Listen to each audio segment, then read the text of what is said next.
weather the storm. Glory to mankind, we're rising once more. With every far-going heart that we score. They are coming for you, we are coming for them. We're the AXI and we're here to defend.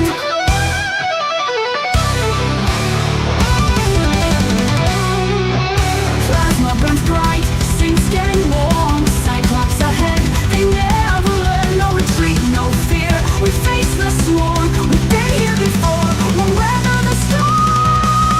Glory to mankind, we're rising once more.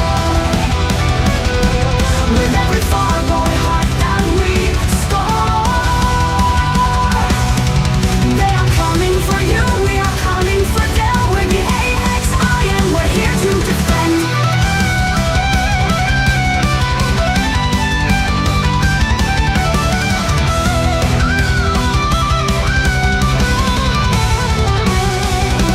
Stars burn bright in the wake of our fight. The far-going fall under humanity's might. Hear our words, sharper than blade. Glory to mankind, watch who you invade. Glory to mankind, we're rising once more. The Indra is coming to settle the score. They are coming for you, we are coming for them. We're the AXI and we're here to defend.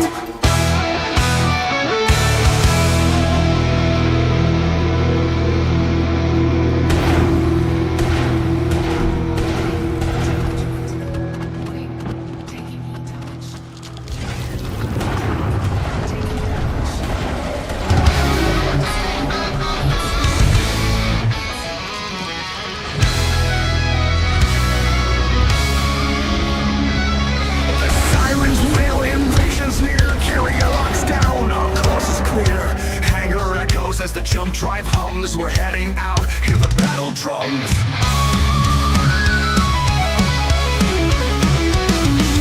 Carrier drops in these war-torn grounds. The sky is filled with a deafening sound. Loadouts checked, our nerves are tight. It's chaos out there, but we're ready to fight. Outnumbered, outgunned, our ships torn asunder. Canopy smashed, but we won't go under.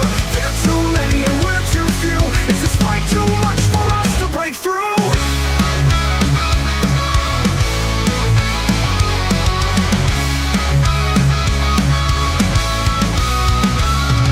Outnumbered, outgunned, we're lost in the fray. Canopy's gone as the swarm comes to play. Heat overwhelmed, systems start to fail. They're closing in fast, their strength prevails. Too many to count and far too strong. This might be the end, we may not have long. Outnumbered, outgunned, our ships torn asunder. Canopy smashed, but we won't go under. They're too many and we're too few. Is this fight too much for us to break through?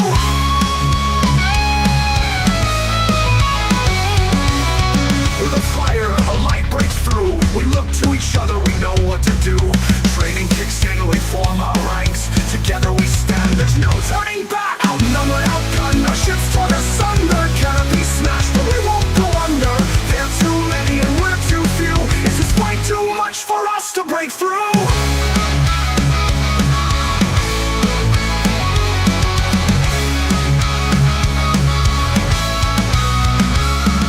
We rise like the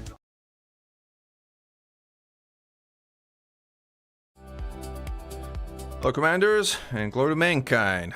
Welcome to this Chill Sunday stream, where we're gonna be doing some colonization stuff, some chill BGS stuff, and maybe some little combat and combat zones, also related to managing BGS, while also continuing to update our overall colonization guide. My screen's already shaking.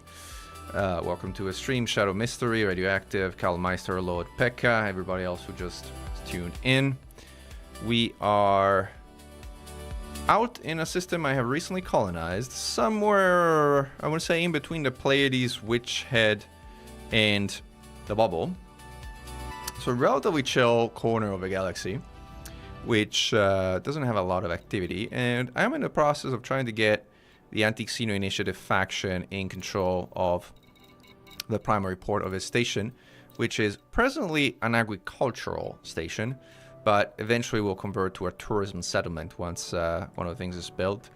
As you can see from the system map, if I can get to the system map, like this system is well underway in terms of being built through the help of some great contractors that are helping build it all up. The primary port, which was constructed by Fright, is Guardian of Arth, which is a tier 3 station in orbit of an Earth-like planet, and as such is generating a very significant amount of population, which so far has reached 348 million, but with this station alone would reach up to 3.1 billion over a course of a year.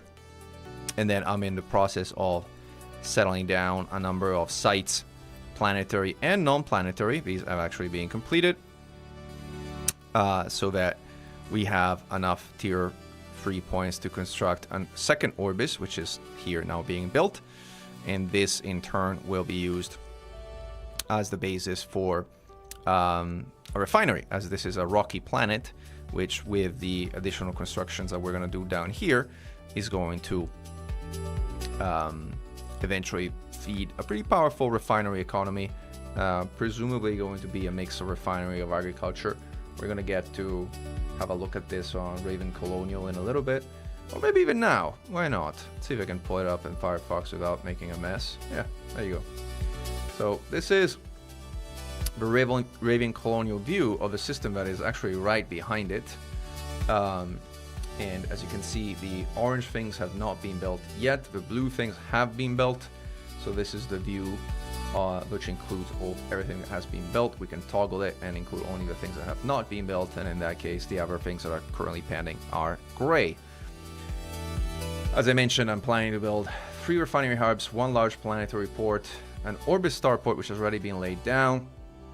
Other than that, all the space facilities have been laid down, and the rest is effectively being built.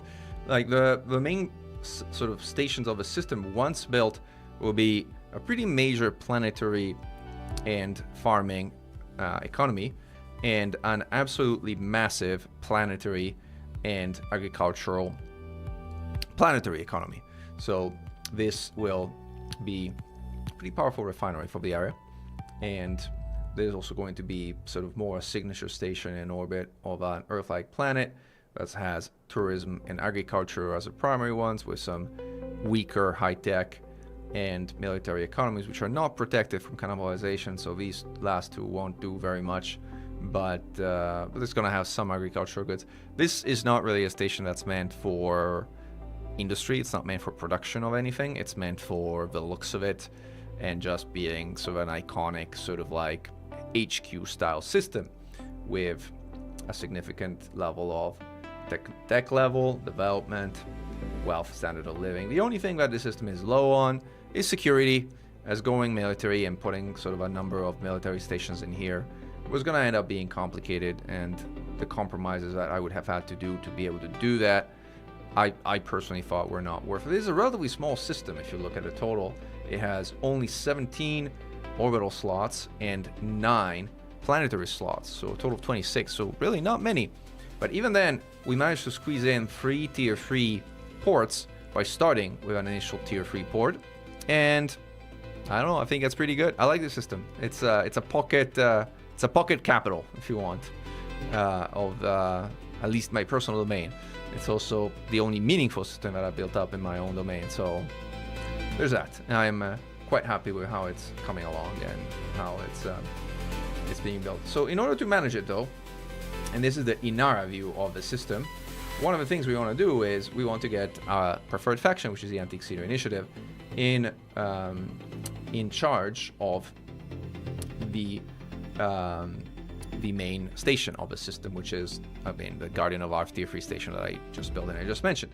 Like, in order to do that, we need to win a BGS war, which is underway right now. The first faction that gets to 4 days of victory wins the overall war.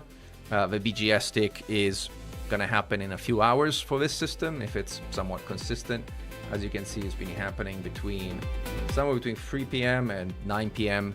my local time on a more or less consistent basis. So if this is consistent, which it may or may not be, at some point we're going to see the system tick while we're out here actually, and we will we'll see what happens, whether we kind of win another day or not, and whether the score becomes 1-2 or 2-0-3. Other than that, the factions are an expansion, but what's going on here doesn't really matter. These two factions are locked in a war, and we're not going to be messing with these very much, other than again trying to get AXI in control of the primary station. Welcome to the stream, Daddy G88. What else? Yeah, we're probably also gonna sort of tweak a little bit the mega guide as we go, as that's one thing that at this point I'm kind of doing sort of more on the side. There's one more planned update that I have, which is 2.40, where I want to kind of tweak some additional information about population system stats and provide some more screenshots, color and the like. I've been gathering a few more screenshots. I kind of plan to move around some of these. For example, I'm actually going to move the farm one at the beginning of this section rather than at the end. So I think it's kind of better to have some more kind of dispersed agriculture, and also kind of belongs nicely there. And cleans up this section a bit more. Get over 2 pages. There we go.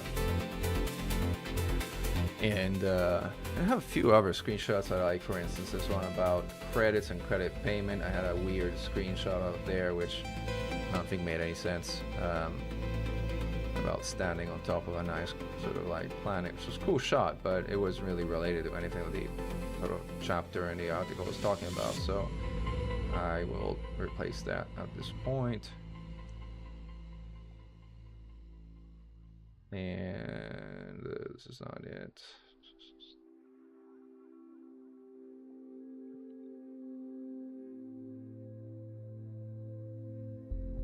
I think we're getting close. Weekly payments, that's population, score. There you go, this is the image, which I think didn't make any sense. Instead, I had an image somewhere here, which I think I saved under colonization. I hope I saved under colonization. No, I didn't, so I'm gonna fish it out from the actual folder where I did save it, which is here. I think this is it. Yep, found it. This is the image where we say that basically colonization doesn't pay well at all. Did I override? No, I went down there. Okay, let me pull this up. I should kind of pull it up. Alright, cool. Probably also crop this so that it shows just the mail, because like the only thing you kind of really care about is the mail. So there we go. Make it a little bigger. Actually, this goes to a page break, which is not great. Then I can actually make it readable without going to page break. There we go. Got some of the space here.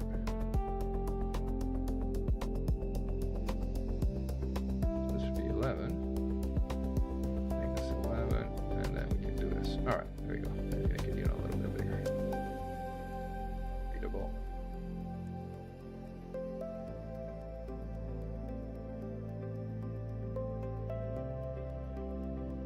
Good. I know we can make some space here. So, yeah. So let's go back to what we were doing earlier, which is play around with BGS colonization and like, you lost the link to the guide. All right, you should bookmark it. Like, the link is always the same. All right, post it here, and it's posted, and I will pin it. So now it's also pinned. And there you have it. So one thing I can do while I'm here is I can probably go and lay down some things, but I don't know that I necessarily want to do that. I also don't know that I necessarily need to do more with my combat ship. So we're gonna go and switch out my combat ship for a carrier. I'm going to do that after we make the game for you guys a lot more pretty by introducing super sampling while limiting frame rate at 60, which is what we're streaming at. Since we're not streaming at more than 60, we don't need more than 60, but this is a lot more pretty with actual anti-aliasing in the game. And still a pretty decent frame rate at 60 frames per second. Without the stream hopefully stuttering away. Right. Alright. So one thing I generally do is I'm getting to fly more and more flight assist off, especially bigger ships like the Conda. I find flight just absolutely terrible in flight assist on. So I've gotten into flying them flight assist off also while docking, which is a bit unconventional choice, but it works for me. So, although I might togger.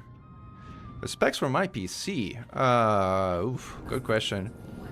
I put my hands on a 5090 GPU, which I think is the center of it, and I have one of the new Ryzen CPUs, so I think you could argue are pretty good specs.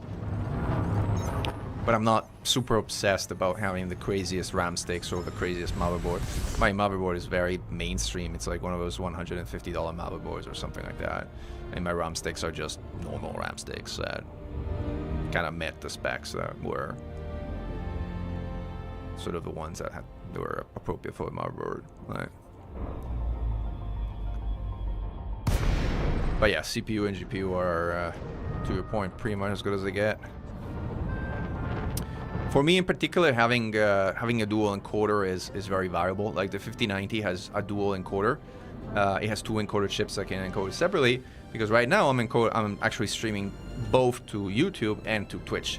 And a matter of fact, YouTube and Twitch demand two separate bit rates and two separate settings overall. So Twitch wants streams that are up to 8K but have very low latency, versus YouTube accepts much higher bit rates, much higher resolution, but has somewhat higher delay. So if you want to kind of like, this is a real Conda, that's right. So you recognize the ships like from the get-go. This is my real Conda. Yeah, absolutely. We might take it out for a spin later in the stream. But right now we're gonna kind of go from one place to another, so we're gonna get something that has more of a like taxi-like nature.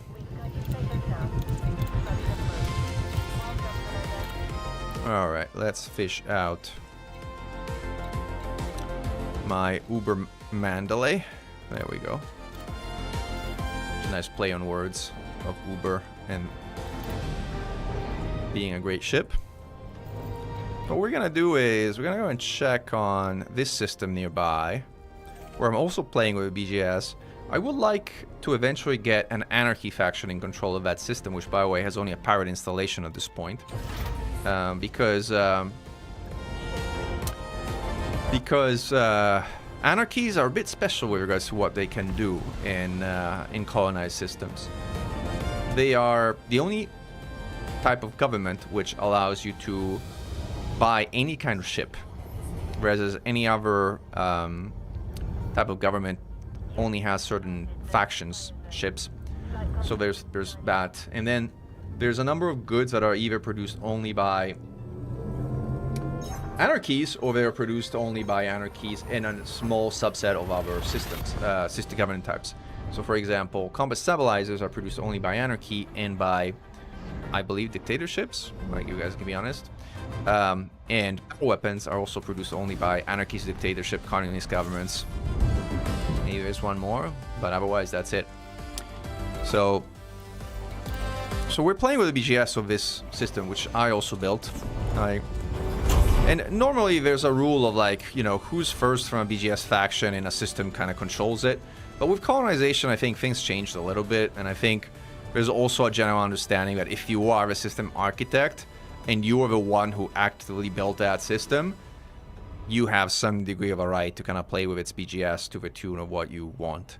So I haven't messed with the BGS before I colonized because that was somebody else's system, but now that I've taken control of a certain number of systems, I feel I have a legitimate right to play with the BGS. And thank you, Virati Pack, for the follow, and welcome Ant11357 to the stream.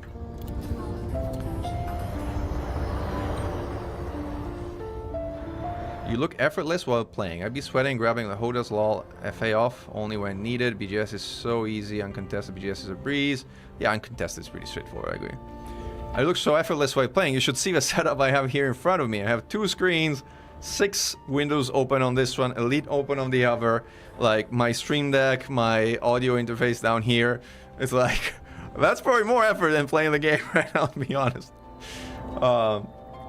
It is not all that straightforward.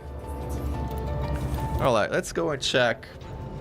And here again, you can, I have Elite Market Connector running in the background, so hopefully that thing sends data to EDDN and allows me to kind of see what's going on in the different systems. So for instance here, like I think this is the system we just docked at.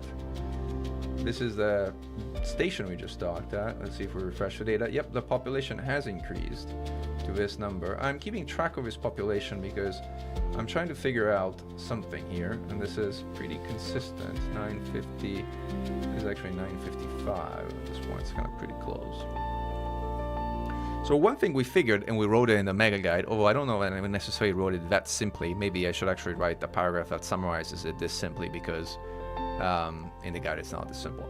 So basically, if you look at the amount of the population increases between construction day, so this is construction day, and this is construction day, actually it'll probably be here, plus 15, there's a number of ticks in between, typically a total of 14 full ticks and 2 partial ticks. Sometimes it's 3 partial ticks, it's complicated, but like generally there's a number of either 13 or 14 full ticks where the amount of the population increases is more or less fixed. It varies by a very, very, very tiny amount, as you can see here. It's like 955, 956, 953. It's like almost kind of the same. So we call this the fast pop growth tick. And if you multiply this by 14, you get the total number that the population reaches when the fast growth of the station ends after 14 days, which is in this case 27,000. If you multiply it by 70, you get the total maximum asymptotic population of a station, which in this case is 136.85, which is kind of low, because I saw sort of like outposts go higher than that, but I'm not sure if it's because it's a criminal outpost, or I'm not sure I've got my math wrong, so I'm keeping an eye on this and seeing like what's happening with regards to all of it. Getting started ready to play Odyssey, yeah, it's great. PS5, unfortunately it's dead, yes. And welcome to the stream, Mr. Greasy. And welcome well today. I think I already welcome you, Antoine, but welcome again. And welcome Shadow Mystery. Welcome everybody with your sort of like advertising of all your power play factions. What would you do in a system that's sitting on 11 HMC, a world, 5 gases, and 17 icy? Well, you got a lot to work with there, Ronan, so I think you could probably, I mean, first of all, I assume most of them have slots, because like, if they don't have slots, there's obviously a lot less that you can do with them. But, I mean, high metal content worlds lends themselves to a lot of things on HMCs. You can make them into extractions, you can make them into refineries, you can make them, if they have organics especially, you can make them into pretty good farms. You can make them into a lot of things. HMCs are very flexible. IC bodies are not as flexible. You can make them into industrial powerhouses. That's what they're really good at, or at least semi-decent at if you want. They are terrible for agriculture, as written in the guide. Gas giants, on the flip side, are very good combined industrial and high-tech economies. So if you ever want to build something that is industrial and high-tech, that gas giants are where you want to build that. And finally, water worlds make for the best agricultural space farms in the game, especially if they have a reasonable number of space slots, so you can actually add space farms right next to them to form strong links. Like a water world with 3 space slots is the best farm in the game. Plot down a tier 3 space station if you have the stamina to build it, attach 2 space farms to it.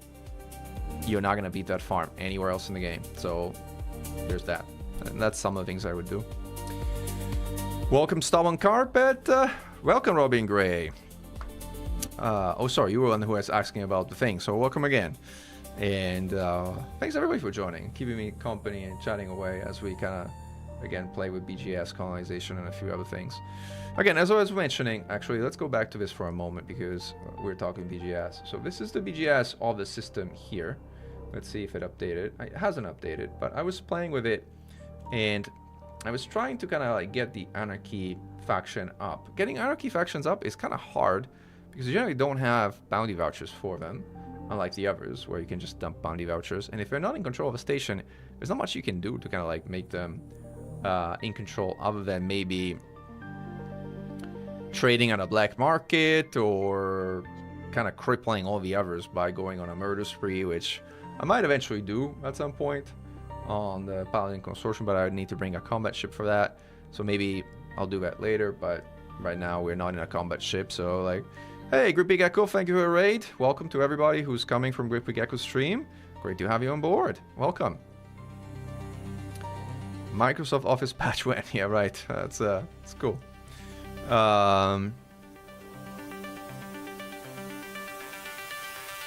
Yeah, and so systems gaining happiness, that's usually not a bad thing unless there's reasons like so happiness, any idea on how happiness works? So happiness is one of those things that thanks for raid again. And happiness is one of the things that we don't really know precisely how happiness, the colonization version of happiness, works. But it seems to be that if you do missions for the factions in the system and their economic and security sliders go up, they're also happier, and so that translates into higher happiness. 0707 to you and to everybody who joined along with you. So, like, welcome on board to this stream. We're playing around with some BGS and some systems. But anyway, here, like, the one thing that I was kind of doing is I was failing some missions on behalf of the controlling factions and trying to get the Anarchy system in control. I don't think there are any kind of donation missions. There's like a couple of combat missions. I might not even have a reputation to do it. And yes, of course, you may ask a question. All the questions you like. We're here to chat, so ask away. I don't know if I'll be able to answer it, but I'll try. Like, and here I wanted to see if there was like something that I could fail. Like Mission Depot. This is mining stuff that I picked up. This is stuff I can't really do. Let's see if I can pick something up from the controlling fashion. These are illegal missions. How long? 4 days. These expire in forever. 7 days a week. So I'm not gonna pick these up because like these take forever to extreme. I heard your name said 2 different ways and I wanted to know the correct pronunciation. So like names are a personal thing. So like you should pronounce it how you feel like pronouncing it. Like I pronounce it Meccan. That's how I pronounce it. Some people call it Mechan. Some people call it Michan to kind of make fun of me. Some people just shorten it as Mech. You do you. I'm not picky about the pronunciation of my name. 72200 hour space truck into BS and colonization, keeping me interested. Okay, cool. Claim a system. My constellation nation never spawned in. Well, today, did you deploy the beacon? Is the question. Like, you have to deploy the beacon. You deploy the beacon, and what happened when you deploy the beacon? System tax. So yeah, so the system tax is supposedly kicking in after you surpass 5 million credits. But 5 million credits is roughly 500 points of system building. I don't know anyone who has 500 points in system building. It might be somebody who's really, really hardcore has it, but I certainly don't have it. My alt, who is building out the headquarters of the Anti-Xeno Initiative, after that entire system is completely built up, will have roughly 300. So I don't really see anybody approaching 500 points, except for the most hardcore and dedicated people. Yeah, no, you should go for it if you have the energy for it. I mean, look, the guide has a lot of information about also system score.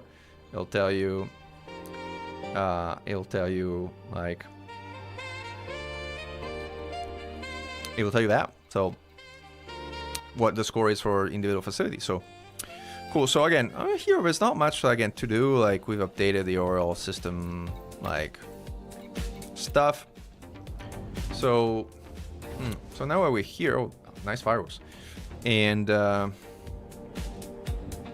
yeah, so that's all well today. If you deploy the beacon, if you've flown and deployed the beacon, and the system colonization ship arrives instantly. So if a system colonization ship has not arrived, then yes, I guess you should try relogging for sure, and that's easy. But if that fails, like, yeah, you should take it for sure. 5 gold system, this system gets you 100 points. Yeah, 100 points are a lot, you'll see. A tier 3 station just give you 15 points for reference. So there's lots of building. Like, so what we could do is we could go on a little bit of a exobiology trip to see if we can get some cash for exobiology, which in turn will allow us to get our reputation back up with a controlling faction without affecting the BGS. That's what you want to do when you kind of want to repair your relationship after being naughty against a faction without actually giving them a boost to their BGS. So I don't know, well, that's what we would do. But if we do that, we want to kind of find some kind of sort of planet that has, like, I don't know if I already visited some of these. I might have. Yeah, this I've already visited. Like, I'm at a Mandalay, so I can jump pretty far. And again, I could use like tools, and by the way, I need to get rid of the browser at this point since we're flying. I could use some tools to kind of like tell me where to go to find things, but I actually like the idea of exploring a little bit around this neighborhood and see like where is anything interesting the old way. What I will do though, however, is I'm gonna start Elite Observatory. Maybe I'm gonna even put it on screen so you can see how Elite Observatory works. Pretty cool. Elite Observatory is a pretty cool thing. It's not letting me flop it here though, unfortunately. Let's see if I can actually make it smaller. Not letting me make it. Oh, there you go.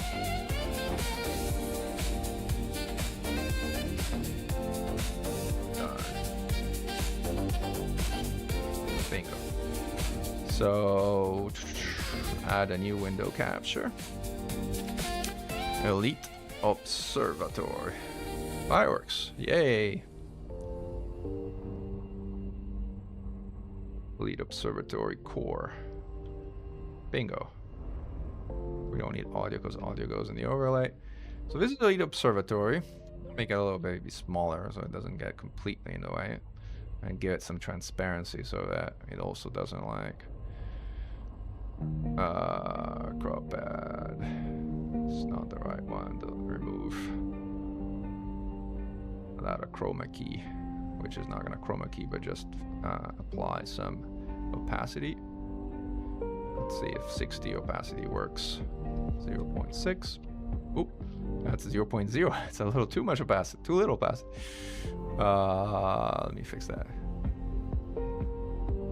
Glaives are tough. Glaives are some tough customers as far as Fargoids go, especially if you have modified guardian weapons. All right, so we have Elite Observatory. 0.6 is not enough. You can't see anything, I can tell. So let's give it 0.8. 0.8, I think, might be the sweet spot. All right, and there we go. Yes, 0.8 is the sweet spot. All right, so we are in an F system that has absolutely no planets. So, all right, so there's not gonna be a lot of exobiology down here. There's 18 Orionis. It's an A. That's a A and a K star. It's 2 decent stars as far as like bodies tend to go. So let's go there. Glitchy Megaphone. Can you say a bit more, Ice Cookman, about Glitchy Megaphone? Hey Joseph, welcome to the stream. Just wanted to stop by and say your AX guides have been really helped me get into the content where I previously felt inaccessible for my skill bracket.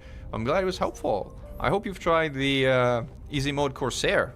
It's a wonderful ship for beginners, and I've been using it quite a bit. And even unengineered, it's really accessible. Like I found it to be sort of a great way to get people who are not that experienced with FA off and fixed weapons to try it out, and it still works.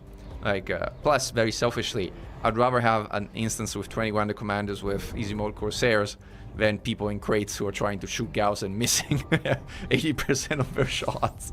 No offense, but that makes you more useful also as like a casual player. All right, so here we have some planets. So some planets is good. All right. Here we have, that looks like a water world, like just from where it is on the scanner. Oh yeah, that is a water world. Bingo. Nice. Can you hear the overlay from Elite Observatory? You might not be able to hear it. I might have to turn on the capture audio. Let me see if I can capture audio beta. Bingo. All right, now you should be able to hear it. It might be also pretty loud, so I'm capturing it. But all right, next time I scan something interesting, you'll hear a sound. I don't know if this is going to be interesting, but it might be. It's an icy body, so no. But high metal content worlds are likely to have stratum tectonica, so they are interesting. Body B5. High value body. Can you hear it? Now you can hear it. High value body. It's probably because terraforming, but it doesn't have life, so that's going to be less interesting for our purposes. Body B6. High value body. Another high value body, but not with life, so not interesting for my exo purposes. Body B2. Non-atmospheric landable with life. Non-atmospheric Body landable B1. with life. Non-atmospheric landable with life.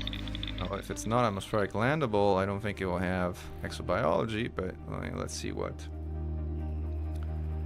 this thing says. Oof. Alright, we scanned pretty much everything, and this guy says, let's see what it says. Oh wow, this is a big star. Is this system colonized? No. And it has a water world as a primary one. Huh. It's kind of pretty. What do you guys think? What we got here? Also, why didn't these scan? I missed scanning 2 of them. Try again. Oops, wrong button. E.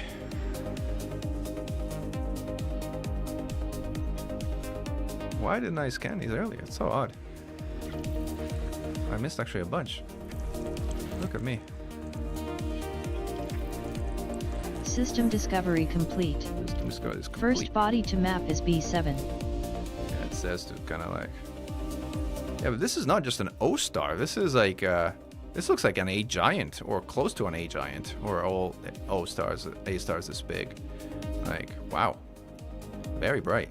What we got? We got high metal content. High metal content.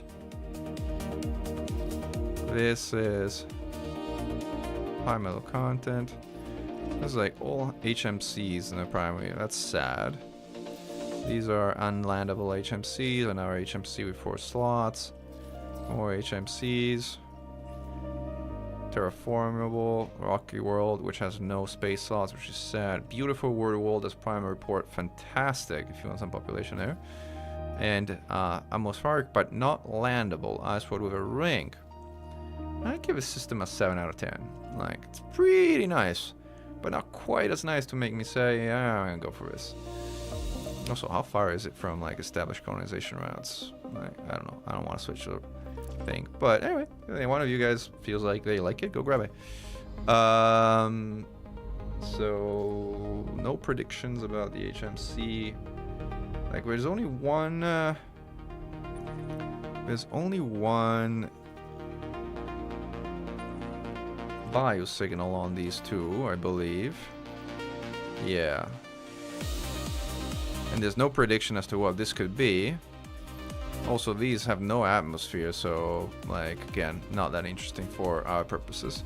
So we keep going. Let's keep going. Hey, Marcel1472. Thank you for stream. Thank you for follow. And, wow, we just hit some goal, apparently. I'm new to Twitch, as you can tell, so, like, I'm still kind of learning how it all works. All right, next F-star, up we go. Ooh, wrong button. I'm used to boosting, and my boost is the same as my super boost assist. How long do you need to build a bridge outpost, Supreme Commander? Well, if you know what you're doing, you can build it in a few hours. 67. What does 67 do? I don't know. 67 light years away, or Radio Fargoid? No, well, this is Radio Meccan. This is the 3rd album I put out. If you want some more kind of like combat related music, we can put that on too, but we're chilling, so I'm kind of putting Peace to Mankind, which is like the sort of synthwave ambient style. Oh, you guys should tell me like how you feel about the music volume, and because I have ducking, so when I talk the music volume goes down. That's a pretty stark effect, I think. I kind of should tone that down a little bit. But you guys tell me, how is it going as far as the music volume is concerned, because like, it's one of those things I kind of never really get completely right. This is a single F star. Let's head out there. Cool. So, shoot, Jose Camus. Happy to take any questions. Like, we were just chatting. Use Inari, have source commodities for my friend. Colonies. I never make my own colonies. I hire myself out for credits. Great. I hire a lot of people for credits. So, we have got both the supply and demand side of that market right now. There you go, BD. Thanks for a follow.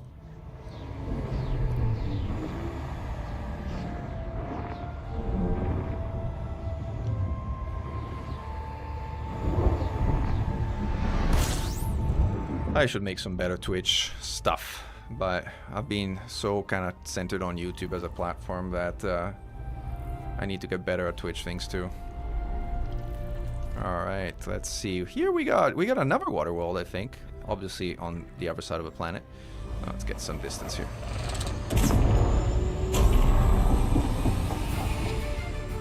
This is another water world if my scanner doesn't Body betray me. A6. Bingo. Meets mapping criteria. High value body. Let's see what else we got. Body A5. High value body. High value bodies are generally terraformable, but if they don't have life, it's not that interesting. And you guys can hear Elite Observatory as well. Hey, Psycho Benjamin, welcome to the stream. Happy Sunday, everybody. Body A4A. Sulfur dioxide atmospheric landable with life. That might be good.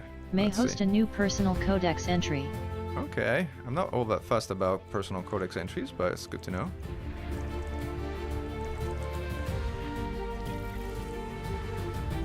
These look like icy bodies. Icy bodies are generally not that interesting for exobiology, but fine.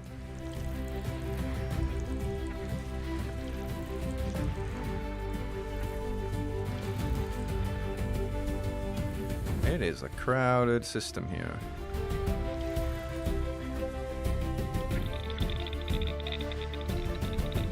What else we got here? It is a big system.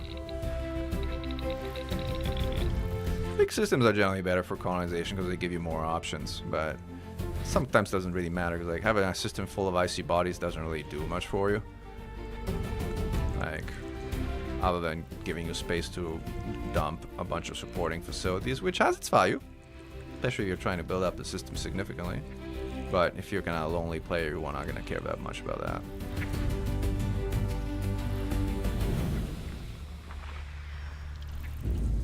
Alright, let's finish scanning and let's see what Elite Observatory tells us. Again, probably Body using B4A. Close orbit. close orbit. Well, cool thing about the observatory, it also tells you some interesting, like, astronomical things. Like the one System you just discovery complete. mentioned. System discovery. First complete. body to map is A6. So he says mapping is A6 for the water world, but I'm not here for exploration, so I'm not gonna carry about the mapping of the world. But as you can see here from the observatory view, which I'm gonna make bigger so you can actually see it, is the body A4A has 50% chance, because it only has one bio but it has two options, has a 50% chance of having Stratum cucumensis, which is worth 16.2 million. So it's worth a pretty penny. Oops. It's oops again. How can I need to lock my kind of gameplay browser view. Lock it.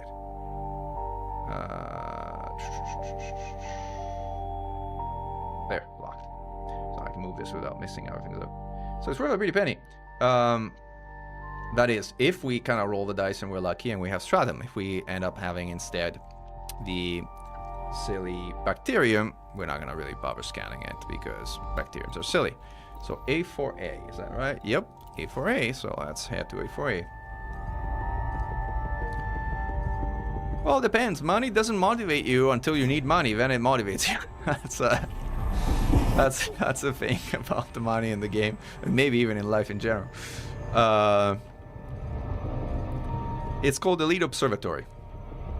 It's a Lead Observatory with a Bio Insights plugin. It's about the voice you're hearing is the Bio Insights plugin, specifically when it's saying what the different bodies have and showing this view.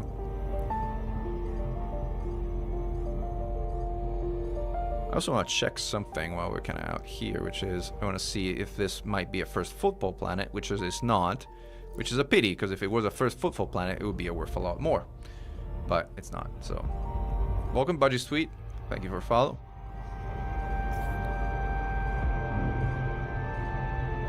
We're giving it a little bit too hard of a push, so we're going to do what I call the dip of shame, which is a more efficient version of a loop of shame, which doesn't actually quite loop, but it kind of like dips, and then at the end of a dip, it kind of gets you pretty much on target like this. I also don't want to get too close, like I need to get a scan of this thing, and I can't be too close for a scan. Alright, surface scanner, there we go. Boom. These are the pre-engineered scanners, so we're gonna use 4 of these maybe, max. We're not gonna need more 4, even though the efficiency target is 6. These things have massive scanning range. So, let's see what we got. Boom. Mapping complete. So this is, no, bacterium! Next body to map is A6. Too bad. 50% chance, and may host a new personal codex entry. And we're unlucky. Alright, let's go to the next system. What do we got here? This has a lot of stars. Alright. Let's see what we got down here.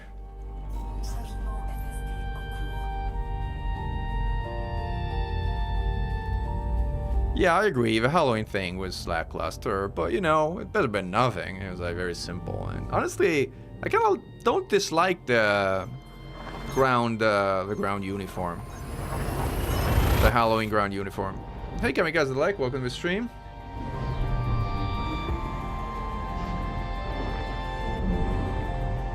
And by the way, you see the chat from both YouTube and from Twitch at the bottom of the screen, so you know who I'm responding to regardless of where you're following, whatever your preference is. Okay, there's not much here. This is like a pretty empty system. By the way, I need a new mouse. This mouse is falling apart. It double clicks all the time now. Alright.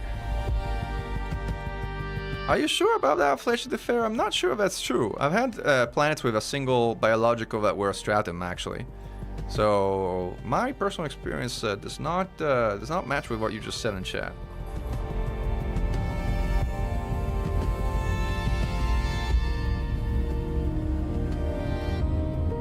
There's nothing to send Nani on except boring colonies. Well, I mean, look, this is a Sambos game, right? So it's up to you. During the Fargoid War, for example, I decided to give away 100 free Anacondas, and a bunch of commanders joined me, and we gave away another 100, so we gave away a total of 200 free Anacondas to the defenders of Hutton Orbital. So we turned the free Anaconda Mimi on its head. We actually gave away free Anacondas to those who participate in the battle of the battle for the monks, as it is known. And that cost me 10 billion, which I would gladly funded, and the other commanders have joined other 10 billion, which was great. How do you give away 100 free Anacondas? Well, you basically create a voucher system of giveaways, where people basically need to post a screenshot of themselves at Hutton Orbital during when Fargods were there. Carbon dioxide, and if they posted that screenshot, they would get assigned a voucher number.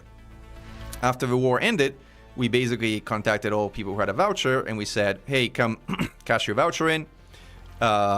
We sold them 16, or was it 8 tons of meta alloys at minimum price, and we bought it back at maximum price, which gave them 162 million credits, which is exactly the price of a properly stocked Anaconda, straight from the production facilities.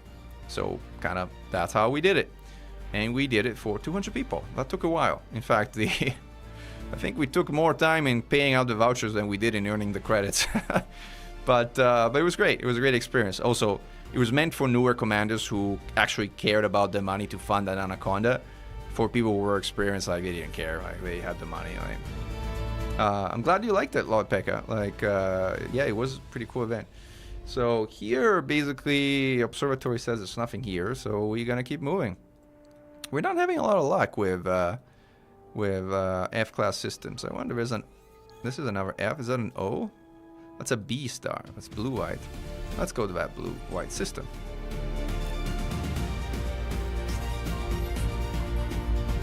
Thank you for follow, Shaby Term. Find a system reported by commander that's not real. When you look at the system, it should not point to the system. Alright.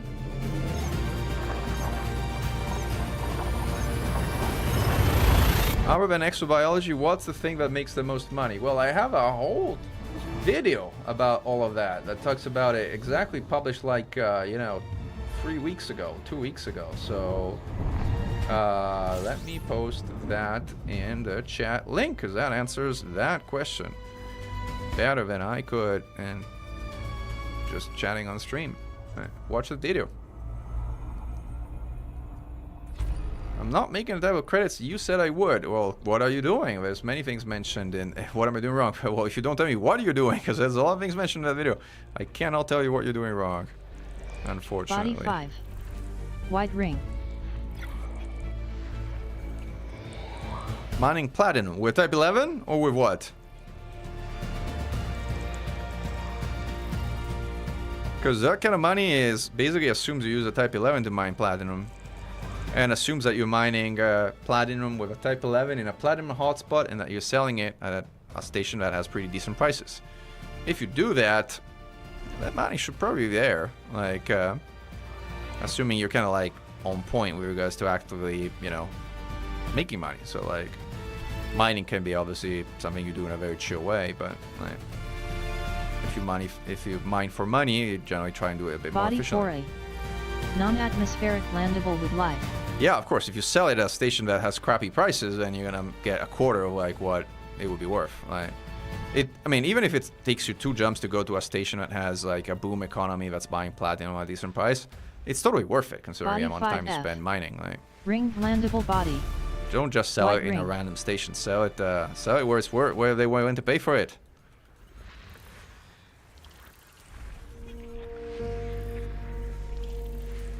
And the price varies Body quite a bit, 5A. you will find, I think. Non-atmospheric landable with life. Non-atmospheric landables are not very interesting for exobiology.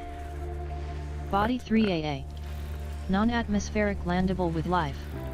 Lots Nested of moon. nested moons, lots of random things that we don't care.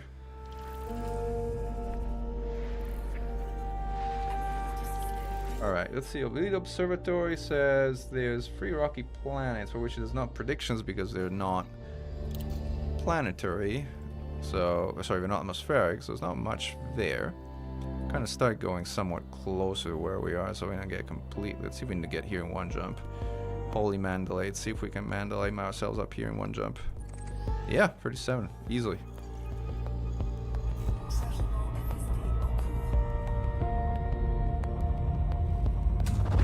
T10 Disco Ball, yeah, AFK T10. AFK T10 has been a thing for a long time. And it kind of works. I don't know whether you personally want to play Elite in a sort of idle RPG style, but if that's your thing, it can be a thing. Megan is up with their Obsidian Ant and the Yamix Elite Dangerous content popularity. Well, you're very kind to say that, Obsidian Ant has what, like 30 times as many subscribers as I do? I don't know. How many subscribers does Obsidian Ant have? He definitely has more than 100,000. And I barely break 11,000, so like he's been at this for a longer time, and he certainly has a more bigger and more devoted following. He also doesn't do only Elite content, so he's a more proper content creator. I'm a hobbyist in comparison, but yeah, I try my best to kind of make interesting content for people as well, like in a more scrappy way, but in a way that hopefully people appreciate. Body 1. Wide ring. Wide ring. I don't particularly care about wide rings, but again, nothing here. So we're not being really lucky with our F system, so let's expand our search somewhat and pump in also like maybe G and K type stars. Maybe like a K giant, like HIP. Self population 0. Let's hop over there. I don't know, Power Hall. It's I mean, the Gauntlet guys like Beetlejude and Waterspoon. Sometimes they actually make some pretty interesting guides too. Like they made a colonization guides about economies before I came out with a mega guide and all, and it was pretty darn well made, I have to say. And every now and then they do some more informative content than just news. Yeah, I mean, obviously their focus is news, but personally I appreciate their content. I think it's actually quite informative. They're very high on my list of respected content creators. Do I have any predictions to where the CGs are headed? Well, exobiology, everybody's saying is the next new thing, so I would presume that there's going to be a few more hauling and bounty hunting things before eventually they dump on us a bunch of exobiology rated stuff, and then it's going to be exobiology for a while until, you know, we get bored, and then it's the next thing. But for sure, Burr and his wife Rini are sort of two of other content creators that I have a ton of respect for. Like, they do really quality stuff. Like, I think I like to say that Commander Rini, who is Commander Burr's wife, is the best pilot in the galaxy, the best camera pilot in the galaxy.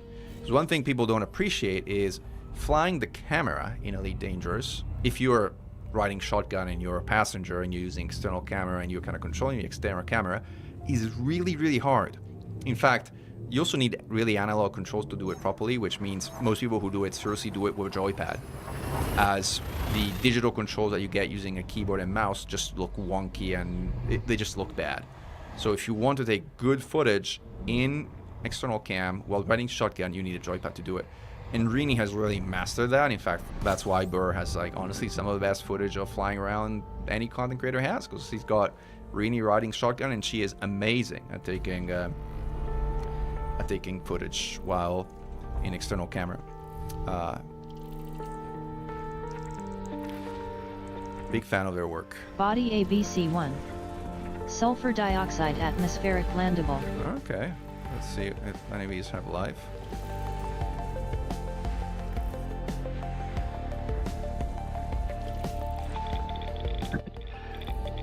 Yeah, they have that, you know, sort of British humor that is, you know, it is very cute. I love it. I personally am a fan of that too. Body C1. Small object. Small object? What is a small object? Body C1. C1. Is this small object? It's like a metal-rich small object. What makes it small? Oh, a radius of 224 kilometers? Oh, that is small, I have to say. Okay. Interesting. Unfortunately, really nothing of interest from a exobiology standpoint. We're really not lucky in our sort of like exobiology tour attempt, but let's keep going. You never know when you're gonna hit something interesting. 07 Draxler N1, welcome to the stream. Building my first colony, Revenue Colonial. Played way overboard and will take me 10 years to fully build out, but I think I've squeezed everything in one system. Great. I have to say, if you try to squeeze everything in one system, chances are something's not going to be quite as great as you could otherwise have made it. Personally, I think some degree of system specialization is a good thing. So instead of making one great system for trying to make one great system for everything, making 2 or 3 systems that are great at what they do is probably better. Like, for example, like if you really want to have like some kind of self-sustaining system or thing of a kind, you will also want to have a system controlled by Anarchy, an Anarchy faction, or rather at least some stations controlled by Anarchy factions, and doing it within a normal system is incredibly hard. So, I don't know, just one of many things to think about.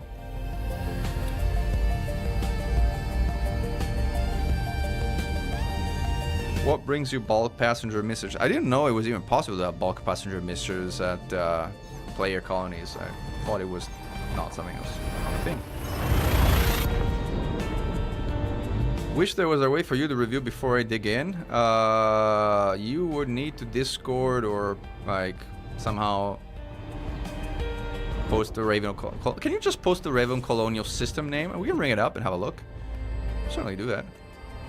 You can't post the link. You have to post the system name because YouTube is gonna ask your link if you try to post the link. But I'm glad they're helpful. But again, if you post just the system name, we can bring it up in the browser since we're just chatting here. Body 3. Waterworld, nice. High value body.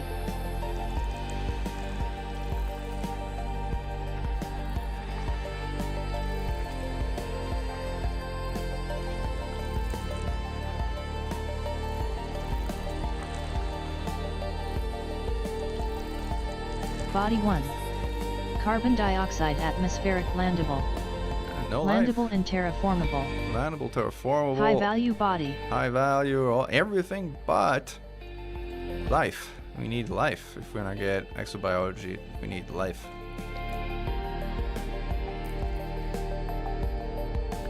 Alright, let's bring up Draxler's system while we jump to the next system. All passenger missions, I think they're only available at NPC stations. I don't think they're available at player stations. So I'm bringing up the browser. This is my small colony that I'm making into a pirate haven. And now we're gonna have a look at this system. There we go. So this is a system Draxler M1 is playing with. Commander Dr. Axis is commander name. Wow, 185 points. That is a big build for almost 1,000,000 tons. I hope you have set aside a year of your life to do this or have a lot of friends because this is gonna take a long time. But okay, let's see what you got here. You got, let's see first what you got to work with. So you got a star with a military economy by default. You're pressing a relay here, which is not going to form strong links with anything. It's just going to place weak links to pretty much every other port. I don't know. We'll play with this. Like, relays are also a requirement for certain things. It's a requirement for, what was it again? I can't remember. But it's a requirement for something. We'll get to it in a moment. And then you have 2 refinery hubs here, which don't strong link to anything. So these are kind of wasted, to be honest. The 2 refineries you want linked to ports. If you don't have ports, you're better off with industrial settlements for a number of reasons that we can get to.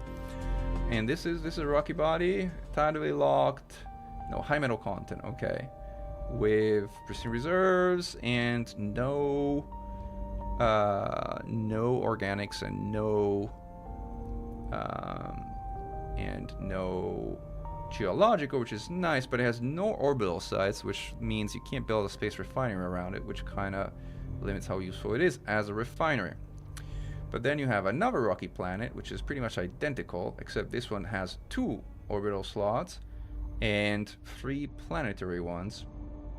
You're building a civilian service outpost, a refinery hub, another refinery hub, and then you have mining, Coralie starport, and a civilian surface outpost here.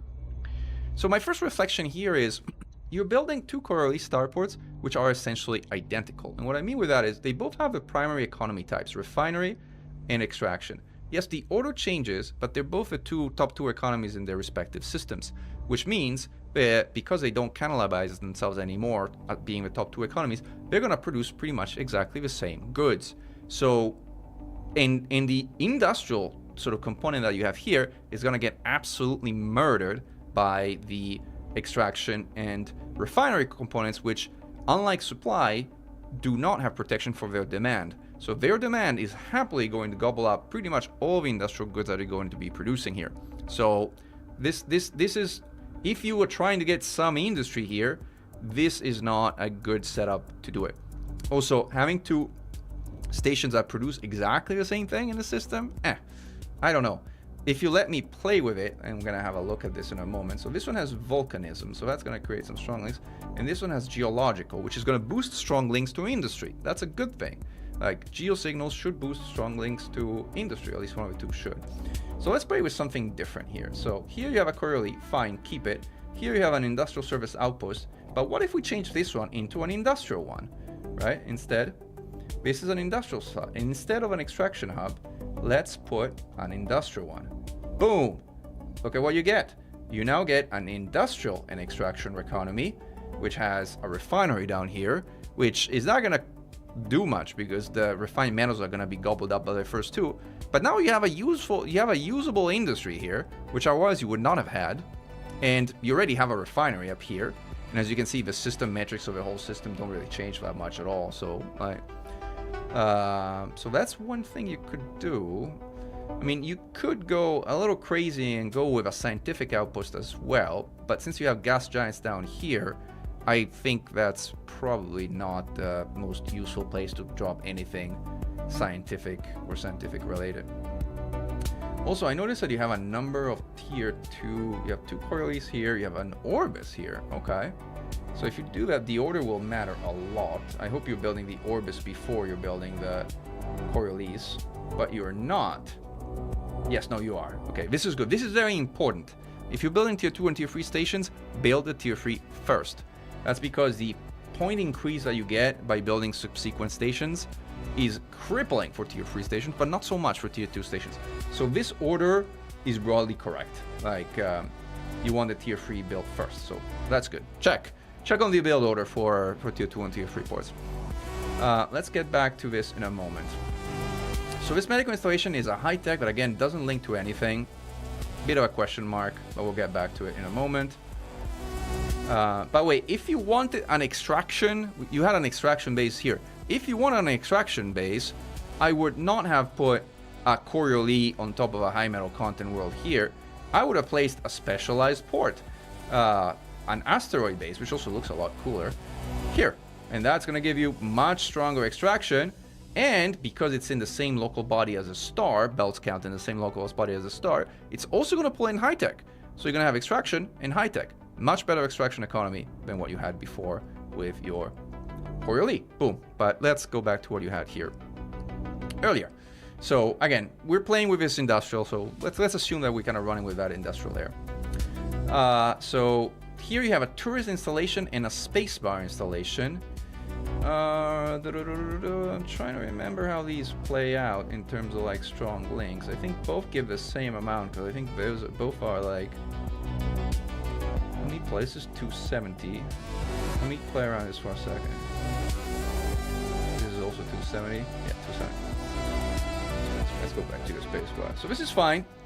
So you're making a strong tourism Orbis, I presume, because you want the tourism interiors, which might be over the prettiest interiors for an Orbis, so I totally get it. That does limit you in having only agriculture on this place, but because it's a water wall, this thing is going to balloon in terms of population. It's going to give an absolutely massive amount of population. Like, we've actually just cataloged it here, so like you can go and have a look at what this thing is going to grow. Just that port alone is going to grow to, I'll tell you a number. I actually remember it off the top of my head. The number is 1.8 billion. This is it. This is the water world, agriculture, blah, blah, blah. And up here we have the population statistics. And one moment above. There you go.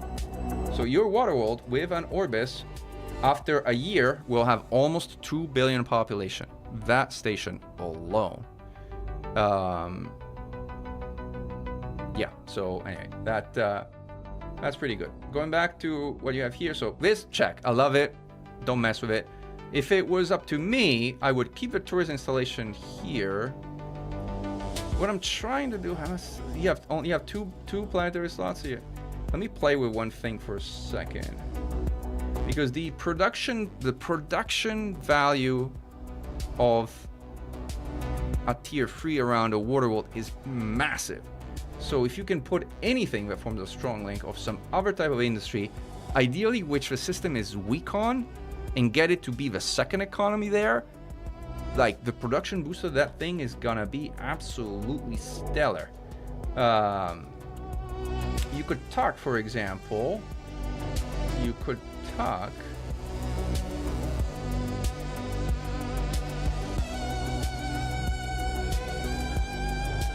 if we talk a relay here. Relay is not strong enough to kind of make it. It's not strong enough to kind of like get it to be the second one. So this is not gonna work. This is only really possible, unfortunately, if you have free orbital slots. Is this still tourist number 1? Yes. So even without the spacebar, though, you have tourism as number 1. So that's gonna keep an eye on that. If that is true, what you can do is look at this. Look at these numbers for a moment. So let's go back to what you had here, the spacebar. Where is it? So spacebar has 207% tourism and 125% agriculture. Look at what happens if instead I drop a commercial outpost here. Boom. 230 and 165. That's not working as intended, I think. Hold on.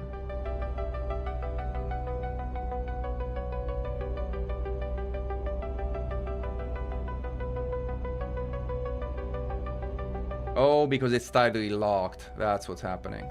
Because this is tidally locked, the bonus to the agriculture you link is very weak. So yeah, agriculture isn't gonna do very much here. What could you do? What if you dump a military outpost here? Yeah, still not strong enough. Yeah, unfortunately, you need 2 slots to really affect the economy of a water world so that you can eventually flip something without modifiers and whatnot. So I think having a sort of space bar is fine at the end of the day. Sorry, space bar, not space bar, I'm sure here. I don't know if this tour installation is something you want to have here. By the way, you need a tourist settlement to put a tour installation down. I think what do you need to build a space bar? Nothing? That's it? That's cool. Yeah, I don't know. I don't know if I would have... This tourist installation doesn't do anything for me. It's like, it's there, that's fine. And then you have another medical installation which gives high tech, which kind of you're not using anywhere, so that's a big question. I mean, all your sort of like, you know, the high tech random facilities that you have don't really serve a purpose, so I'm scratching my head as to whether you can convert them to something that's more useful. And then you have 2 satellite communication. This is like sort of just 4 points, totally fine. And then you have a military outpost in orbit of a gas giant. Why did you do that? Which has rings. It has rings, right? Yep, has rings. So this is inherently high-tech, industrial, and extraction, and you dumped a military port, a military outpost here. I mean, I would have dumped a military outpost in orbit of a main star. If you're building a military outpost anywhere, build it where you have like a natural military economy, I would argue. I mean, here you could even build a commercial outpost and it would turn out to be military, if I did my math right. Somehow it's a non-installation, sorry, commercial outpost. There you go, boom. Look at this. You got a commercial outpost, which has, by the way, an open commodities market by default, and it starts with 120 military, and you get some agriculture too. There you go. Ice Crookman is gonna have a megaphone Z, nice. Yeah, the background music is Peace to Mankind by a certain commander called Commander Meccan. If you're interested, here's the link on Spotify. It's available on all major streaming services, so if you want to link to a different service, just say in the chat and I'll post you whatever service link you want. T1 Outpost Military gives plus security and plus population. Yeah, the population one has been kind of iffy, by the way, in terms of like how it's been working, so that one's more complicated, Hibiki, but yes, in terms of stats, there's that. So anyway, let's go back to what you had here, which was a relay, I think. And yeah, again, you had a military outpost in orbit of a gas giant, fine. You have a Coriolis in orbit of icy body that has geologicals and volcanism and is tightly locked, and this gives you a pretty good industrial extraction economy, which is why you might not want this, which is what we just did earlier, because you already have it down here. That makes sense. I still don't think you want 2 of the same up here, but we'll get back to that in a moment. And then you have a military outpost here. It gives us 2 space slots. This is like a military 120, and then there's like a bunch of things just for stats and for points. That's fine. You dump a military outpost with a civilian outpost. That's an odd combination. you're configuring the civilian outpost as a supporting facility with military outpost. It's a complicated thing, but it works. Gives you military and industry on the military outpost. I guess that's fine. And a bunch of other supporting thing. Primary port as an industrial port around an IC body. That's fine. And then military outpost now one out here. Comm installation. And then you have a bunch of things for tier 2 points down here. Presumably agriculture, tourist, because you have space tourism that requires it. Space farm, agriculture, satellite communication settlements, another agriculture military hub. This one is an odd one. Like, I don't know why you have a military hub here. Like, military hubs don't give you a lot of points, don't have amazing stats, and if you don't strong link it to something, I mean, hubs are generally always linked to something, right? We're just planning. Hubs are generally only linked to something. If you don't link it to something, you're better off with large military settlement or something like that. And then you have a finalized body with military outpost and military installation. So the one economy I don't see anywhere here is high tech. So you say you have a little bit of anything, but this one really doesn't produce anything high tech. So I was saying earlier, you could probably play around with going high tech here. Well, this is probably not the best spot to do it, but you could build a scientific installation here and scientific hubs here, which probably give really good stats for the system as a whole in terms of tech level. And that should work. Scientific hub, boom, there you go. Scientific and extraction, and there you go. You have your high-tech port with large bat here too, if you want to have a bit of everything.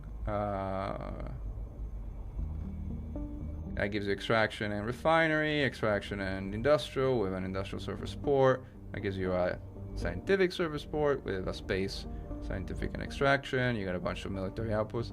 You're lacking a large pad for a military one if you're trying to truly go for a little bit of everything. I wonder if you can stack it under some kind of other thing. Where's your other Coriolis? You had a Coriolis down here.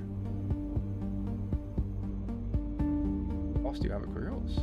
Did I delete your Coriolis?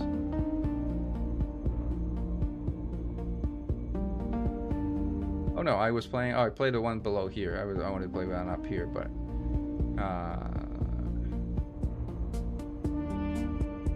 trying to see if you could make this. What if you make this instead industrial? Can you make it industrial and scientific? Yes, this is good. This is good. Scientific and industrial for this one. So you can lose the refinery here that does industrial and refinery, and you can convert this thing into a military one if you want. So you could go into, well, Korea stays Korea, but instead of a mining industrial installation, you put a military thing of some kind, like you could move a military one here, and instead of industrial service outpost, you put, what do you put for military? Military is like the kind of thing that works better, kind of where you have a number of planetary slots, which here you don't have. Here you don't have. Yeah, this is a harder one to convert. Yeah, and a pirate base, that's right. Anyway, I think we spent a good amount of time with System, my friend. If you kind of want to just load, like delete all my changes, you hit load and it's going to revert all the crap I've done here, so you can go back to your system and play with it. But hopefully this was helpful and give also others kind of a bit of a view of like, or at least how I think about some of the things in colonization. Right. Avoid extraction when planning primary economies. I think that's a good advice from Hibiki. And we're gonna go back here and see if we can find some life. We have been unlucky with like exobiology signals entirely so far. That is, I think, some kind of gas giant or something. There it is.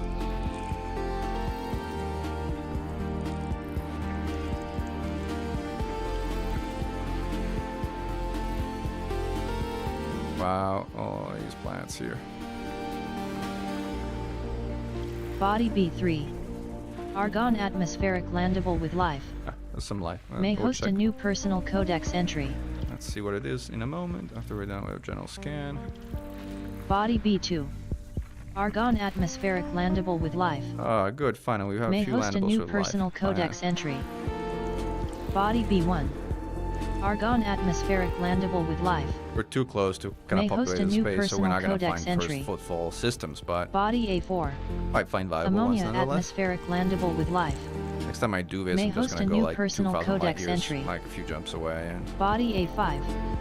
Ammonia just go for atmospheric first footfalls. landable It's with better life. use of time, to be honest. May when doing host a new exobiology. personal codex But entry. since we're just streaming and chatting, Body kind of the A2. efficiency was not the key. Sulfur So dioxide let's see what atmospheric landable with life. Elite Observatory May is host a telling new us, personal making it codex bigger. entry. So this tells us that there's a bunch of life here. So there's a few systems that could be worth quite a bit. In particular, there's one that might have stratum tectonicus, which is the most viable thing to go after. There's actually 3 that might have stratum, and we should check those out. So it's A2, A4, and A5. A2 and A4 have 1 signal, so there's like a 50-50 chance that it's gonna have stratum.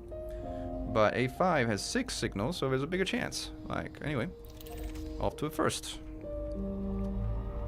Thanks for fireworks. Oh, you're welcome, Draxler. Hope that was helpful. And again, you know, my ideas are my own, so like, if you think I'm an idiot, you're welcome to think I'm an idiot. I don't have all the answers, and there's a lot of people who know a lot of things that I don't, so I'm learning myself as I go. I'm having trouble with parking my squadron carrier. I want to park it next to a station, but only park itself next to the main star. Do you try parking it around the planet? If it's not parking around the planet, it's because there's no spots left, usually. And if that's the case, then there's no spots left. You're out of luck. Pirate Base opens up a black market on systems that are not anarchy and not low security. So if that's something you want, then a pirate base has its use. Otherwise, the stats of a pirate base aren't all that great. So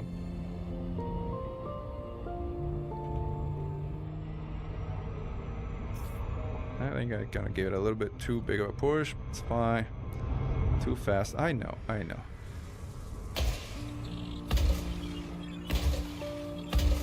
Scanning while passing.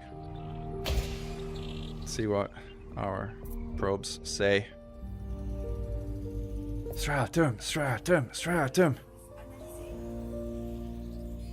Body Bacterium. A2.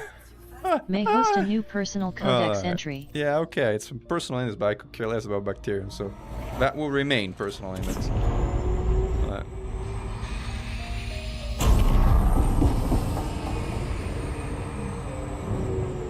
Aran, welcome to the stream. Commander Arniano Stormrage is the mighty leader of the Anti-Xeno Initiative. Outstanding commander in his own right. And a great guy.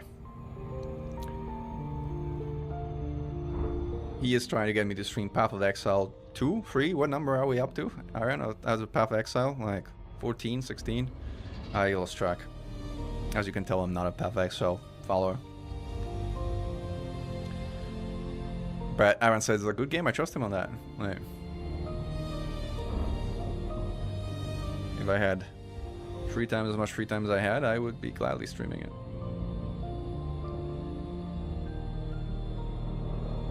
Alright, time to scan this one too. I'm in range now. Again, guys, give me a stratum. By the way, you see my mouse double fire here? Like it fired 2 probes in once. My mouse is kind of falling apart. I really need a new mouse.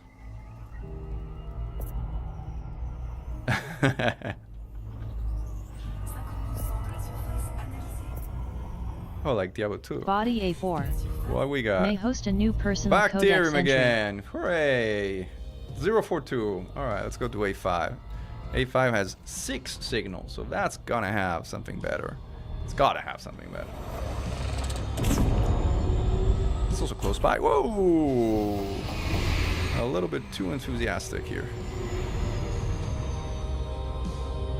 Good thing is Mandy turns on a dime, so like loop of shame on the Mandy is not so shameful.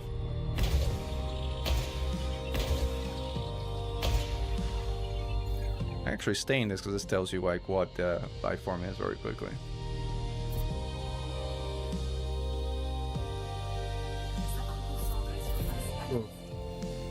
Body A5. Bacterium, Cactoida, May host Fungoida, a new Osseous, personal Frutexa, codex Tassa, entry. Ace.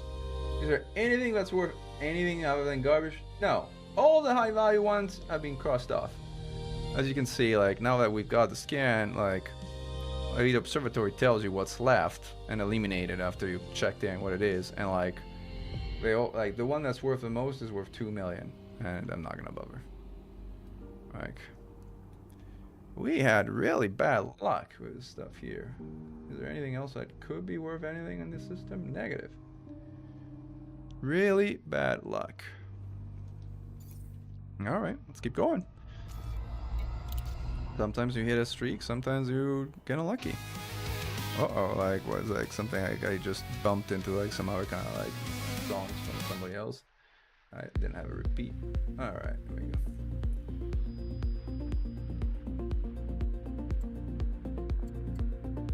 Where are we? Here. Let's bump here. It's where are we? Where are you trying to go back to? Like that direction? This is fine. Maybe jump a little further. There's a blue star here. It's like an A star, I guess. I like A stars, even if they don't have anything. They look pretty, so let's go to the A star.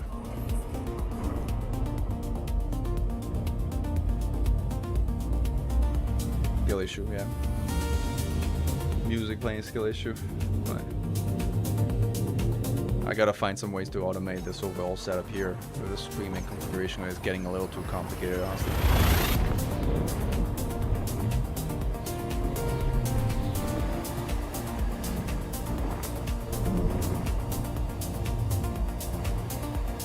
Aluida, oh, good luck. You're looking for it. Grippy Gecko, wish you luck. Oops, wrong fire group. Also wrong fire group. That a fire group. There are some planets at least here, so what's that? Body 10. As in Wide ring. wide ring. Body Can I 7. tell you? Wide ring. Body 12. Wide ring. Body 9. Wide ring. Okay, well, I got Body that you 9B. got wide ring. That's like. Shepherd moon. Body 9A. Don't ask me Shepherd what a, moon. don't ask me what a shepherd moon is. I have Body no idea. 9C. Shepherd moon. Sounds like there's a lot of shepherd moons, whatever those are.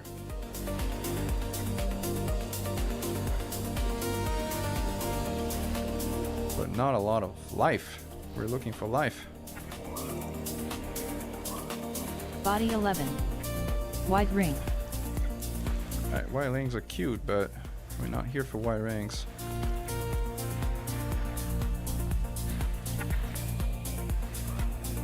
Body 6.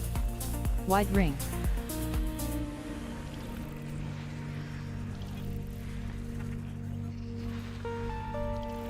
Body 6D. Close binary relative to body size. That also looked cute, but it doesn't help us. Body 2. Ring landable body. Ring landable, but no life. Also doesn't help us.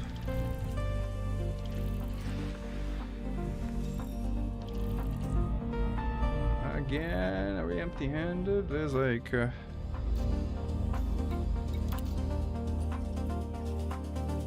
button again.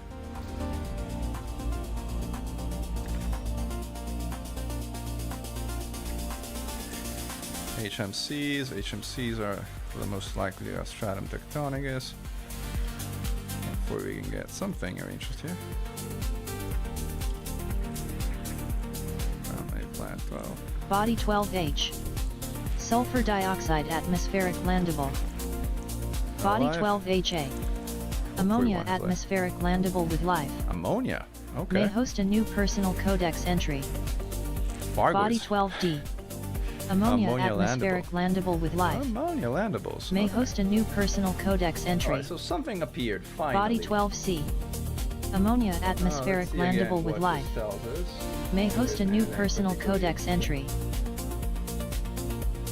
And none of these things are particularly valuable except for maybe Concha overall as it's worth 7 million.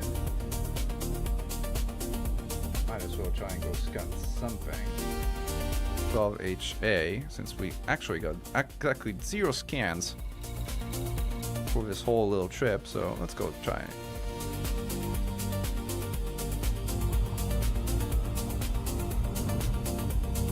Oh, that's what it is, lol mate, like the ones in Saturn. Interesting. that create that sort of propeller-like shape in the Rings of Saturn. I know that because I played Delta V Rings of Saturn, otherwise I would not know that. I confess.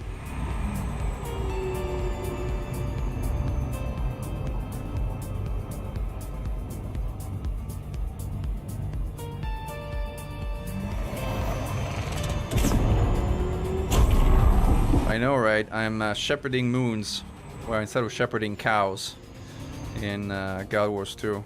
Like, I guess it's my destiny, is to be like some kind of shepherd. Right.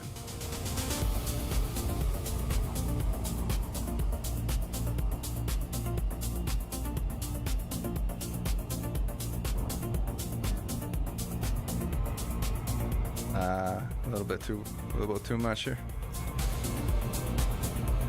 I'm gonna do one of these Mandy operations. Woo! Am I going to 12A? Is it 12A or 12HA? I think it is 12A. Let's see what we got. Alright, probes away.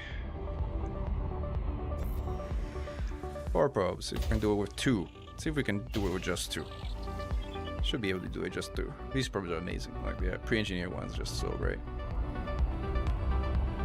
Makes things a lot faster, especially on bigger planets. I have like a target of 21. And second one hit. Yeah, there you go. Boom. 2 and then some. This one has absolutely nothing, so I'm on the wrong planet. It's just great. All right, let's go to C. C. Pretty close. Good.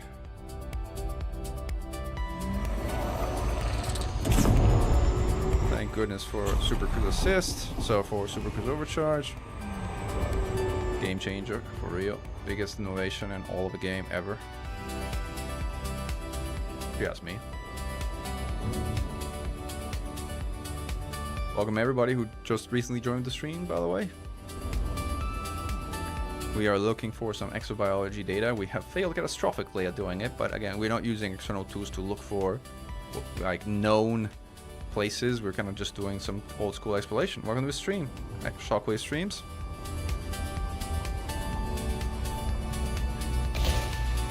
My mouse again is double clicking here.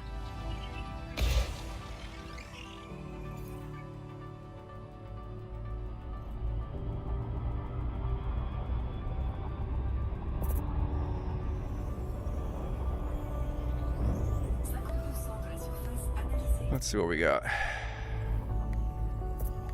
Body 12C may host a new personal codex entry. Cactoid, anything here? Nope, it's all garbage again.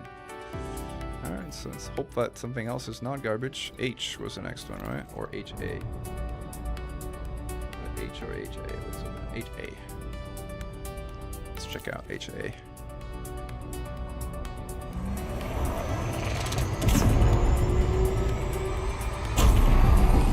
Anyway, in Colonia, if you're looking for tritium spots, you know what the best tritium spot is? The best tritium spot is called a big refinery.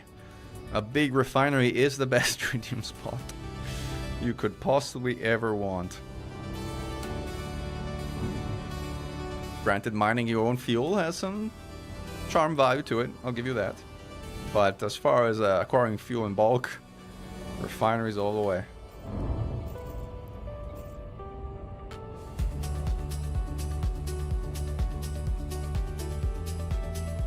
Alien fortresses constructed on our planet and doing on-foot AX, not in Elite. Alright.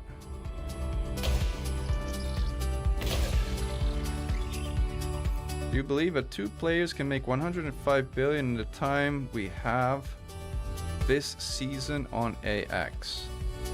What do you mean the time we have this season on AX? Say more about that. Body 12HA may host a new personal codex entry. Fungoida, what is Fungoida? Fungoida, this is all worth garbage. Like, this has been the least rewarding exobiology tour I've ever done in my elite career. It's remarkable. Let's try to go map this system nearby. Has a lot of stars. Should have something.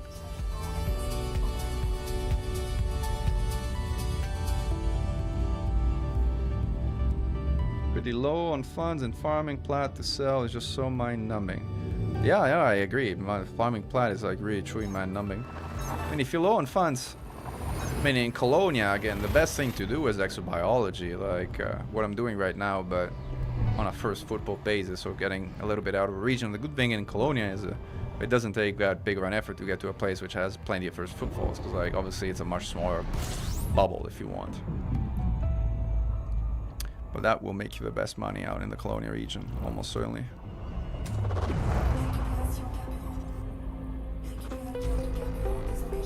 Alright, so what we got? We got, this could be an Earth-like, or it could be a water world, or something like that. But it's water world.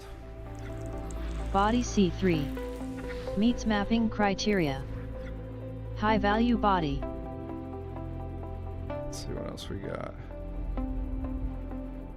Can't quite find the gas giant. Is it off axis? Where is the gas giant? The mystery of the missing gas giant. Well, I'll come back to it, I guess.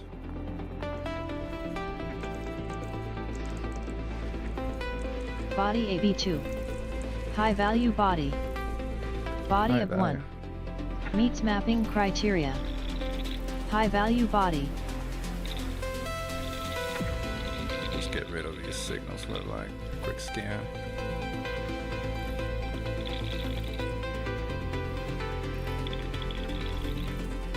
So what else we got?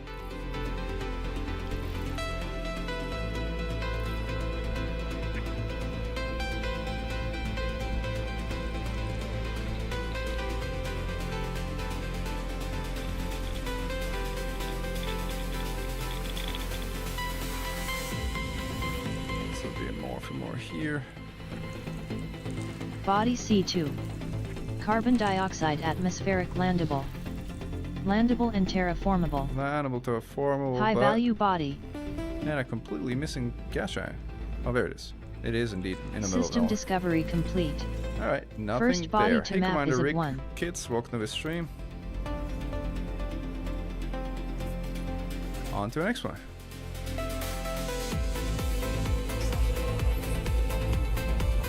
Other than the system we jumped into at the beginning of the stream, I also haven't found, honestly, any system worth colonizing or even considering colonizing.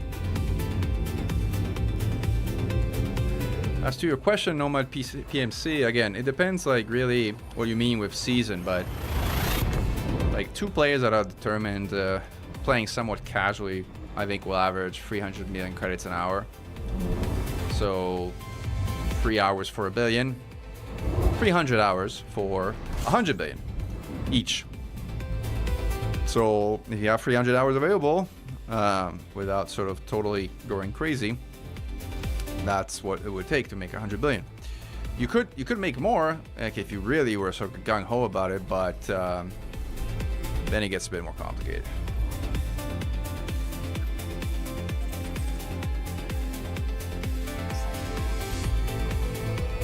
How hard it is these days requires stuff to unlock all Guardian modules. Well, for one, I don't think Supreme Commander you need to unlock all Guardian modules. Like the only modules you really need to unlock are Guardian Gauss, small and medium. You should unlock the Guardian FSD booster because it's very convenient. But as far as Guardian unlocks, those are just about it. Then if you really want to go overboard, you can acquire the so-called modified Guardian weapons, and in the Amboni system, those are more expensive. But see you, Aaron. Good to see you. Thanks for swinging by.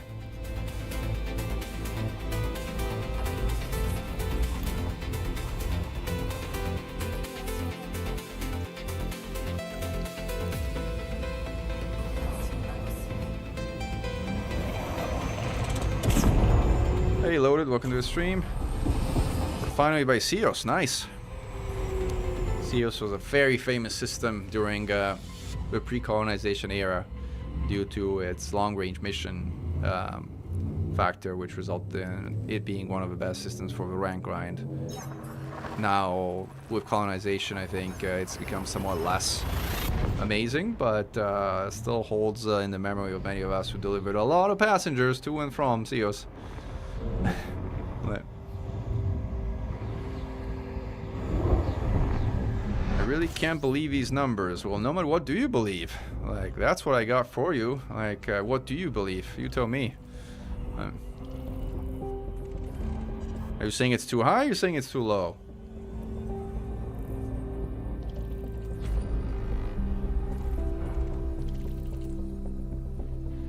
Alright, there's two water worlds or something like that here. Two water worlds side by side. Wow. Body 6. High value body. Fancy. Body Two 5. co-orbiting water High worlds. Now, value these body. are pretty. Finally, something pretty. Not interesting for exobiology perspective, but pretty.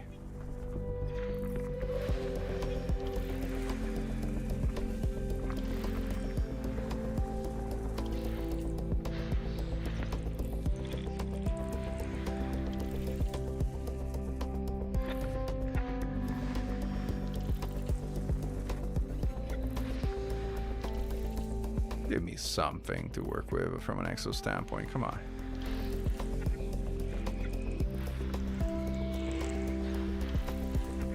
Let's see if these moons have anything.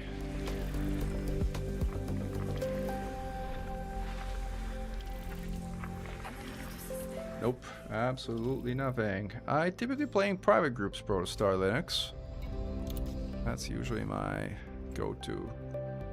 But I wanted to see the system for a moment because I saw the two water worlds orbiting each other, and this is really cool. And by the way, the primary port is right next to one of them. Ah, this is a pretty setup. I like it. The rest of the system, this is a high metal content world with no space slots, which sucks. There's a metal content with 1 and 4, which is okay. Yeah, two ring giants and a ring ice world. But all the other planets are very tiny. Give this system 6 out of 10. 6 because of the two water worlds, including the primary, which is nice, but the rest is kind of meh. Hey, all of that is Jay. Welcome to the stream.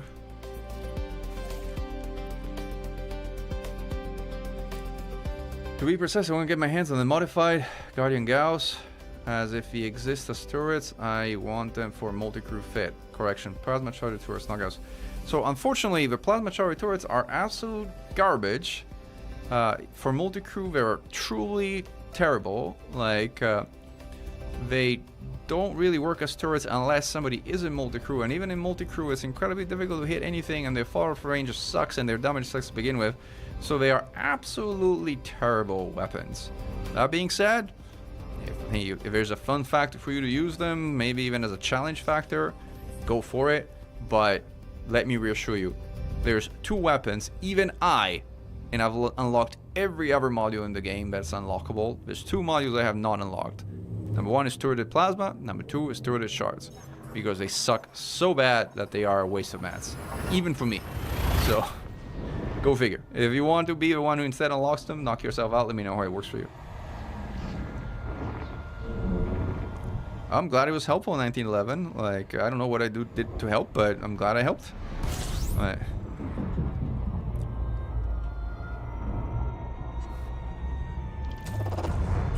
There's nothing here, so I have to keep going.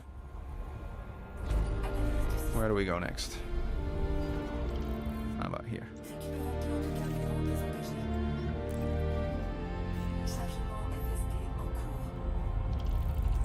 What do you mean? According to some players, turrets are the best weapons in the game. Well, yeah, no, not plasma turrets. That I can tell you.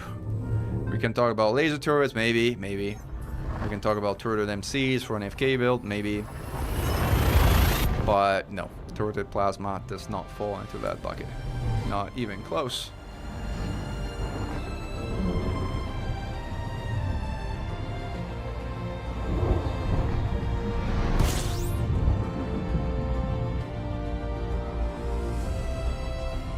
All right.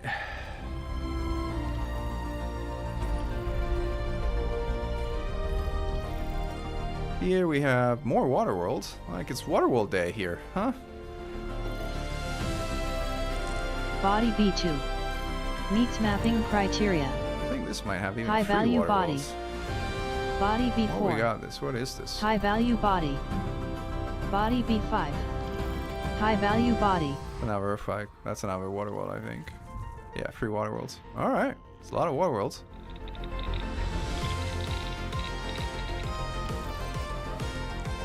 All right, water world is Body they are B1. great money from a Sulfur scanning dioxide perspective, but not atmospheric so landable interesting with life. from a May host a new exobiology personal standpoint. codex entry. Oh, finally, there's something with Landable life. and terraformable. Landable and terraformable. High value body. Body B3. High value body. High value. It's terraformable, I guess. And there's like one in some random spot. Where are you? Here you are. System discovery All right, complete. let's see what. Oh, First this may have body to Stratton. map is All right, B2. B1. We're going to B1. Well, let's have a look at the system because with free water worlds, this could be interesting. Look at this! Wow, free water worlds, all with primary port. The primary port with a terrestrial world. Okay, this is great. And this is rare. Like finding a water world that has free orbital slots. That means that you can place a tier 3 or tier 2 if you want, and then you can place 2 orbital installations here that can form strong links and create a secondary economy for a water world for an absolutely massive production boost. This is rare and really nice and really good. And then you can build some additional stuff here if you want to get additional population. Although, yeah, with 10 you could actually build 2 additional tier 2, and that would give you 5.4 billion population in this system. That's actually quite nice. This is high metal, terraformable. With biological, not so great, but okay. No features, dying, and then the rest is garbage. Alright. Well, this is not a bad system. Probably one of the least worst systems that we found so far. I'll give it an 8 out of 10.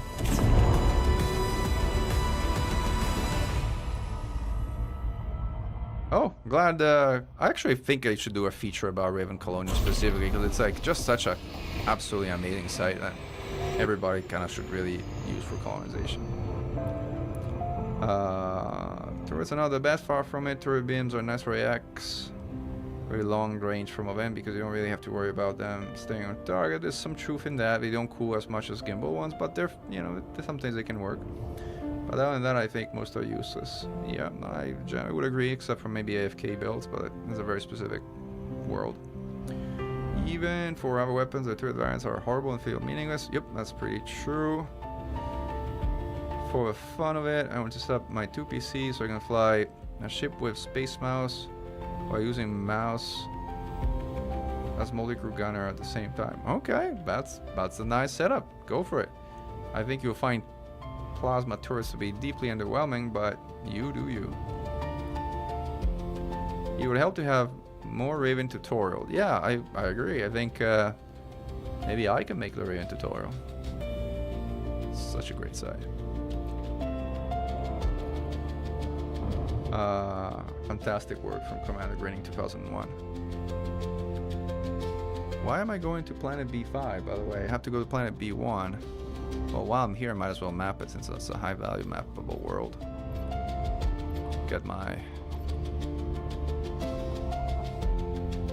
credits from EXO up and my EXO, like my, no, EXO, my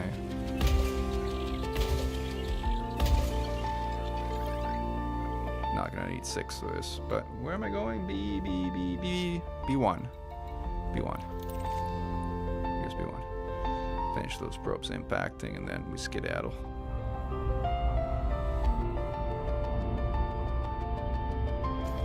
Mapping complete. Mapping complete. Next body to map is B2.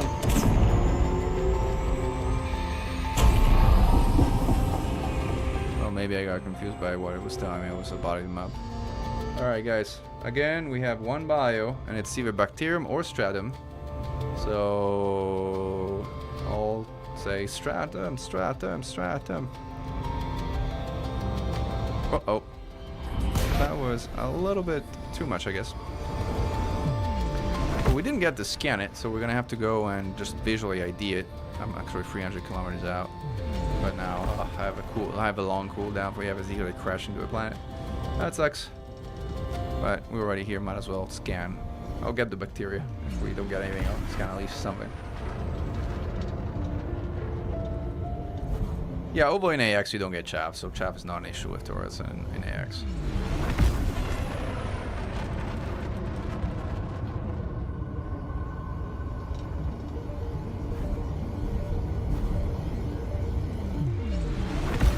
See if we can do a glide skip from here. It's tricky because we're already halfway down, but we can try. You guys know glide skip? Let's do some glide skip. A glide skip with super cruise overcharge. Let's do it. Ready? This is gonna be either gonna work terribly or work horribly. Let's go! Woo! Uh-oh, too fast for our Boku. Okay, it worked. It failed horribly. Like you can't go super cruise overcharge so high from the surface. Alright. Now we get another long FSD cooldown. What does it say? It's 3 million miles away. It's not 3 million miles away. It's 191 kilometers away. But whatever. Maybe because it's like that big. Whatever.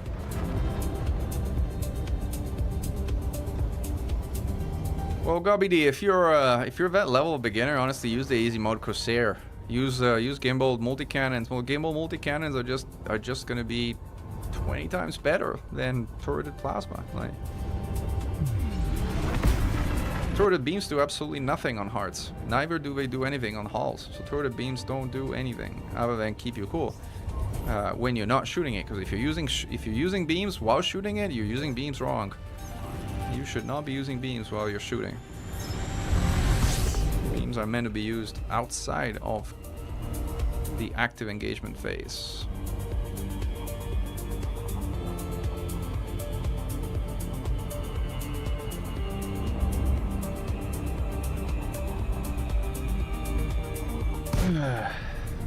Alright, let's see if we can find bacterium or stratum, bacterium or stratum, bacterium or stratum. There's only gonna be one, so we're gonna find out soon.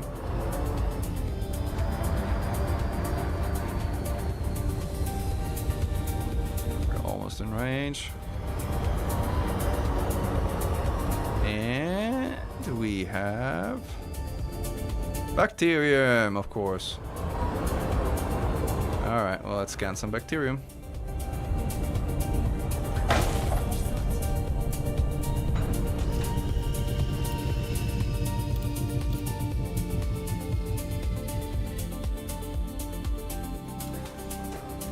Bad luck.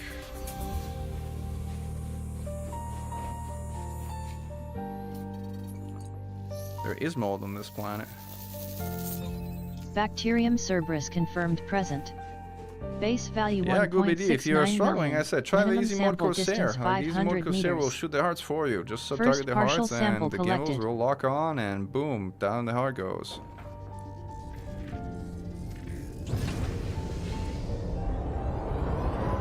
Next bacterium. The good thing is nobody Minimum scans distance bacterium, so reached. like You've traveled the over reality is 500 it says it's meters worth a from million, but it's previous really sample. worth I think around 3 because I'm gonna be the first one to discover this one. On very rare cases somebody gonna like scan it already, but just try and actually land the ship instead of like just crackling my shield. Alright. I'm used to a dolphin which can land absolutely everywhere. But alas, the Mangley is not a dolphin. Also, the shields on my dolphin are like rock solid. They can kind of slam it into the ground and like doesn't even notice. But if you're trying to get better at AX Second combat, partial sample the first collected. step is to fix your controls and get a hang of a FA off, as that makes a huge difference. And the most important thing is to get a hang of FA off is to fix your controls. You're not gonna get a hang of FA off if you don't have controls properly set up. Minimum distance reached. You've traveled over 500 meters from Yes, previous I have. sample. Let's land.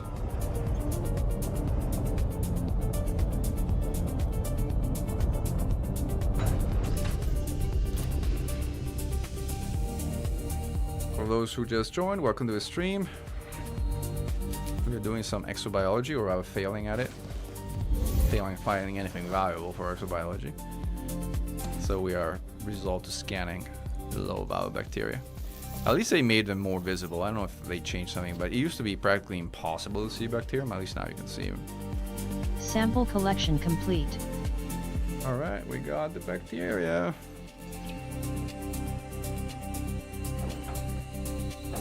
Hey Aaron, welcome to the stream. Aaron is a exceptionally talented artist who made the cover art for all our free music albums. You can see it in the bottom corner for Peace for Mankind. He's also done a lot of other things, and he's also kind of like probably losing his mind building a tier 3 port right now. So there's that too.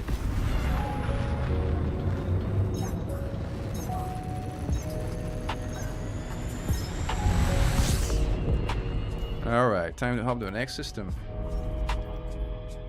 I mean, the thing is, we have a hell of a lot of cartographic data. Just not a lot of... Just not a lot of, like... we could probably turn it in at the kind of like...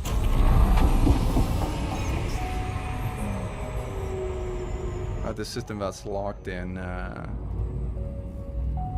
war, because it's not going to do anything. Like, maybe we do that and we get our reputation up. I don't know how much we got, but we'll probably get a few million at this point.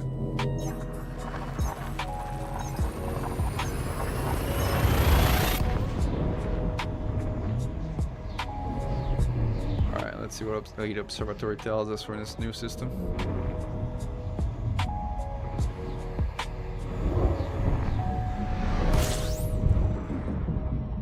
Oh, wrong button. Wrong fire group robber.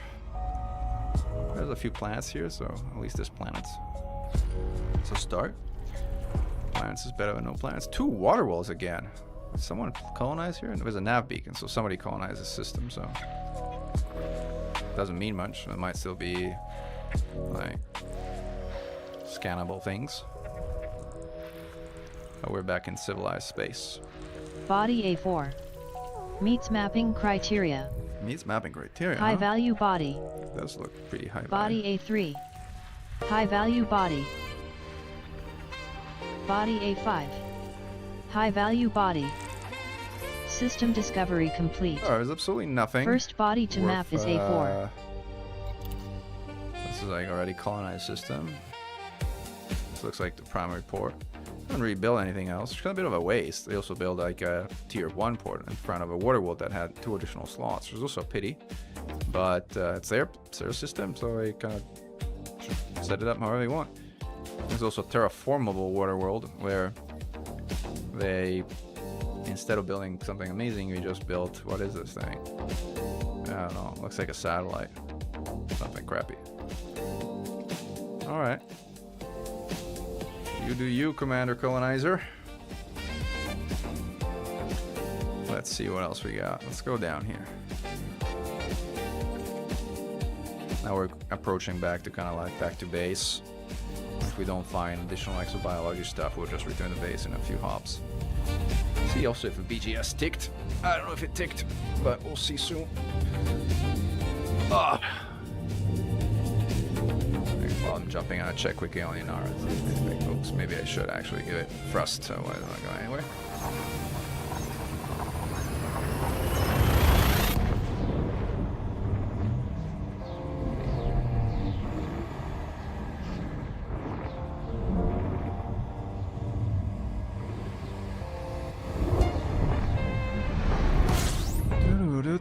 Absolutely nothing here. Wonderful.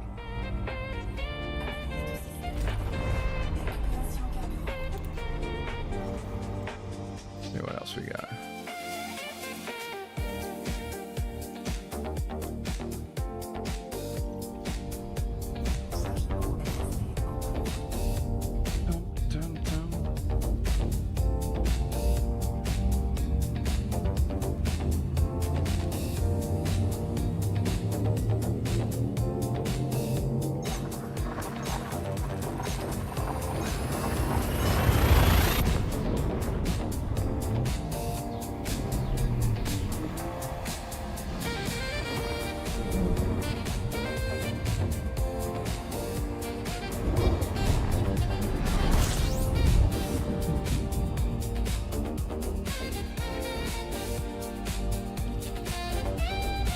Here we got some planets, which is good. This is colonized by Paladin Consortium. Actually, I didn't know the Paladin Consortium after I got to this area. I heard of them for the first time. I looked them up on Inara, and they have a decent number of players, actually. I don't know how many are active, but they do have a number of players.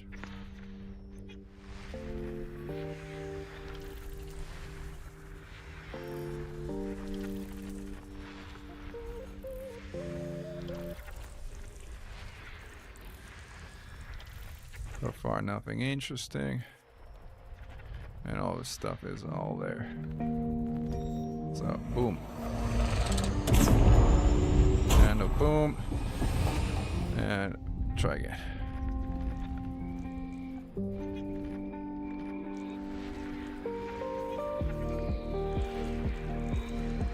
Ammonia life. Okay. Not sure how ammonia-based life works, but somebody tells me it works, it works.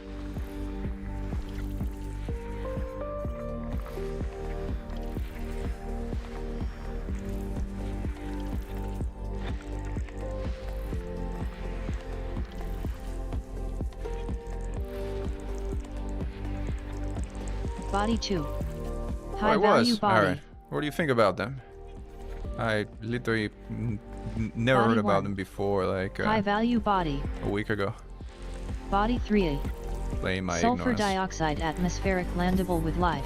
Alright, May so we host got a new some personal life. codex entry and may host a This high might have value struck with biological. Colonization, so let's give it a shot. 3A. 3A.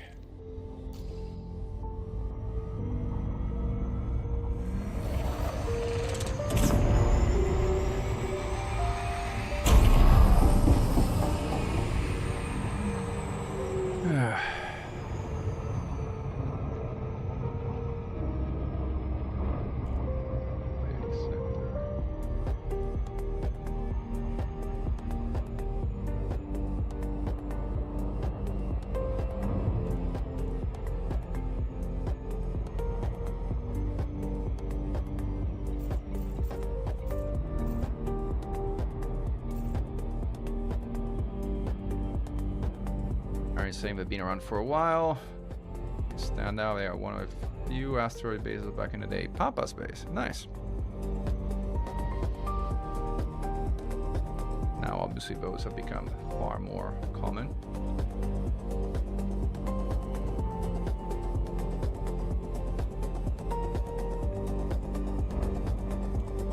Alright, let's switch to our probe. This is 6 probes, so we can do it in 3, I think. 1, 2. We do a third here. See if 3 is enough. Should be. Interesting. I thought carbon was opposed to silicon as like a structural element of chemistry of life, but what do I Body know? 3. Stratum! May We host a have new two, personal but codex two entry and may host a finally high we found value Stratum biological. cucumensis, which is actually worth quite a bit. Let's go grab it. It's worth slightly less than Stratum tectonica, but it's here, and Stratum tectonica is not. So we got that going for it. Let's see if we can do a glide skip this time. We're almost at 200 meters per second, so we should be able to. Yep, we're able to. Glide skip, glide skip, glide skip, glide skip, glide skip, boom!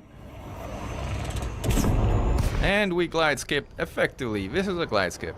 And we are on the ground. How cool is that? There they are, the stratums.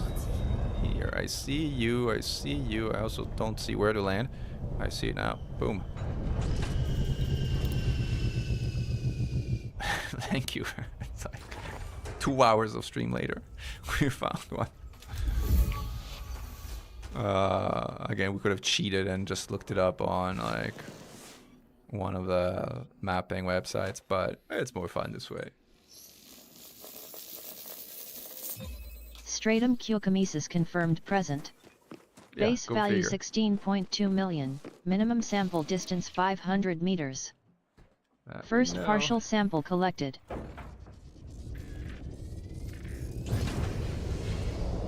We need to find a more flat spot to land, like somewhere here. This should be enough distance, by the way. Minimum distance reached. Yeah, I know. You've traveled over I figured. 500 meters from previous sample. What do you mean unsuitable? You just told me a second ago it was suitable. I want my dolphin again when I do this. When I do this in my dolphin, I miss my Mandy because of a jump range. When I do this in my Mandy, I miss my dolphin because it can land freaking everywhere. And has practically indestructible shields, which my Mandy somehow does not.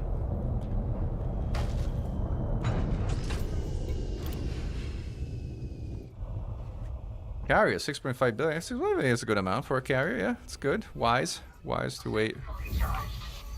Wise to wait in 6.5. Now, where was that sample? Oh, there it is.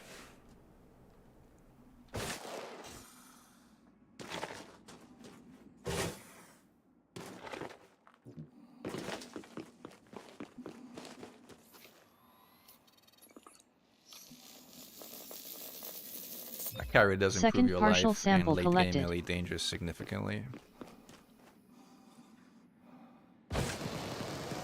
The Artemis has by far the most powerful jetpack of any ship. You can basically jump on top of any ship in low gravity. Like,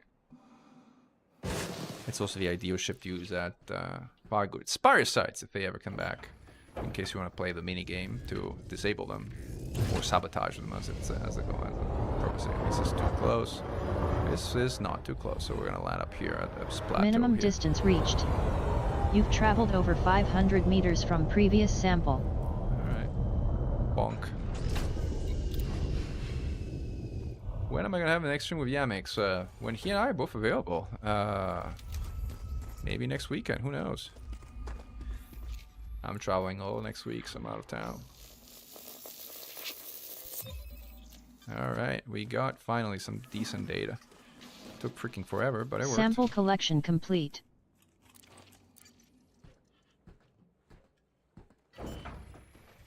Alright, so now we can head back to base.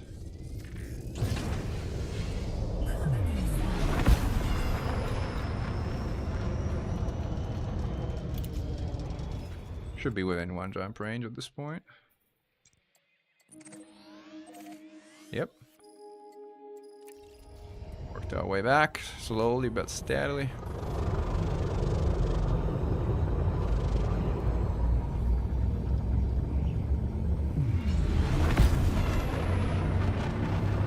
And the streams with Yamix are interesting. Like, half of the people enjoy them and half of the people hate that I'm even streaming with Yamix.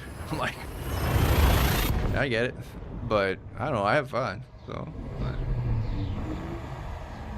I think he's got his personality, and it's not everybody's cup of tea, but he does know the game. All right, let's see.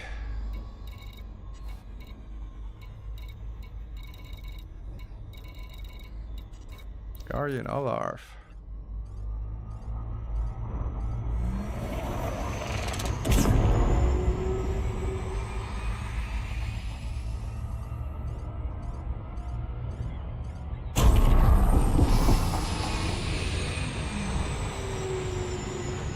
A little early, but it's good. I think we can also turn off Elite Observatory because we don't need it anymore.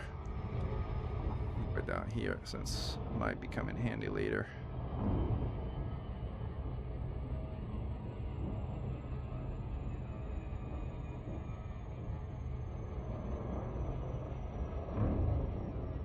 Let's see what our BGS here is saying.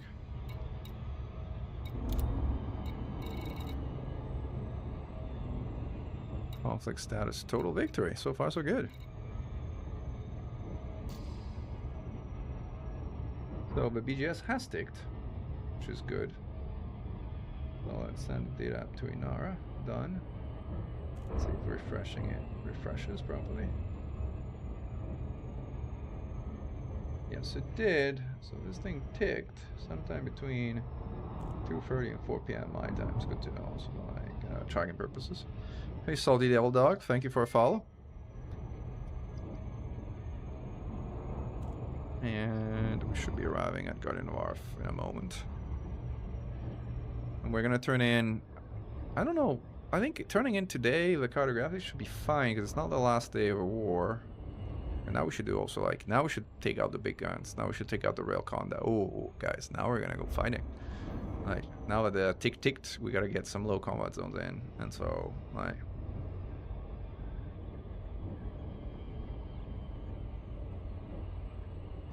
This is a tier 3 in orbit of our water world. After a year, this will grow to 3.1 billion in population, this station alone. Populous place. Pretty place too. Uh-oh. Military interdiction 2 seconds before dropping is deeply annoying, Commander. You're lucky I'm not Anaconda, or otherwise the outcome would have been different. Now I have to do it again. Yeah, that's fun. Welcome to the stream. Oh yeah, Aldous, if you're streaming in a couple of hours or whenever we're done here, I might come over with a raid over if you're on Twitch.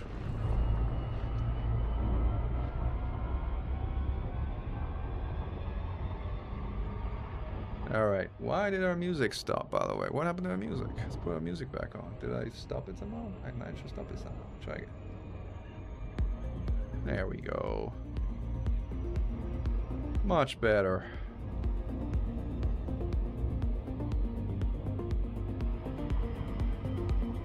Try not to get interdicted this time.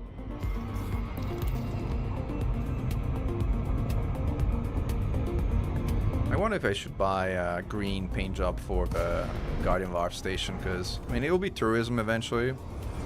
But I don't know, like, the tourism color is purple, but there's no such, I don't know if there is a purple, like, Orbis station. Alright, I'll show you landing and flight assist off because I promised I was going to do it, so let's do it. Flight assist off high speed, by the way. Whoa. Whoa. Ah, no! Autopilot! Autopilot, what are you doing? Alright, first let me disable the autopilot. Let me actually re-enable the autopilot. But I have to disable it manually because otherwise, like, this thing is gonna try to dock me no matter what I do. Off. Alright. Flight assist off, dog. Where all the people are coming from? Yeah, that's the question. Some questions are best not answered.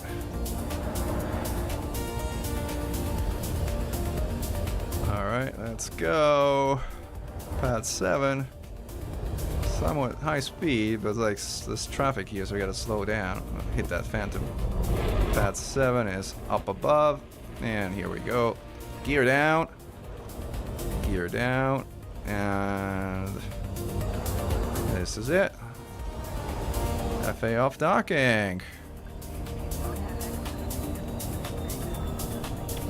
Huh? Ah, look at that!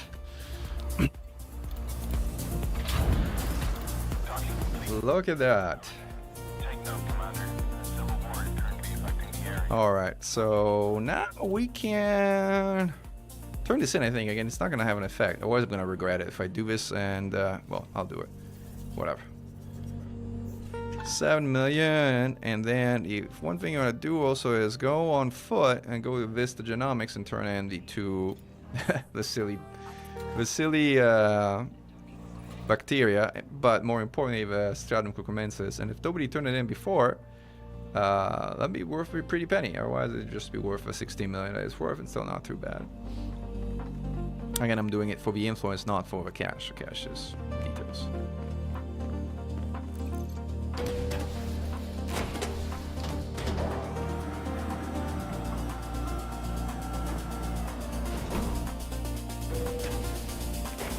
Vista's on the right, to the top right, if I remember correctly.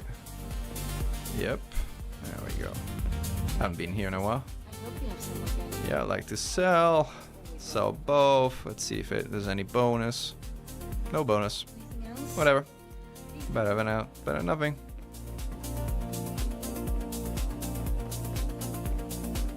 Oh, one thing I'm gonna check if at this station has any tier 3 goodie of any kind at the seller. Sometimes you just get lucky, and since we're already here, there's a tier 2 Maverick. Who cares? It's garbage.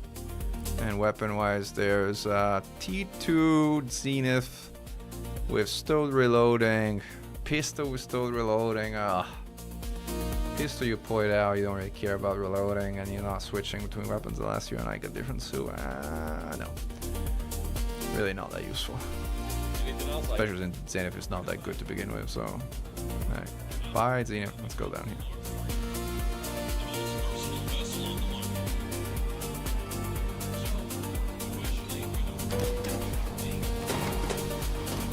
use your composition scanners on new discovery for codex entries? Yes, that's right. Hey, Seabright, thank you for the follow.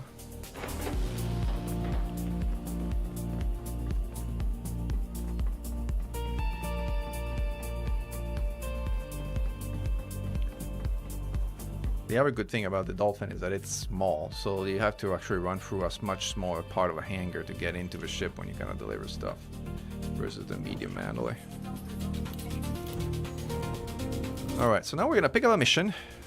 We're gonna pick up a mission, hopefully that gives us some decent materials from the...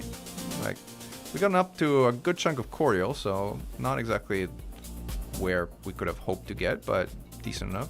This might not be updated, but we might have gotten higher than that with exobiology stuff, but we'll see. Anyway, combat. Kill Paladin Consortium ships, that's what we want to do. But we also want some decent materials for it. Technetium. Technetium is good. Selenium too, actually.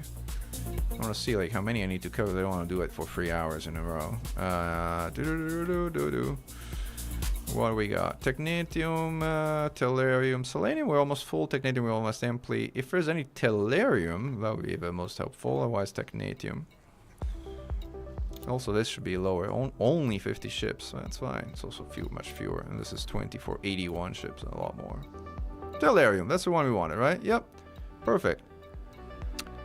I don't think we can stack these from the same faction and kill systems, right? And kill 48. Oh, fantastic. We're doing this one. I don't think you can stack these and they don't count multiple kills together, right? Maybe someone who knows BGS better than me does. They basically, because they're from the same faction, they only count one kill at a time. If you had multiple, you could stack them, but if you have one, like from a single faction, I think you basically have to go with one at a time. Yeah, that's what I thought. Thanks for confirming, Mark Perel. Alright, and then this is like the facility customization thing I was talking about. Like, this is the default gray, which is obviously designed to be somewhat ugly. This is green. I don't know if this is when it's also going to be like a tourist station that's green. Like, the two fancy one are like the copper gray and the silver blue. But I already have the XI headquarters in copper gray and the XSF headquarters in silver blue, so I'm not sure I love those. This extraction really only makes sense for an extraction starport in my mind.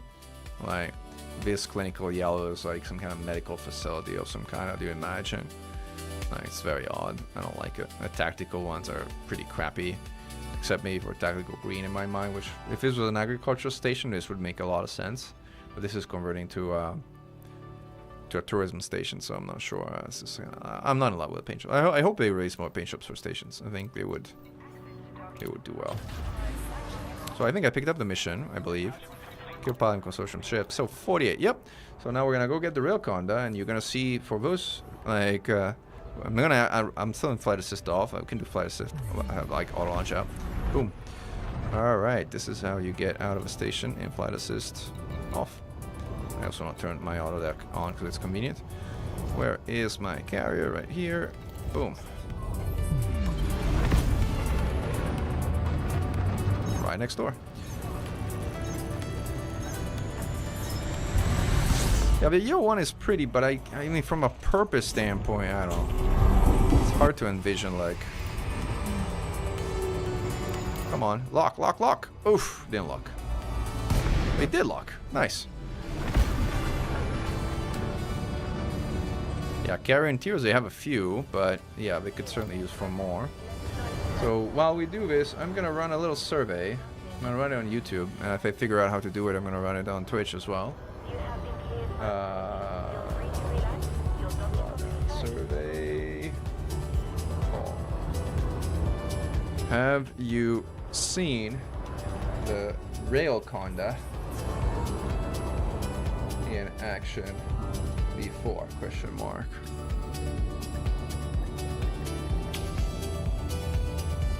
The answer is yes or no. Let's see if I can do it on Twitch as well. Sub only manage prediction, read channel, stream together. Manage poll. New poll. Has seen Recon in action before? Yes and no. 3 minutes.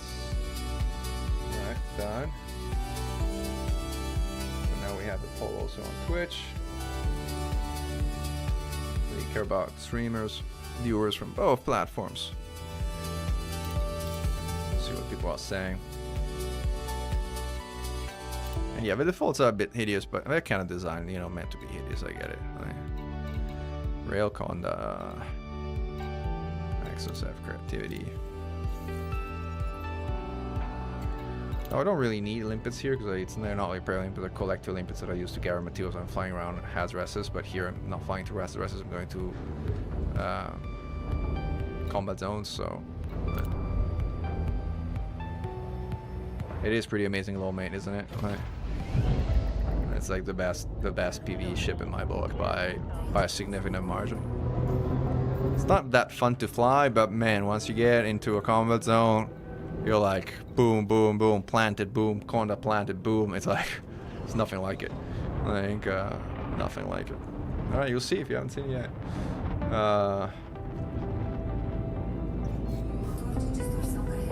3 to 5 minutes, you say? Well, let's see how quickly we can delete here. Let's see how quickly we can delete things in this low combat zone. By the way, we're doing low combat zones because they are the most effective at improving your war score. I think.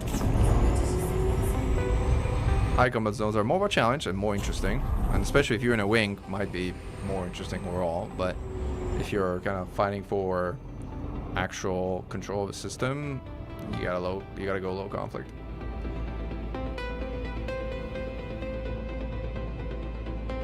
Thoughts on next ship release? I mean, they haven't done a federal ship, and the feds are kind of upset that they haven't done a federal ship release, so at some point I would guess there will be a federal ship. I don't know if it's going to be the next one, but I mean, in terms of buckets, if you think in buckets like they've been thinking in buckets, there's 2 buckets which haven't been bucketed as far as new ship is concerned. Number 1, passenger ships. Number 2, federal ships. Maybe number 3, large multi-role / large combat. Those are the 3 buckets which haven't been bucketed. So one of those 3, or all of those 3 eventually, I would say, is the next one. Yes, the Fast Mark II could be one, or a Corvette. Or you could do federal and large at the same time, and you could do, you know, instead of a Corvette, what's bigger than a Corvette? I don't know. Like, I guess a Destroyer will be bigger than a Corvette. Although Destroyer is like not exactly a very family-friendly name for a federal ship. So like, I don't know, Corvette Mark II, I guess. More vet. Yeah, somebody was asking about it. Yeah, and asking like, if they made a combat large federal, what do you think it would be like? And I said, I think it's gonna have 4 huge hardpoints, and I think its maximum boost speed is going to be 50 meters per second. If it's anything like the current Corvette, that's probably the design ethos. All right, so let's fight. Somebody start a timer if you want. Like, and let's put pips where they belong. Let's also get ourselves some night vision. I can see better. Plant.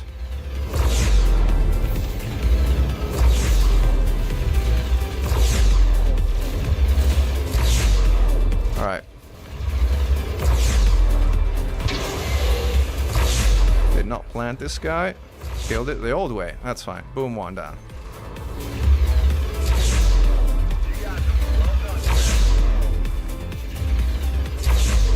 Plant half power. Plant 0. And we got him. Boom, planted. Next one. That's a Viper Mark IV.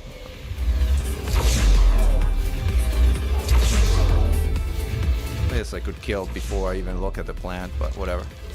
Since we're kind of aiming for plants for the sake of the... I'm shooting poorly today. Very poorly.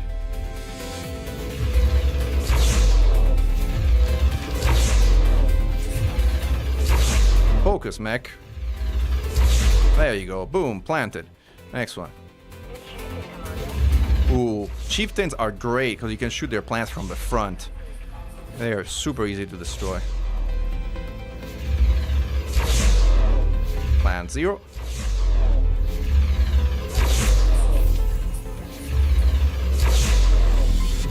And I think that's it. Bye-bye, chieftain. Chieftain down. Planted. And next one, another chieftain. go. No, that's a challenger. Same thing as a chieftain though. Super easy to snipe the plant from the front. Plant. Plant 0. Chowie down. Boom. Try again. Vultures instead are annoying, because vultures you cannot snipe a plant from the front. So I'm gonna ignore that one for a moment. But the other things left are all kind of bigger than a vulture, so maybe I shouldn't. And now it's shooting me, but whatever. Let's go for a python. Actually, people are shooting that conda. Let's go for that conda. So long as the conda is not looking at you, you can hit the plant. But similarly to others, you can't really hit the plant of a conda if it's facing you. And now it's facing me. So we'll have to blow it the old school way. Unfortunately, it's already half dead. Sometimes we gotta slow down our fire rate to let our distributor catch up. This guy's almost dead.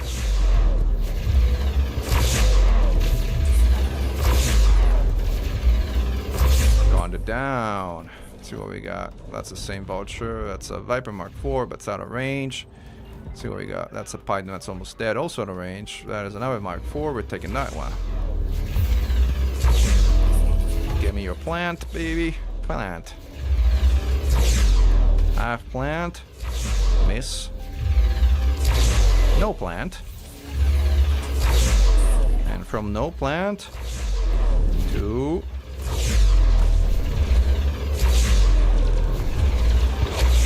no Viper. Boom.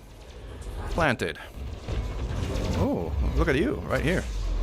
Thank you for coming right into my eye sights, in my iron sights. This is a sniper. It actually works better when you are 4 or 5 kilometers away than if you are like close up range, because the convergence of your weapon is better. Plant 50, plant 20, plant 0. Well, he's 4%. He's basically dead anyway. Harden down. Alright, that vulture, I guess it's spot 1. Alright, what was the time? Anybody like checking the time? What do we do on time? I think the next one we can do even faster, by the way. Surge detected? Nobody, you're not going anywhere. Where's your frame shift drive? There you go. No frame shift drive left. Sorry, buddy. Boom. I love this shit. Oh, man. Woo! Let's see if somebody else is like drive less. This guy. Alright, everybody's up. 4 minutes. Alright, let's see if we can do better. We can do better. Let's synthesize some heat sinks. I need some more. You don't need heat sinks unless you're kind of really pushing the time. Like, you just lower your fire rate and you'll be fine. But if you're kind of like going for like some kind of time thing, then having some heat sinks doesn't hurt. Do you get anything about how refinery content gets added to the colonization station? Tier 1 planetary scientific station, and it has the contact for some reason. Does it have, did you build it on a rocky body? Does it have like refinery as a major economy? Because that would be my hypothesis. Alright. Let's roll. Let's start a time when we accept a mission and these guys actually spawn.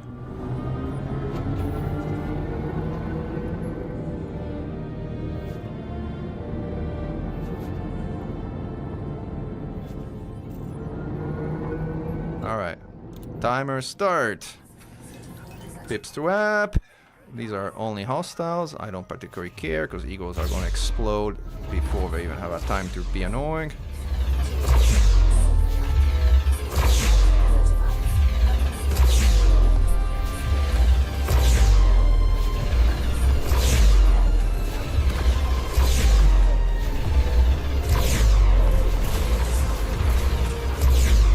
Eagle down. Well, guys, it would be nice if you also had more than just me in this combat zone. Oh wow, you got my shields.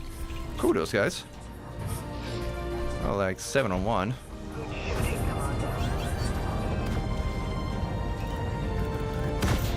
And I wasn't paying attention.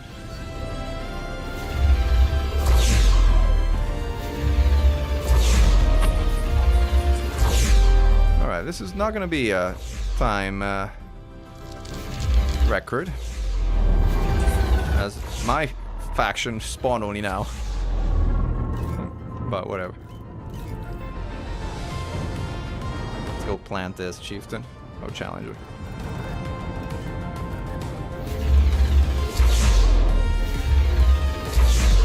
Planted. Boom. The Python shooting me. Maybe we shouldn't be fighting without shields, but whatever.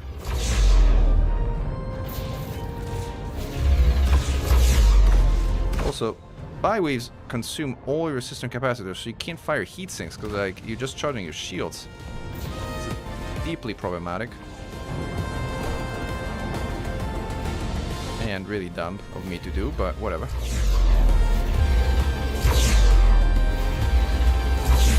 I'm flying towards my comrades, see if I can get them to at least engage someone.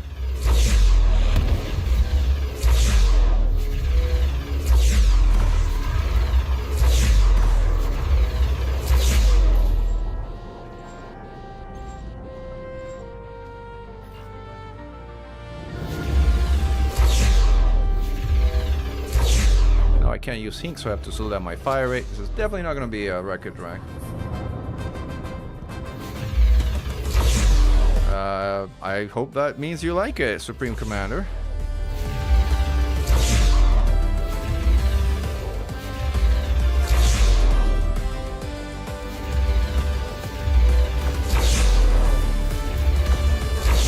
Oh, railgun competition, huh? Well, I think you're gonna lose that one.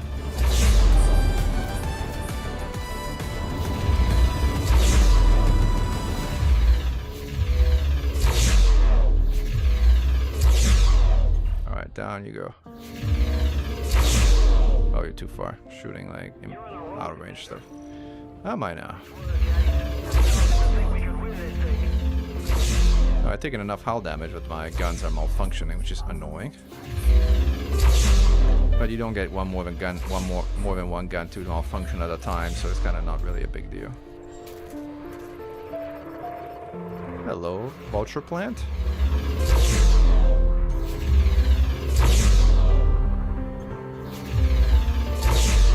So vultures have a really small power plant. When you do hit it, if you do hit it, it goes down really quickly. But you have to hit it, and that's not always easy.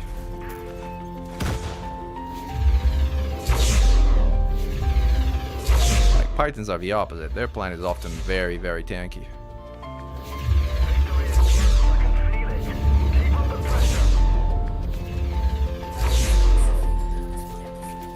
Almost got my shields back, which means I almost got my sinks back. I actually care more about the sinks than the shields right now. Alright. Let's put some pips back into Sys, charge that thing. Gotta be careful when firing without pips in weapon because things could go poorly quickly. Guy's out of range. This guy, type 9, takes forever to destroy. This battle's gonna be over before we have even a chance to get there. Vulture, vulture, eagle. Eagle gonna go. Bad shot. Good shot. Good shots, you know. Eagle is blowing. What else we got? Oh no, we just got it through our knowledge plant. Sometimes they spin like that when you kill its drive, sometimes when you kill its plant, so sometimes from a distance can be confusing. So that type 9 is getting pounded, so let's actually do it. Where is... What happened? Something happened. There is a Bonky raid. Wow. Hello, guys. Thanks, Bonky, for joining with your team. Great to have you on board. Battle 1. And this guy... Oh, I'm shooting a cargo hatch, not the power plant. The plant's also 0. That guy's about to blow.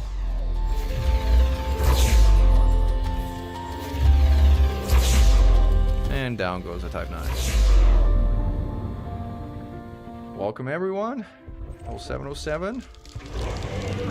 Appreciate the company. We are doing some combat zones in a system on the fringe of the bubble. And it's going decently, I want to say, so far. Except when I do silly things. Let's see this mission, how this mission is progressing. We should destroy, what, 48 ships? We're a third of a way there. 2/3 of a way there.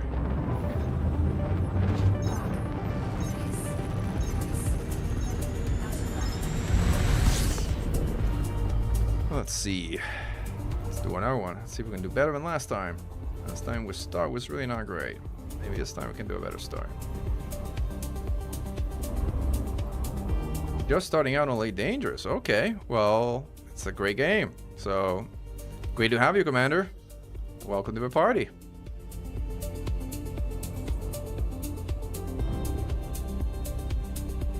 Let's roll. Get some engine because we need to get to 7.5 kilometers for things to spawn. And then hopefully we get both factions to spawn. And I did not get that reference as a non-German. Hopefully that excuses me for not getting it. Alright, Anti-Xeno Initiative. Alright, we now got hostiles only, so this time we're gonna instead boost away. So that they come and chase me. And then as they come and chase me, we blast them since we're waiting for our friends anyway. Ooh, miss. That was bad. Ooh, rail battle. I like rail battles. With eagles, they're kind of a bit one-sided, but whatever. No more eagle. Viper 4. Viper 4 without shields.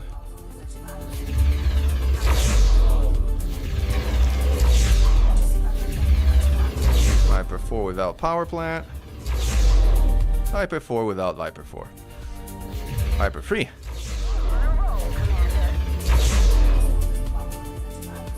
Viper 4, Viper 3. Viper 3 without shields. Viper 3 without plant.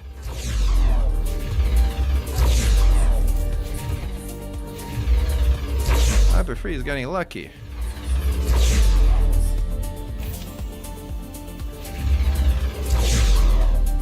Viper 3 got away.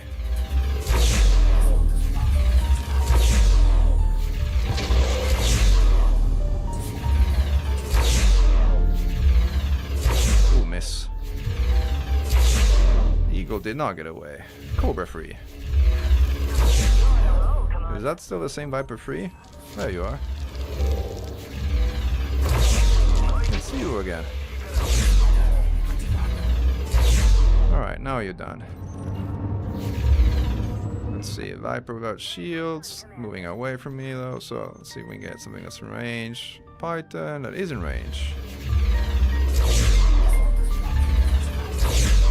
Where's your plant, buddy? There you are. Miss. Hit, but not a solid hit. Solid hit. Oh, I got your attention, huh?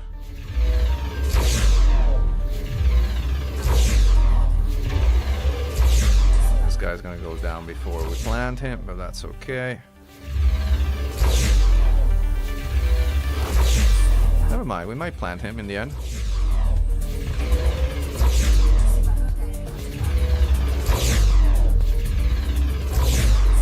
Solid hits, planted. Python down. You're on a roll, Commander.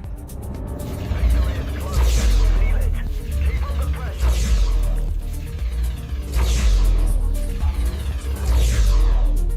Being a little spicy here. Plant. Vulture plants, as I said, are very weak. Vultures are notorious for having undersized plants. And that is their downfall. Boom. Plant. Vulture down. Keep going, Commander. Another vulture. Another weak power plant in my sights.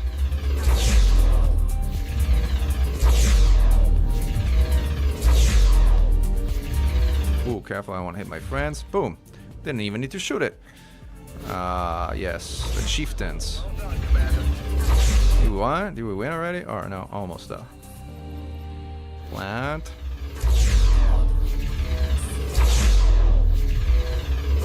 Plant 0.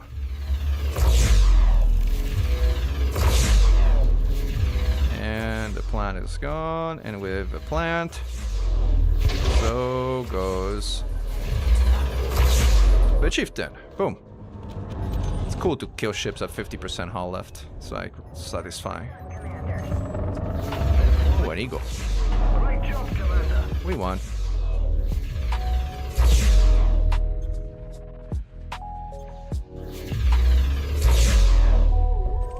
These are long-range plasma slug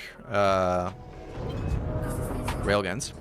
And because they are long-range plasma slug, this ship has 2 additional fuel tanks. Because fuel is ammo in the case of plasma slug weapons like these. In addition to that, as you can see here, you can't see it because I'm synthesizing heat sinks, but you can see the blue icon means I have premium ammunition synthesized. The good thing about premium ammunition on plasma slug is it never runs out, because you never run out of fuel unless you do something really, really stupid. So it's basically a permanent 30% damage increase on the weapon that never goes away, and you have never to restock it. So it's pretty cool, pretty powerful.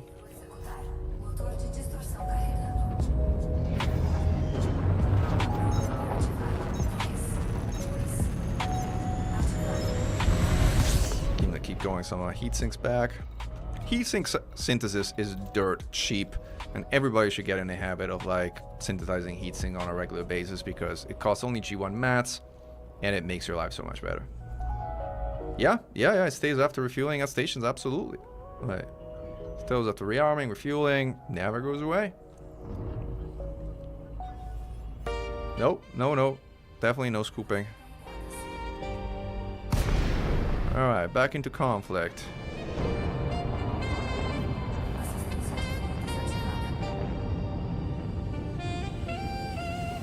Alright, let's see if we spawn.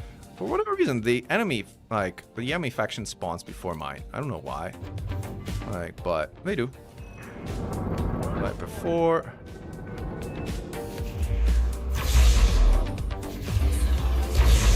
Maybe I should also repair some of my guns. Would not be a dumb thing to do. Did I blow this thing already? Wow, they die fast. Maybe I can take the entire fleet on by myself.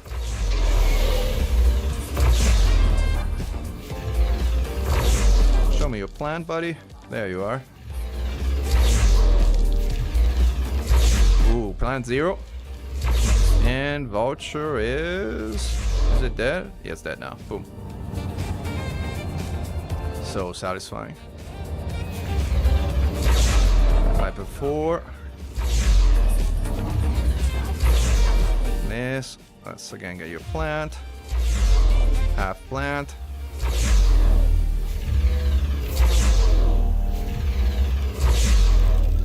Bad hit. No hit, really.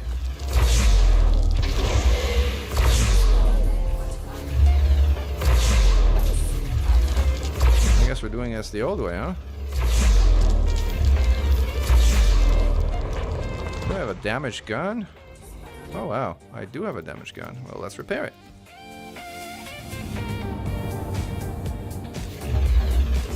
Good thing, yeah, I still have 5. That is, if I hit with them. Alright, he's dead. Boom. I did hit with them now.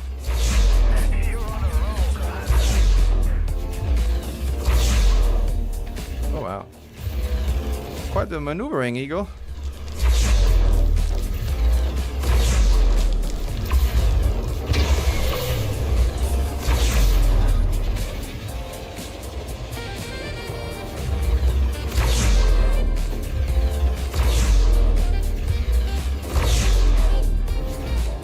Wow. You're down. I got his engines. They spin like that when you destroy their drives. Boom. Let's see who else is getting shot. We got a con that's almost dead. Let's finish it off. Leech the kill from the NPCs. Boom. Conda down.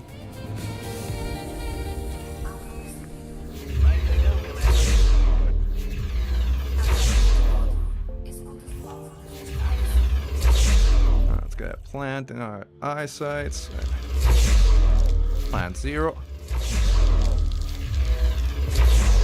Cobra free dead. Or Viper free dead, wow.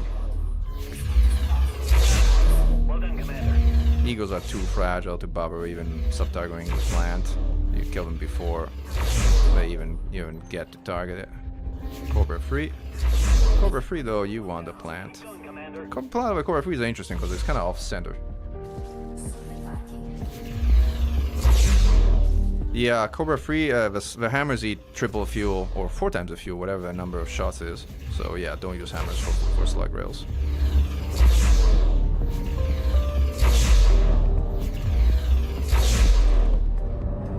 Also, plasma accelerators use a lot more fuel. You can use them if you want, but they use a lot of fuel. Federal Cruiser would be a nice federal ship, I agree, Dandy. That would be a great choice.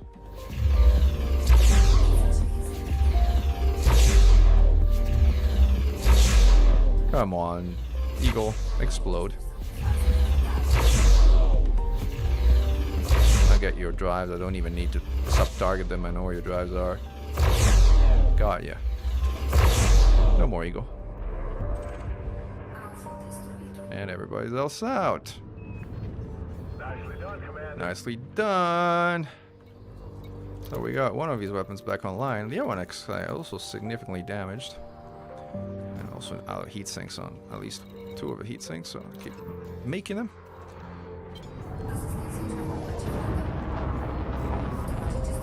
Triple the thermal load. That high? Yeah, then forget about it. If that's true, yeah, hammers are unusable. As you can see, these are already super spicy hot. So the idea of triple this heat load, this thermal load, forget about it.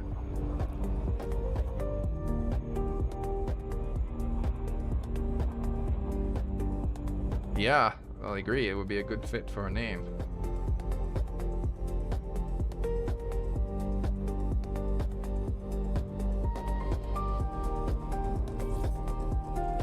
Alright, next round. Let's get some pips and engine again.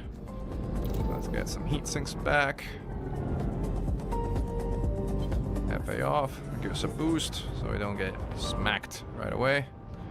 Since only hostile spawn first, don't ask me why. We get our weapons back here. No, let's just keep repairing it. Alright. Fangs out. Pips to weapon. Everything else looks good. Sort of. Let's shoot him. Oh, you want to do a rail challenge, huh? Yeah, we can do that. See your plant. Half plant. No plant.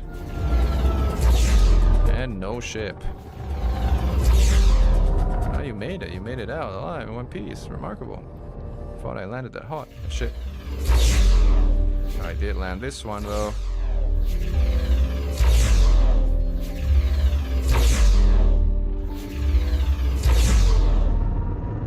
He's still alive. It's a miracle. The guy rolled very, very well.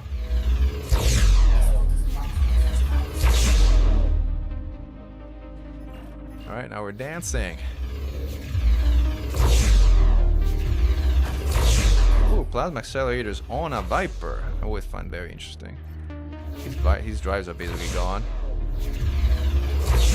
His plant is gone. Come on. Plant you, plant you. Or not. I got some solid hits there, but not quite enough.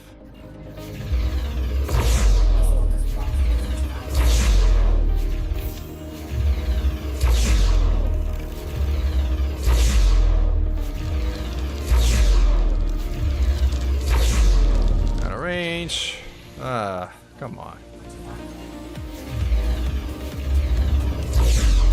Where's your plant? There it is. Direct hit. 0% plant. And planted in one hit. It was the first hit that took it down, not even the second. Well done, Commander. That guy managed to get a bank off. Didn't help him, but whatever.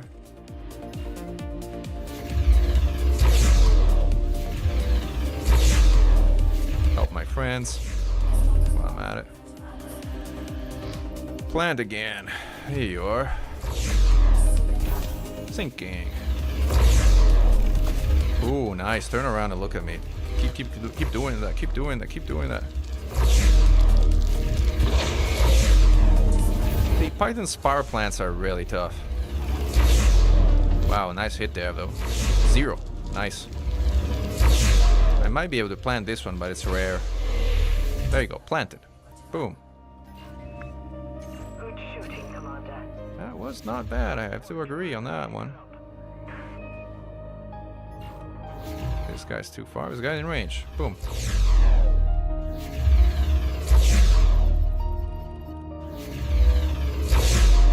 Asps, normal asps and hands rests and the like, you don't sub-target because you die so fast.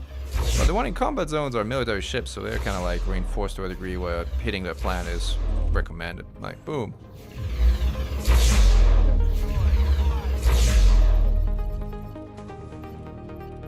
Plant again.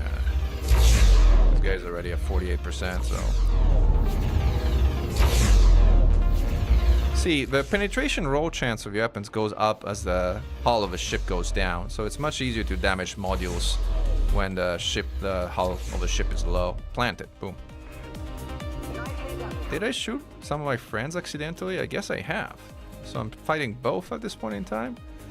Alright, that's a problem. How do I distinguish the bad guys from the good guys? This is a bad guy.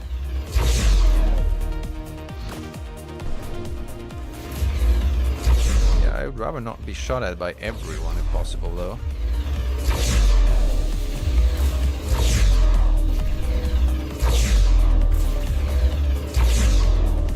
Out of range, but he's dead. This is friends. This is unknown. One of these two is not friends. This is friend. This is not friend. Alright, these drives are basically dead.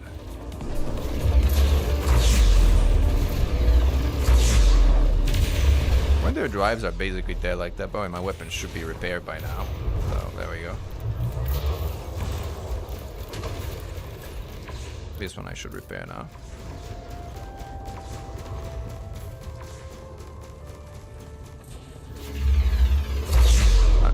Drives are... He lost his drive, so he's now basically dead in the water. And soon he'll be dead in the space. Boom. Shifting down. Good shooting, Commander. Am I getting credit for this or no? Unclear. This is another Costa. Thank you for a follow, Real Merrill. Boom. Alright, plant. Sink.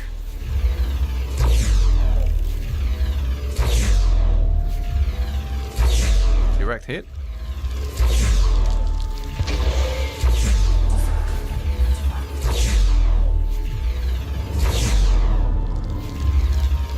Direct hit again.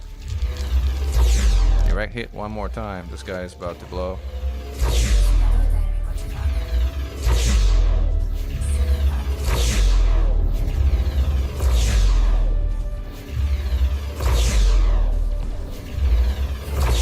Now he's going down the old way. Boom, he's down. Hostile again. I don't think I'm getting credit because I think I shot the others by mistake, so now I'm shooting everybody, but whatever. I think I'm getting credit for the mission, that's what's count, and the CG will still kind of conclude accordingly, so the things that matter are sorted.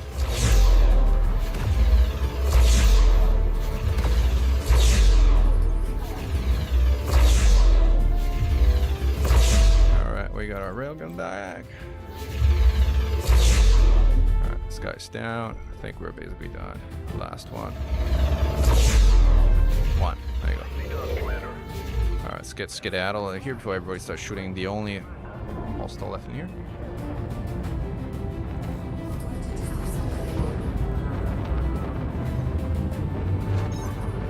See how we're doing on mission. You have to do exclamation mark, far grid Ras. Opposite, Star Wars exclamation mark. I got 8 ships to go, probably 1 CG.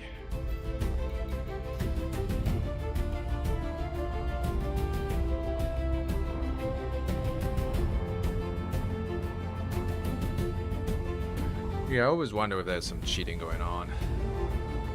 Evening, Ras.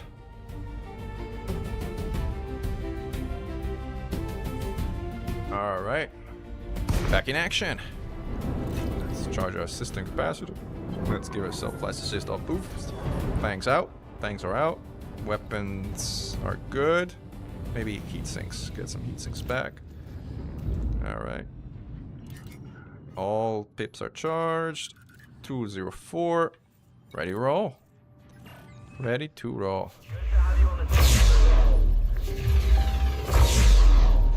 Plant.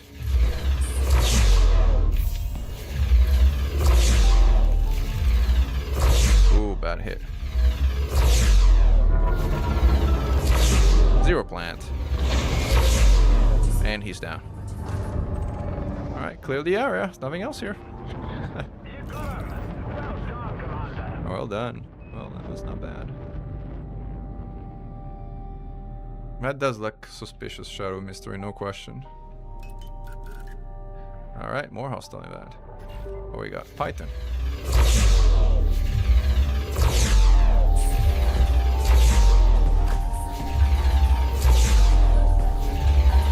What about friendlies, guys? Can we have some friendlies too? Thank you.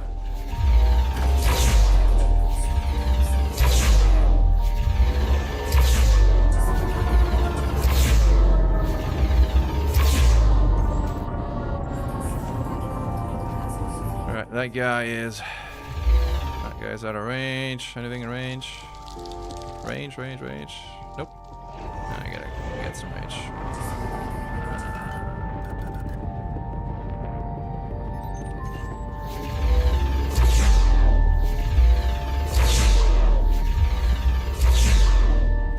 Python down. Oh, I'm totally out of heat sinks. Oh, that's sad. You got him. Well done, Commander.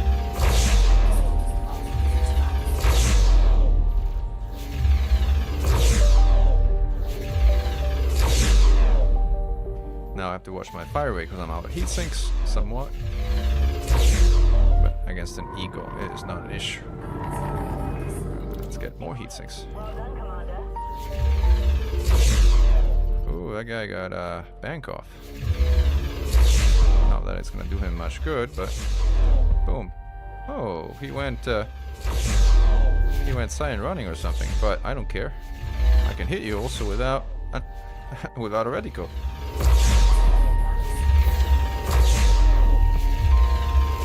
All right, bye, buddy. He's down. Another one down. Keep going, Commander.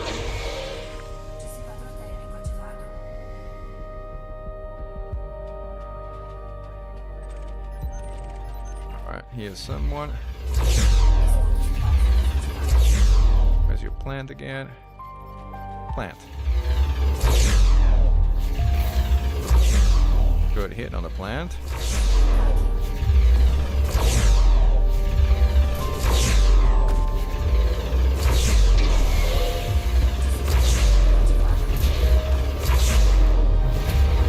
This guy's not getting planted. This guy's going down the old way.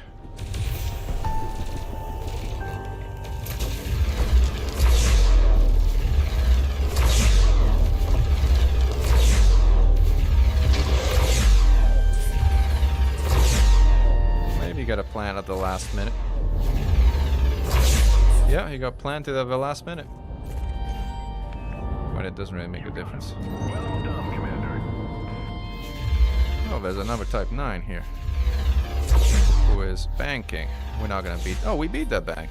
I was gonna say we're not gonna do it, but I guess we did. I think it lost its drives, man. This guy's going down. As it can't do anything right now, it's kind of spinning dead in space. Just need a lucky shot on the plan and he's boom. Boom. There you go. That's what I needed. Thank you. Good shooting, Commander. We've always broken them. Drives are almost down.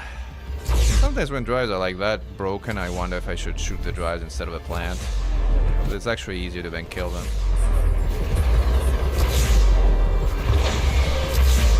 Plant 0. Oh, heat. Too much heat. He's down.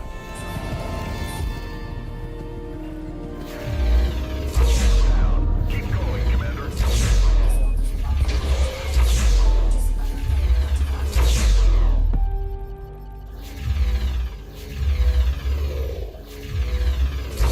Nope, sometimes I hold my fire when I'm not quite sure that my shot is going to land where I want it to.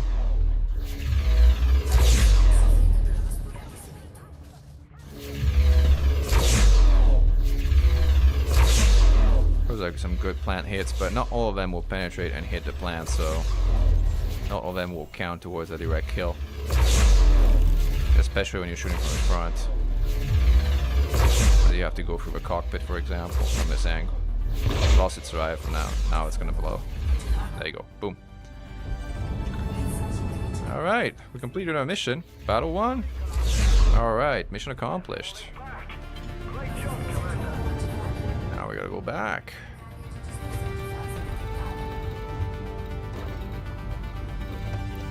Back to Guardian of Arf. I show my Railconda build. Do I have a Railconda build sort of like linked in Etsy? I think I have it from like one of the Railconda videos. So while I navigate my hero map, fish it out. 1 second. Railconda. Yeah, I found that.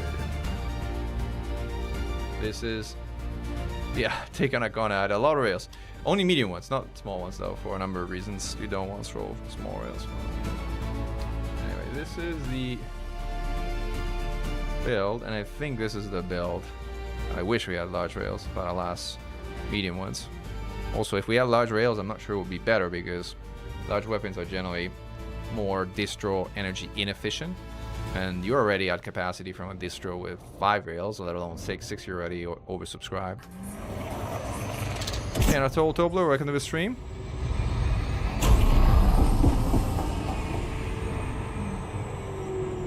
By the way, welcome to Miser. The Miser is a long-term community member who's been contributing a lot, both in Discord and Elite subreddit to Dangerous Community. Very knowledgeable commander.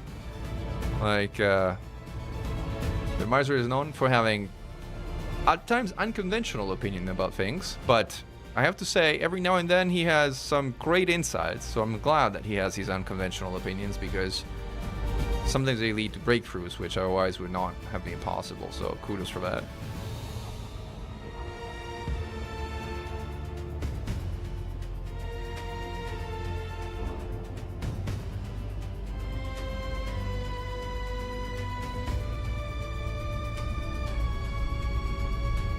Caustic sinks are in Plato heat sinks. It might be an old build. I don't know what happened to Etsy. Is that my Railcon? Oh, I might have put the build that was for... You know what happened? That's a funny one. The original version of the Railconda was not meant for use for PvE sites. It was meant for use at in Titan space. It was meant to use as like basically the infinite ammo weapon that battered down the shield of Fargoid Orphreses, while your friends with either plasma chargers or guardian shards, but usually plasma chargers if you're doing it in that combo, took down the hulls of the Orphreses. It was one of the most profitable things to do. You could do it only one day during the meltdown phase of each Titan, so you could only do it 8 days in the history of Elite, but those 8 days you made a killing in terms of money, because like you had just Orph spawns again and again and again. It was better than Spire sites. In fact, it was like so crazy that the whole area became a caustic mess, and being at 6 kilometers away allowed you to stay out of a caustic mess too. It was quite something. That's why that Railconda build has caustic sinks, because even though you could stay out of a caustic area, every now and then you ended up drifting into one inevitably. So yeah, that's why I asked caustic rails. Story from a long time ago. But yeah, you should not have caustic sinks. You should have regular heat sinks in one for PvE use. Yeah, everybody misses offers. Everybody misses the 40 million offer spawns in particular, right? Anyway, like last time, this time I'm going to dock in flight assist off. This time though, instead of a Mandalay, which is more agile, I'm gonna dock this freaking truck known as the Anaconda, and I'm gonna do it at a reasonable pace at 150 meters per second in flight assist off, which is, you know, interesting. I see that. Here we are, our docking spot here. Slow down, max, slow down. Whoa, this thing is heavy. I was very fast going in, so I couldn't quite get to a perfect angle like immediately, but it was close enough. Oops, I didn't want to turn that on. That was like wrong button press.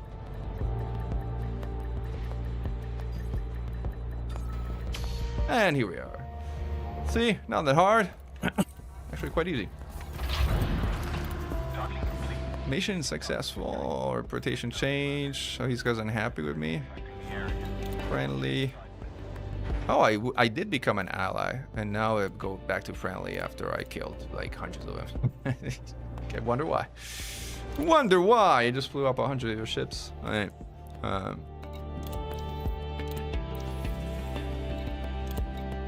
So now we're gonna cash in on artillerium because materials are the real goodies of Elite Dangerous.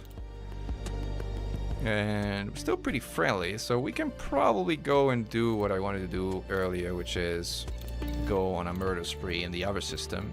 Here, we've done what we needed to do, pretty much. I don't think there's anything else here. In terms of context, I think I've turned everything in. Codex Discovery, I guess.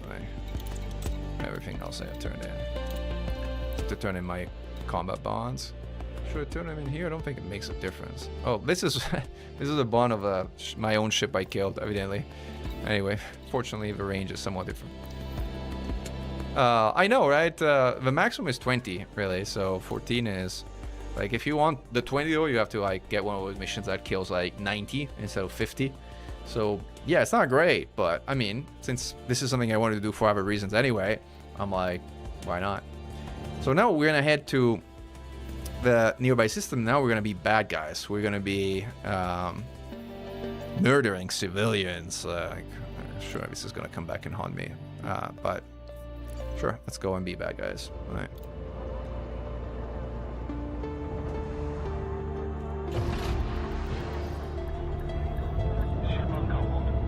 How did that pay? Well, not much. Not much at all. I don't even think how much it paid, because it's not money I care about. It's like too little money.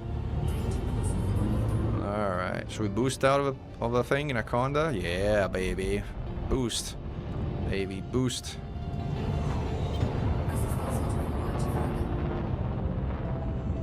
Yeah, 50 million is like a Medusa. Medusa's 40, whatever. Is it 40? Yeah, it's 40 now.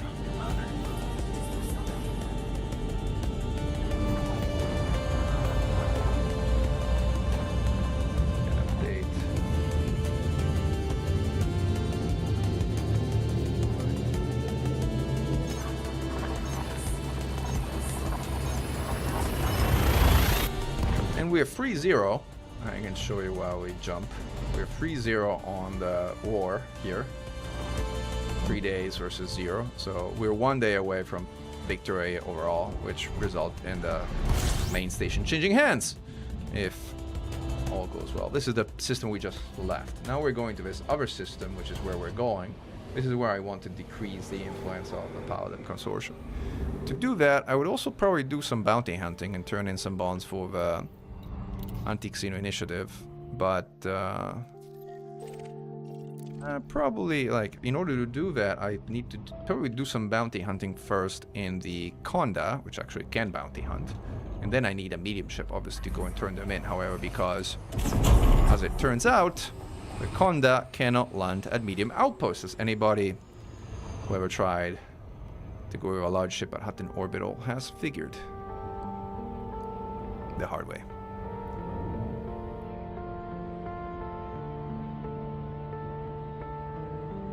One of the issues of doing that, though, is that you get notoriety. Notoriety is annoying, as basically you have to just leave Elite running overnight to clear notoriety, as it goes down by 1 point every 2 real life game hours. It is truly a dumb mechanism, but whatever. You finally let elite run overnight and the following morning. Ah, I thought I had the lock. I didn't. Try again. Look at the orbital velocity of that thing, huh? It's like speeding around. Oh, well, I would say look at it, except you have a web browser in front of it, so you don't actually see it. Alright. So now we're gonna shoot some bad guy, or some good guy actually. And then we're gonna see if we can get the system authority to respond. But we need some good guy to spawn. Hopefully we get someone to spawn. Do I have long range sensor on this kinda? No fire zone. I could care less about you in a fire zone, sorry. There's someone down there. So long as it's not someone from the Anti-Xeno Initiative, I'm shooting them. Oh, it's a hauler. Cooperative of Peregrina. Yeah, we want that guys to go down too. Like, so. Shoot those two. Are in range? We're not in range. We gotta get closer. Before they dock, hopefully. Yeah, we'll manage. This guy is a bye-bye.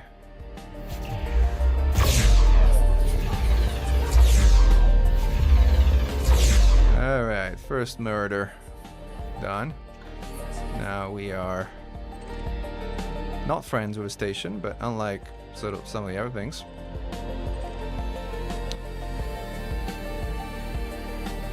I wonder if someone will respond even. It might take a while to respond because this is a low security station. But what I really want is for system security to show up and start blasting them. Yeah, I know there's a bonus, but I don't want to mess with bonuses, the squadron bonuses. Ooh, someone's shooting. Who's shooting? Is that the station shooting? I guess it is. Can't target it, and it's hurting a lot, so it must be the station. So we kind of got somewhat away from that.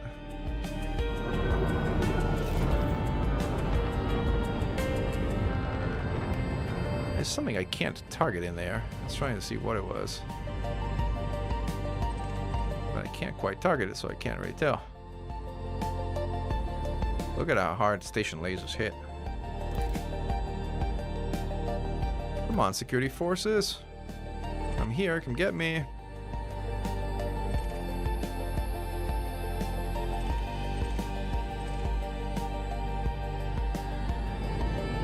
Looks like someone in space at this point. See if I can go get them. Might be trying to get away. How dare you? If they're the Anarchy faction or if they're Anti-Xeno Initiative, I'm gonna let them go. But if they're not, I won't.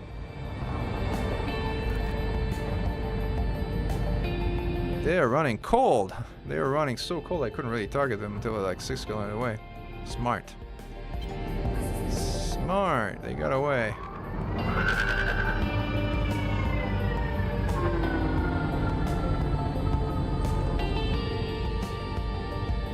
Now the question is, will system security ever show up in this little security system? 450 NPC, that's like a genocide.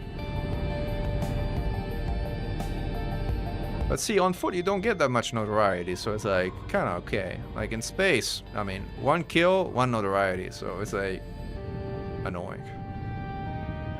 Alright, someone's here. There you are. Diamondback Explorer.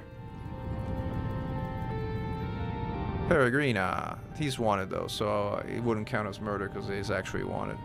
I'm still gonna shoot him, but in fact, I don't know if I would shoot him because, like, I think that if I get a bounty, if I kill a pirate, I think that might help the main faction. So I'm not sure it's a good idea, but whatever. I want to shoot things, so whatever. Note outside of a combat zone how quickly things blow up. Railcon the power. Hey, Alexander Corbin. Yes, boom, boom, boom. In fact, we need some more battle music now that we're shooting things. Let's switch to Glory to Mankind. Make it the signature title. More appropriate. All right, we got company. Finally, who we got? Who we got? Who are you? Another wanted guy. Whatever. One-shotted. One-shotted a DBX. Look at that. Well, bounties, sure. What else we got here? DBS. Running away. Again, wanted. One-shotted again. 2 for 1, huh? Boom, boom. Where is system security, guys? I'm murdering people. Is that system security? Oh, finally. You took your damn good time, huh? Alright, let's dance.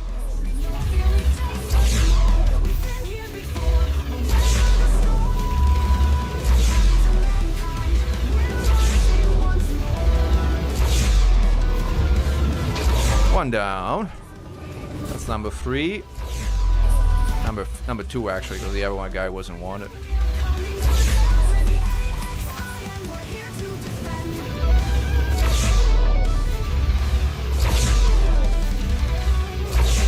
And system authority is. We could try also dealing with when they show up, if they show up. What's the name of the super police people? Like ATAX, something. I don't see them often. I'm not usually a pirate, but this time, yeah. This time I'm happy pirating. Hey Maltex, welcome to the stream. Glory to mankind. We are coming for them with the AX. I am here to defend. Well, in this case we're here to murder. But yeah, we're generally here to defend. Somebody else there. Who are you? Asp Scout. All Asp Scouts deserve to die. Unless you're with the XI, which you're not. So you're getting murdered, sorry.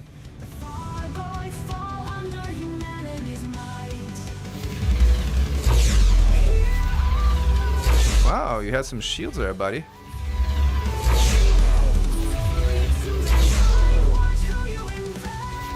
Bad day. And he's down. Alright, more system security. Good. That's 4 to my name. That one about 20.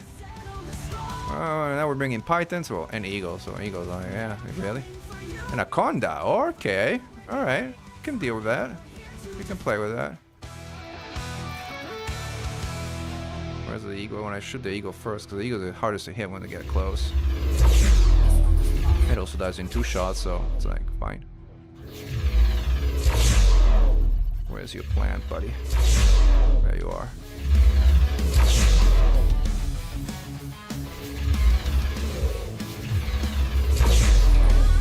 Ooh, nice angle. Plant 0.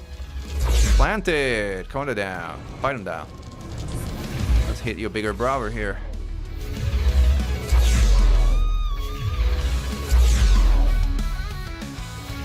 Oh, you're banking. That's cute. Last a few more shots. Alright, this guy I can't really plant from this. Oh, I can plant, I guess, from this angle. You just gotta hit the plant.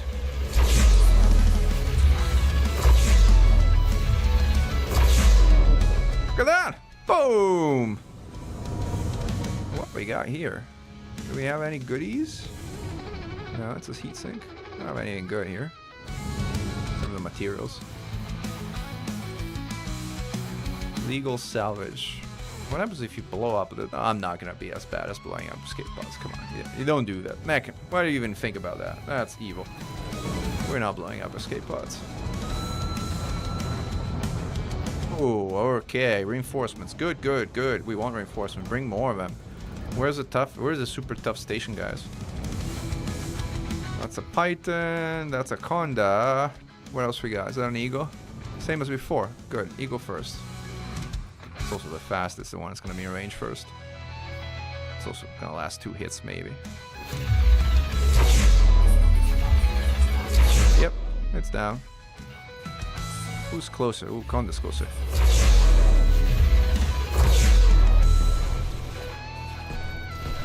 Plant.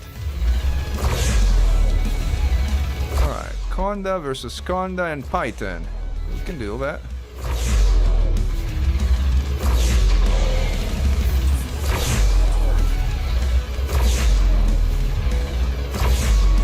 Plant almost 0.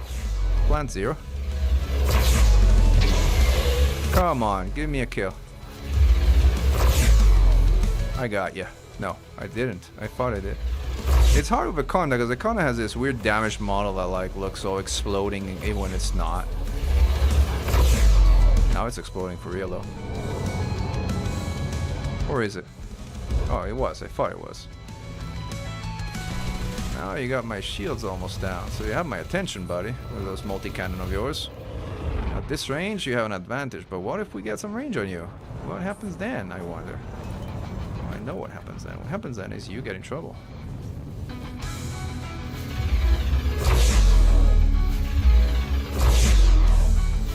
And then if you show me your power plant, you get into real trouble. Plant 0.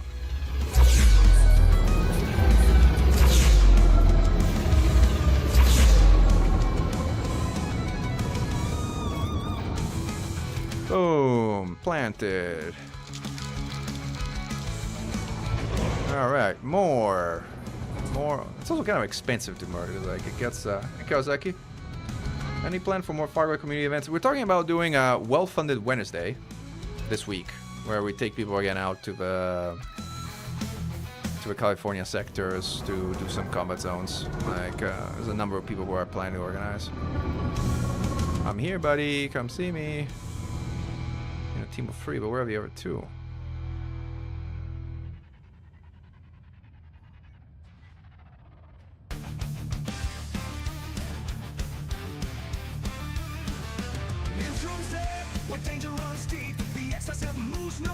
That's good. Doubling notoriety reduction. If you're doing what I'm doing here, it's definitely a good bonus. But again, I don't want to mess with my squadron's bonus. Justice away. It's superb. Yeah, come get me. Come get a piece of me.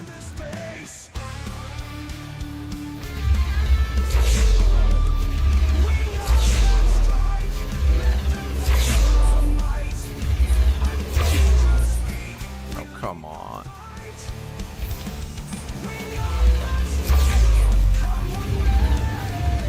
Oh, you're shooting plasma accelerators at me. Cute. Plant 36. Ooh, good angle for that plant. Too bad I don't have that angle anymore. Ooh, now I do. Now I do. And you're dead. Boom! Python, is that an ego again? Yeah, same ego as before.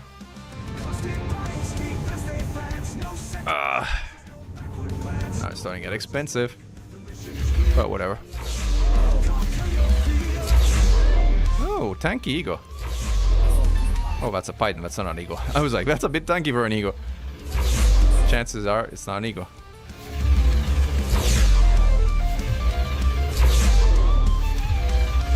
Actually, not tanky Python at all. No more Python at all, in fact. Yeah, the ego is less tanky. Alright. This is another one down.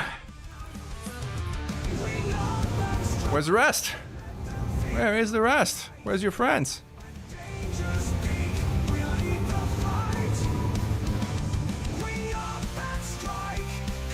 Is there hostiles there? I just see exploded people here.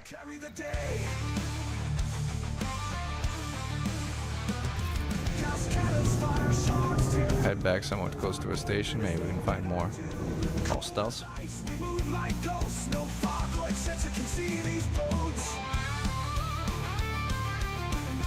How many have we destroyed by now? I think I have a BGS tally running in the background, so that should tell me. Wait, this BGS tally, I got 11 from Paladin Consortium. I think I want a few more. Is that, who's that? Surge. Oh, I'm coming. Coming, Orca. I'm coming. Easy. Oh, that's like a innocent faction. For real innocent faction. So we're gonna go with System Authority instead. So now we're Conda.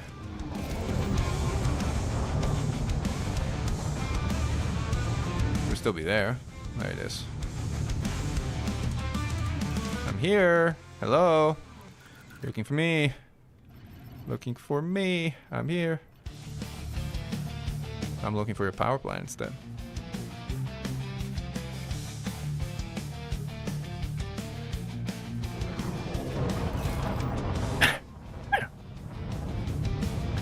And I found your power plant. Oh, I think your buddies might be closer than you are, so I think I might shoot your buddies first. No. Where's your ego? That's the ego. Ego first.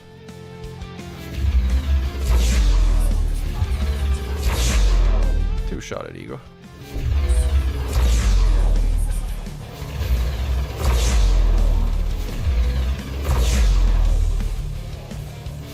Oh, banking.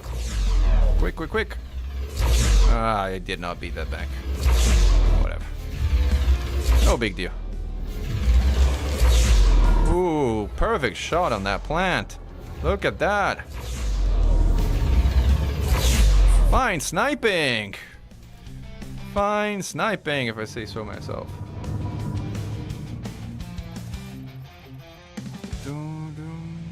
Hello again.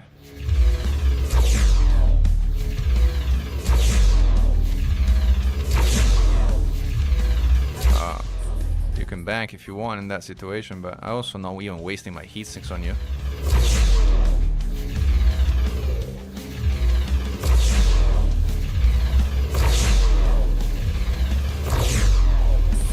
Oh, maybe now I am, because you're getting a little close for comfort. And you were down. Is that it? More. Next. I think you have to destroy 16 for the super tough guys to show up in a low sec system, and I am at how many? Let's see. I'm at 14. 2 more before the station laser ships come up.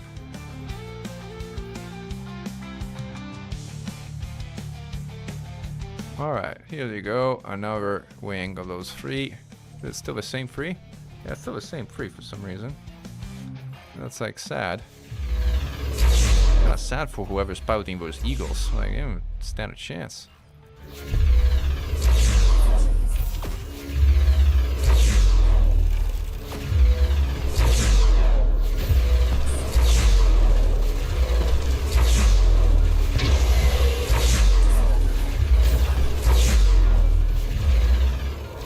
Oh, you're getting me now. Except you're dead.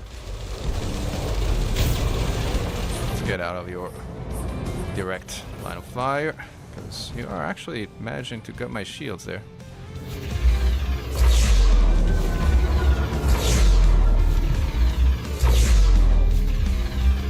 See if I can beat your bank. I did! I beat your bank, buddy.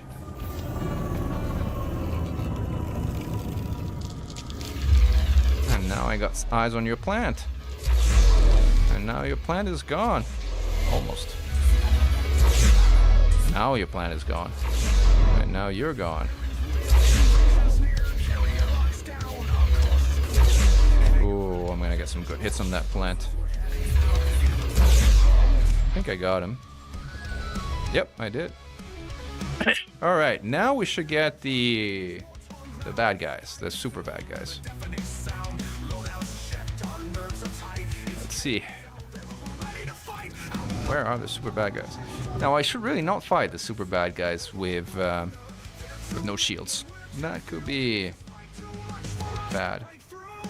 Do you ever do all fixed cannons on a ship mechan? Well, this is all fixed rails. Like, better than all ship fixed cannons in my book, especially since they have practically infinite ammo. Right. What we got down here? Ooh, jump out. Who else we got down here? Who is that? Hauler. Tell me it's a hostile. Tell me it's a hostile. Tell me it's a hostile. Piloting consortium. Yep. Boom. And one-shotted. Oh, ATR. ATR's here. All right. Hello, ATR. You are ATRing me.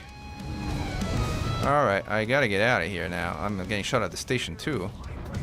All right. This is even Mechan is getting out of here.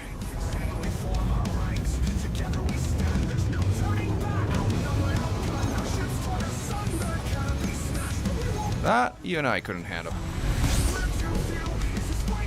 They're not coming interdicting me, so the thing is, I actually want to go and turn myself in now because I want to go to a prison ship and clear my bounty. I will still have notoriety, but at the very least, I kind of manage my bounty.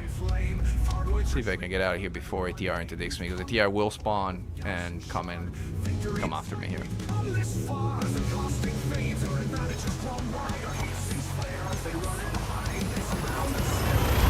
There we go.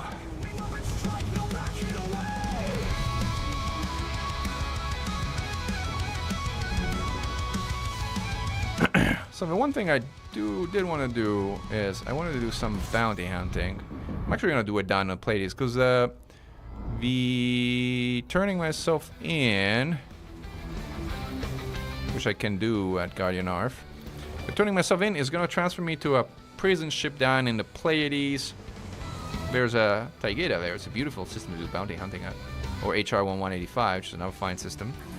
So I think I'm gonna do some bounty hunting down there, and then make our way back up here and turn the bounties in, and that should give me a pretty big boost in influence that I wanted to, since we've done so much murdering over up here.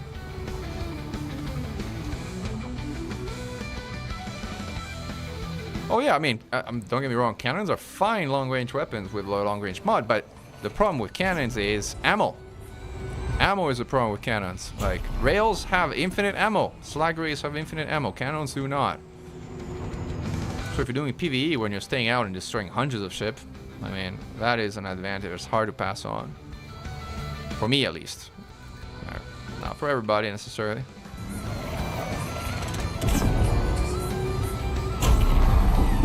Alright, we've done our combat. Let's switch back to our chill music. Since... first kind of do my loop of shame here. Now, loop of shames with anacondas are annoying because this thing does not freaking turn, so like.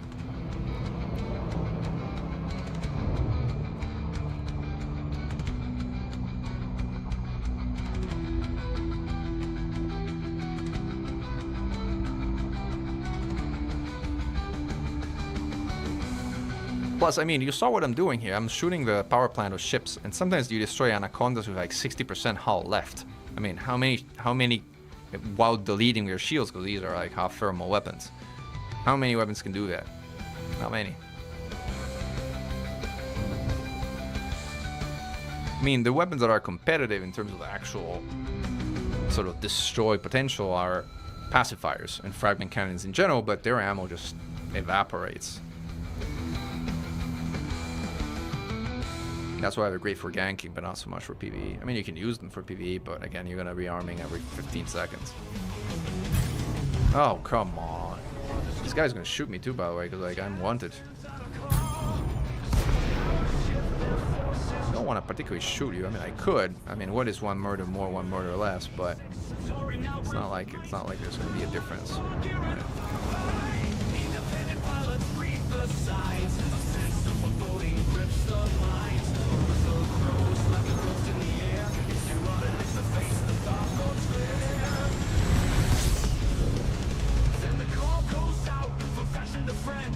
Pacifier Vulture is fine. The problem with Pacifier Vulture is they only got 2 guns. If you meet a Python Mark II with 4 guns, plus 2 medium utility guns, I think the Vulture will have a hard time.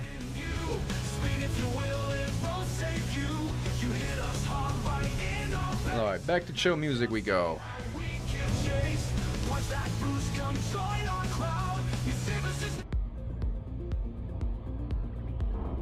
Alright, let's go turn ourselves in, do some bounty hunting, and get ourselves back here.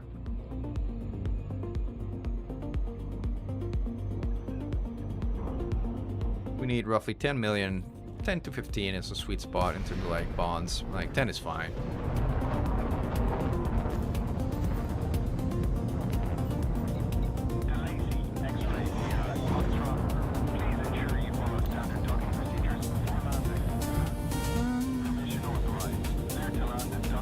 Shock cannons are fun, but shock cannons are not good. Like, sorry. They're fun, but not good. Same with Concord cannons. Fun, but not good.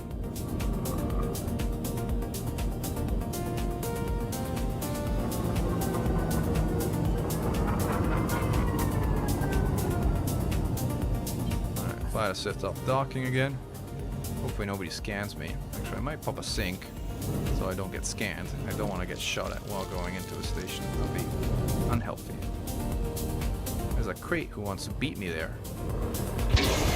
The crate will beat me there. Fine, whatever.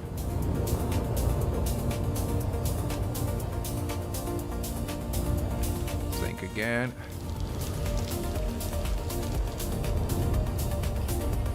Oh, you're scanning me, but it's well too late. And I'm safe from scans down here.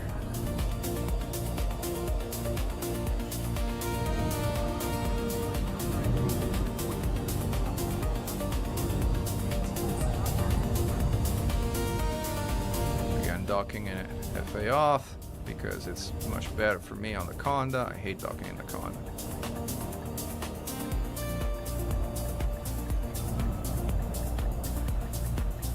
Dock me.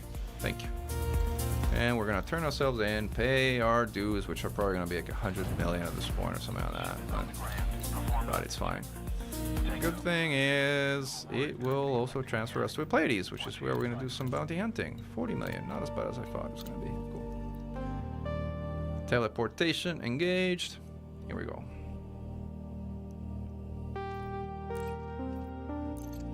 And now you will see the Rail Conda in Hazres. Rail Conda in Hazres is beast. I was a bad guy. I was a bad guy for a little while. The other ones I might have had a run-in with system security forces at a system I wanted to decrease the influence of the primary faction at. And yeah, well, that's what happens when you're a bad guy. Oh, I should have bought limpets, whatever. So we're gonna go. Let's go to the headquarters of the Anti-Xeno Initiative. We have there's a Hazres here. I know there is. Pleiades is our backyard. It's actually our home region. I know those systems very well. Taigeta is also pretty, but Taigeta is a bit further away, so whatever. If I wasn't at Mandalay, I would go to Taigeta, but in a con, that'll save me a few jumps and go to HR 1185 instead. Here it's sad that I don't have collector limpets, because here I would be picking up some mats if I was out there.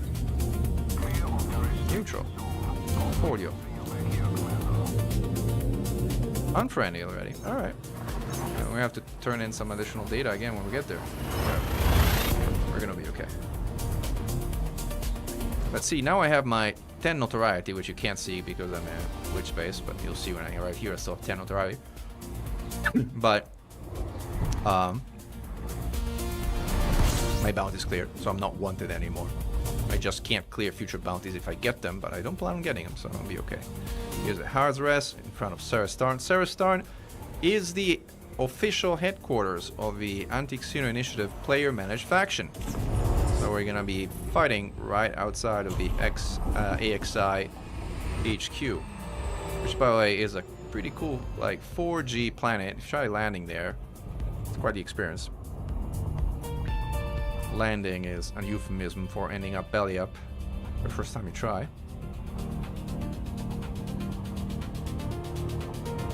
Especially in a large ship like the Conda. Especially in the Panther that has absolutely abysmal lateral thrust. Let's see what we got here. We got bounty by Paladin Consortium, bounty by... These are claims, so these are not on me, right? I think. And then missions, basically this is all stuff I'm just waiting to expire. BGS is in daylight, which is nice. I don't like fighting at dark rests because I have to turn on night vision, otherwise I crash into asteroids. Why did I go to a prison ship? No anarchy with... Oh no, I wanted to go here. I wanted to, first of all, I wanted to teleport down to the Pleiades. So, prison ship, closest prison ship is in the Pleiades. It's a fast travel option on the Pleiades. Faster than any other way to get here, really. Alright. Now you'll see this thing in action at a rest. This thing is devastating out here. Devastating. What we got? Ooh, dropship. here we have a kill warrant scanner, so we're gonna use kill warrant scanner too. Well, this is one of our guys, but whatever, he's wanted, so he's like bad guy. Count as bad guy. Clippers are almost all we wanted. Alright, Kamara. We don't even need... Clipper is so crappy that you don't even really need to shoot the plant, but whatever.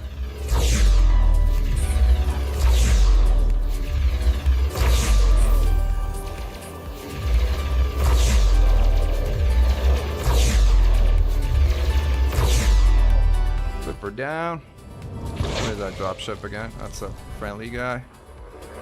These are vultures. Vultures are the one things I try to kind of leave for when I don't have other targets because they're annoying. Cobra Mark 4. Cobra Mark 4 is silly. It also doesn't have a high bounty. These are all like miners, so they're kind of like harmless. Who are we shooting? Where is the dropship? Is it here?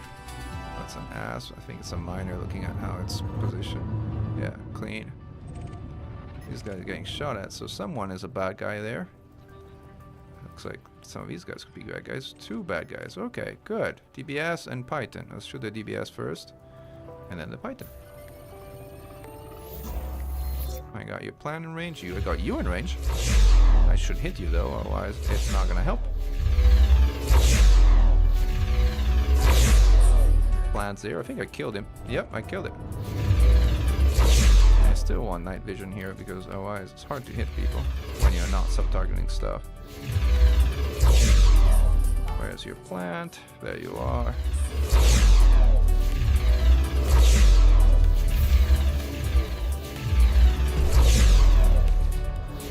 Again, we're looking for about 10 million in bounties, specifically from the Antique Scene Initiative.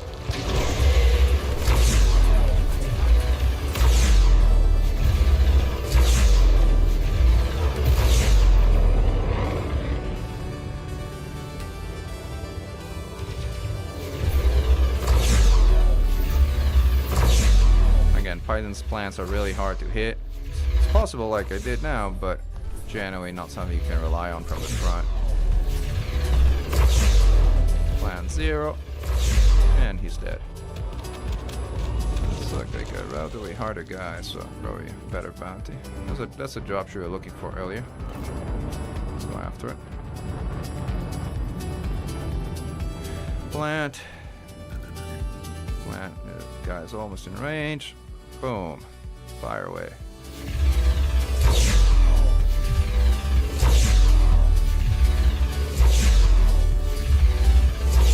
Plan 0. Wow, this guy's already dead. That was fast. See if we can get a scan before it explodes. Yeah, we did. Cool. 500,000 there, 500,000 here. There's another Python. Are you guys all alone? Really? That's so sad for you. I feel so sad for you, especially once you turn away from me. I feel very sad for you. I actually charge my system while you're looking at me. And then when you turn away, pop a sink and boom.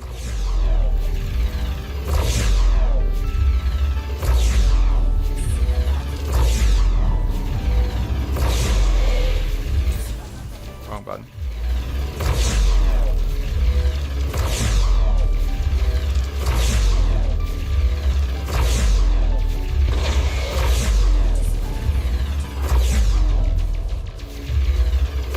Heatsink, you gotta let your distributor catch up every now and then. Come on, land that shot. Yes! Boom, oh, it's already dead. Never mind. That was a good plant hit, even though it wasn't necessarily the kill shot. There's a keelback. Keelbacks are almost always miners. That one's no exception. There's a wanted Cobra. This is like the Cobra and so on. But our shot ships can be clean or it can be wanted. This one's wanted. Let's see if we can actually wing of freight. But our short ships make for better targets than Cobra Mark 4s. Cobra Mark 4s are fine. It's a vulture one I can avoid having to deal with. But if I need to, I will deal with them too. Whatever. Whatever. Let's deal with you. Let's deal with you. I see you. I want you plant. Target it first. There we go. And then we dance.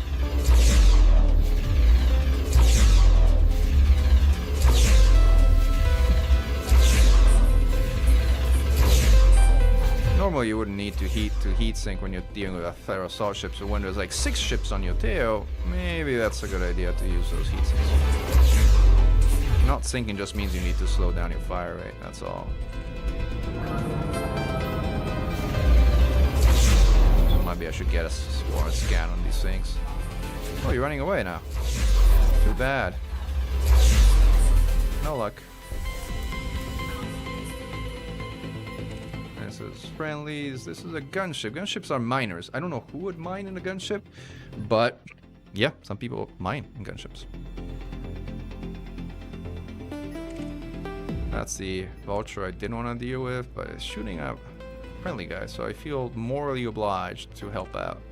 Operation IDA are also friends of the AXI, so that's one more reason to kind of go after this guy. How dare you shoot an NPC of our friends.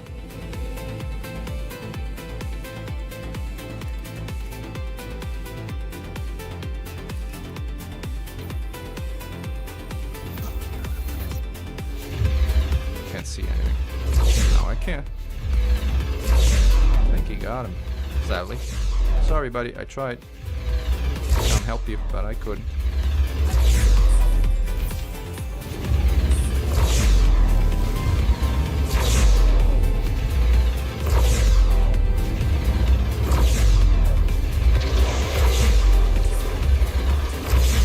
This is why I don't like vultures, because they kind of get really close and then they're kind of hard to hit when they're that close. They're worth good money, but they're also very annoying. Those are friends. That one looks like now another hostile. I don't think I've ever seen a vulture miner. Oh, you're welcome out, friend.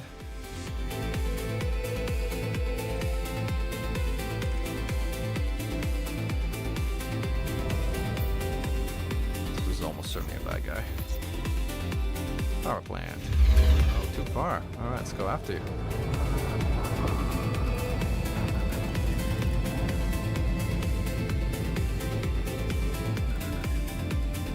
I got you.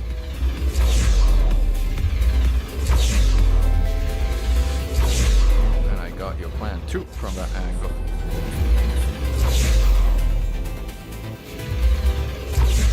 Plan 0.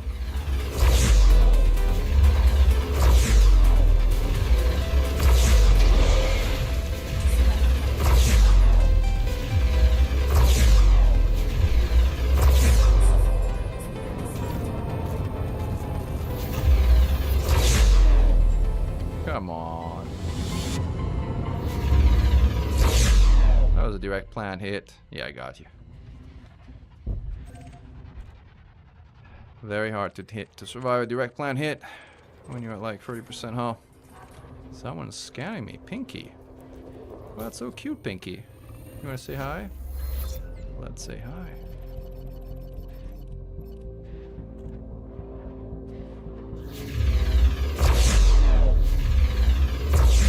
You're chaffing, that's also very cute.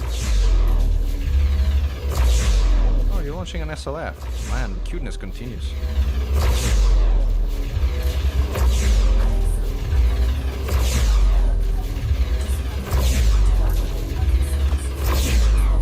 He's down, and so is his SLF.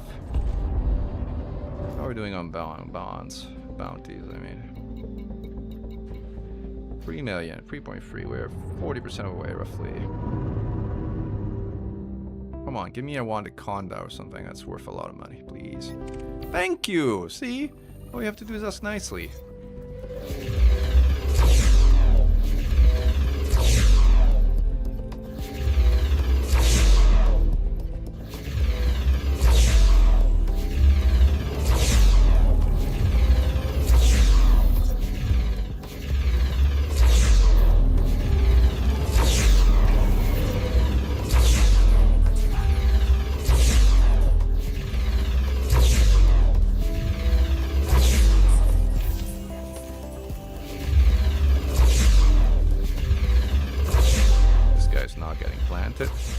It's going down the old school way. Maybe he is getting planted. Every time I say they get planted. Yeah, he's gotten planted.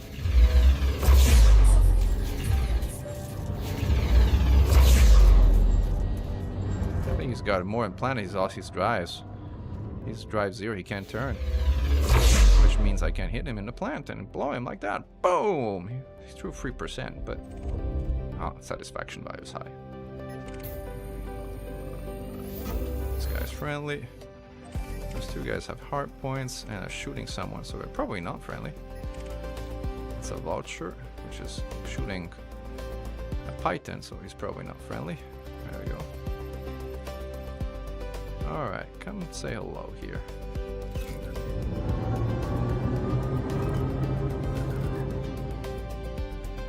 Mines exploding down there.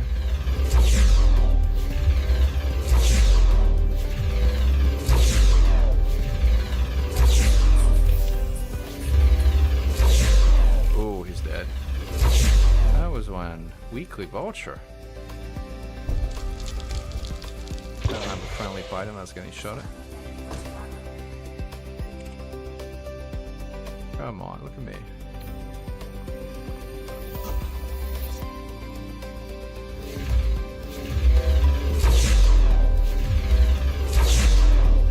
This guy has some shields. Had some shields, but has no hull. This guy's hull is made of paper. One more hit. Direct plant hit, and he's a boomer goner. Boomer. Maybe he's a boomer goner.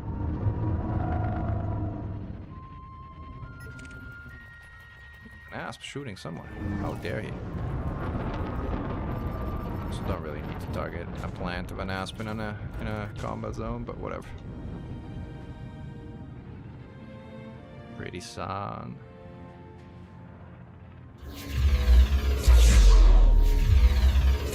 At this range, might as well try and hit their plant. It's more like aim practice than anything. Plant 0. Plant 0 and planted. Nice. That guy's clean. Who is this guy down here? Dropship. Doesn't look clean. Looks like it's coming to scan me. Coming to scan me, buddy. Go ahead and get your scan. I'm here. Scan away.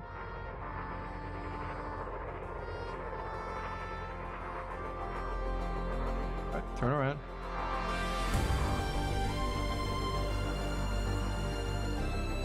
Are you gonna turn around? Alright, trying again. Okay, I'm here. I'm not getting bored. I'm gonna shoot you in the face if you're not done quickly. Oh, okay. Cool.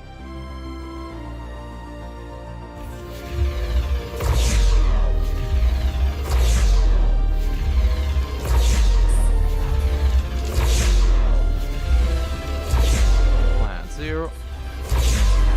Hull 0.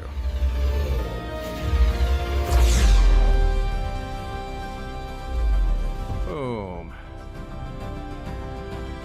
These are kind of low bounties for ships of that class, I think, because they're so easy to destroy.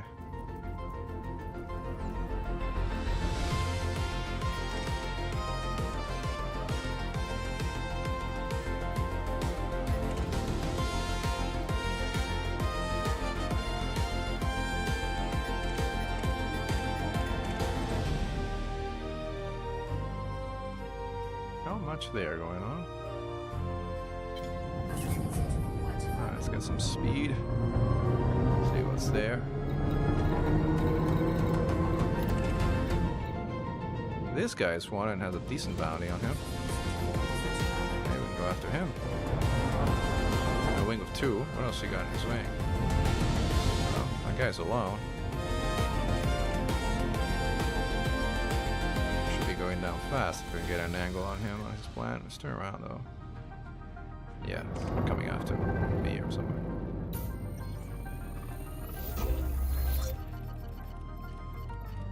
Alright, boom.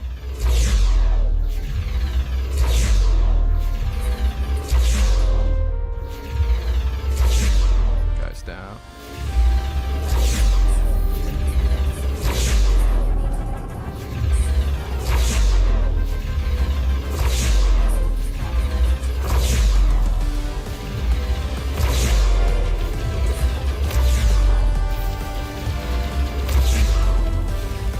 And he's down. There's the vulture. Not that vulture. Is this the vulture? Nope, the vulture. Where are you, vulture? Oh, a clipper. Clipper usually has better bounties than a vulture. And is also easier to destroy. So for a clipper we go.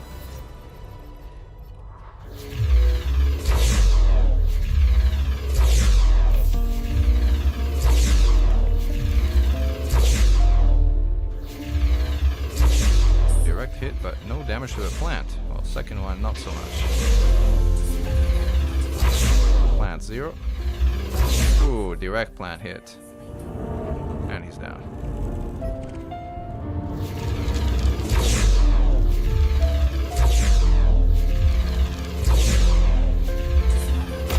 Oh, asteroid.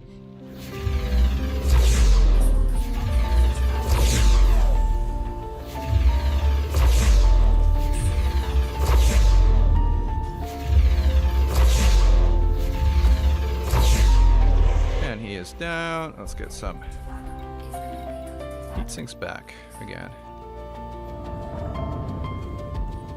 Let's see what we got. That's a friendly. How are we doing on bounties?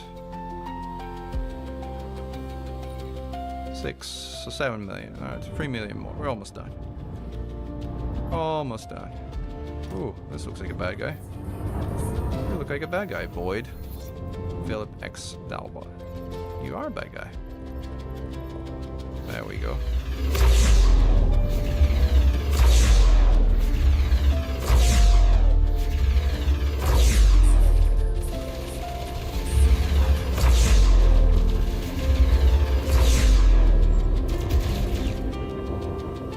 A little bit and then too early. No point in planting this guy. He's gonna blow without any need for extra help. Boom.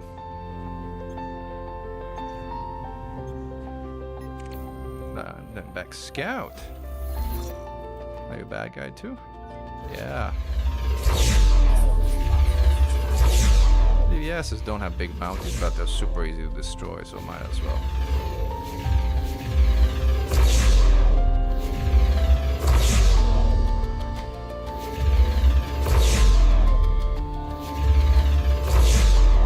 Red down here, but well, this is he's at 0%. He didn't die. I thought he was dead. Like he's like a undying hostile. So friendlies. Now we're getting to a point where everyone's friendly again because all the bad guys are down. Installation defense scenarios, best bounty hunting locale. To be honest, yeah, I agree. They are better. I agree. I actually don't know off the top of my head of like one of those for the anti-extreme initiative like faction though, so oh, I'm sure Inara could help me if I was to go that route.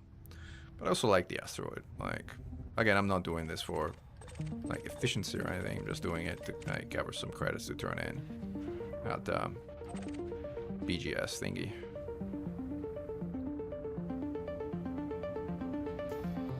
So don't see any hostiles here. This is a time where you're like, should I stick around or should I just relog and try again? Someone's coming at me, so I guess we'll do it the normal way. I also shouldn't try and like do this now because like he's gonna interrupt my synthesis. He's gonna shoot me, interrupt my synthesis right away. So whatever, waste. Shield down.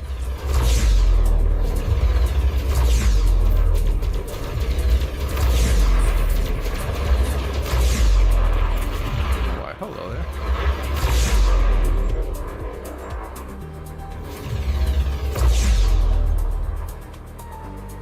Bye-bye. Who dares scam me? Blue something. Blue Glaucus. In a DBS. You really want to scan a Conda in a DBS? Really? 2 shots. And that explains why that is a bad idea. Someone's really close, also scanning me. Oh, hello. Again, Federal assault ships you don't really need to plant, but whatever. Next time, fill your hold with gold. Maybe I will. Do you have any?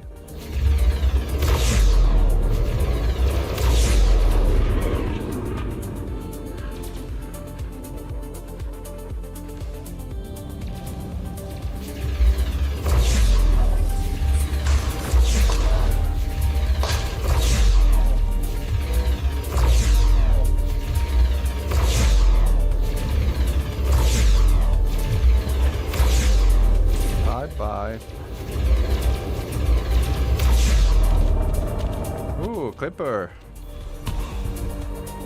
That was a good bounty. Good job having a good bounty.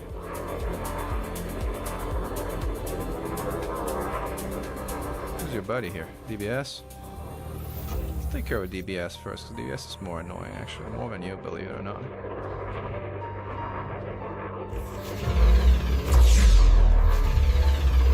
Also goes down a lot faster.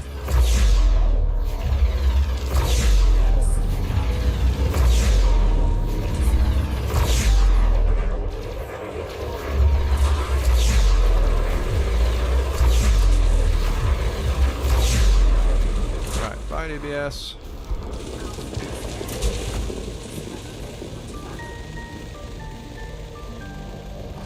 Hello there. Ah, we dance.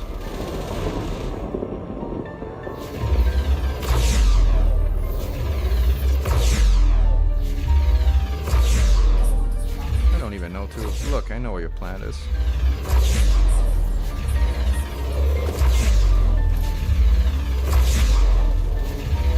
Right there.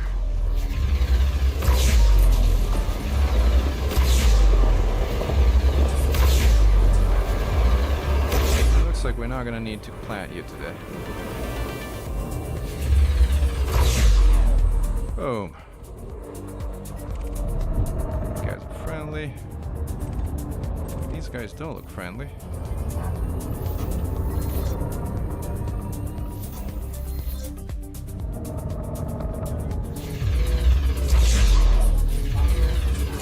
Ah, miss.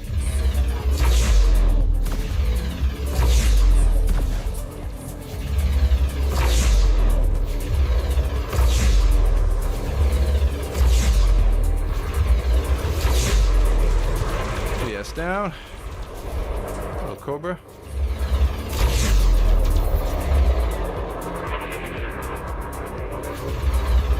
I choose death. I choose your death.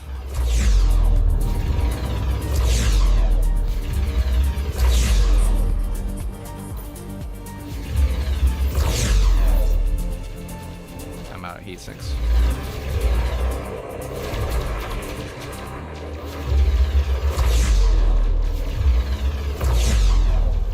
Should hit harder than it's currently hitting. It's got your plant, like you are tanky, buddy.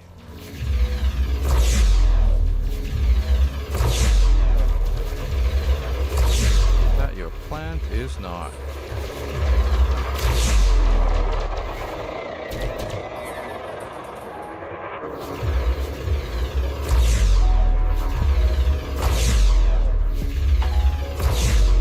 Plant 0. That was one tanky Cobra.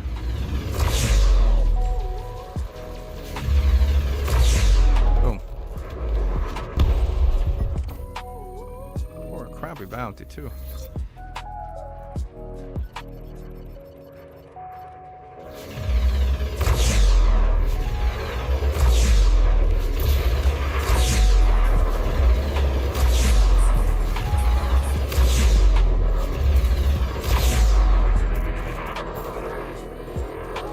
Gotta cool off at this point.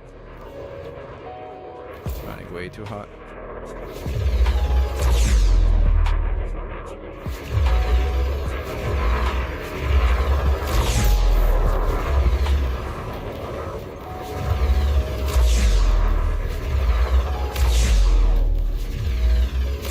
Guys drives.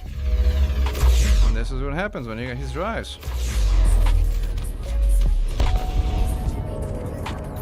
Clipper. Oh, I'm going for a clipper. Totally going for a clipper.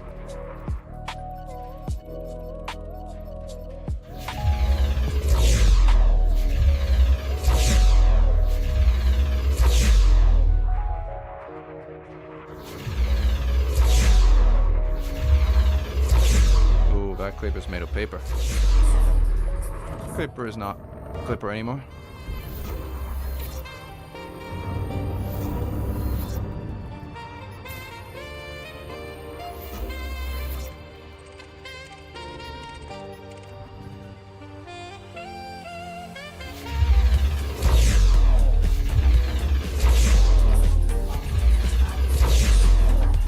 First eagle down. off.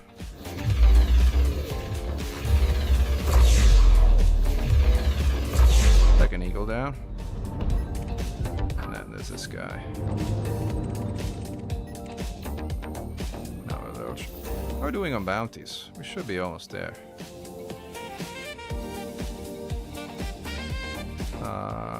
Yeah, we're like 1 bounty away or 2 bounties away.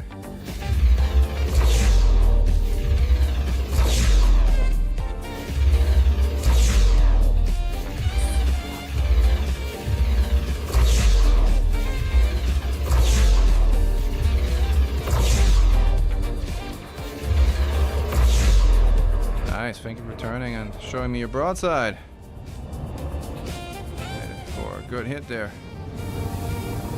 Gunship. It looks like a hostile gunship somehow. It is a hostile gunship.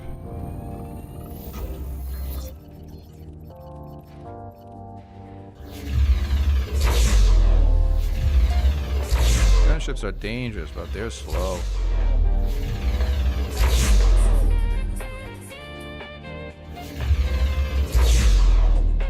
Just because my con is also very slow. Plant 0. Direct hit on the plant. Almost direct hit. Direct hit again. Gosh, you're very lucky, or your plant is very resistant.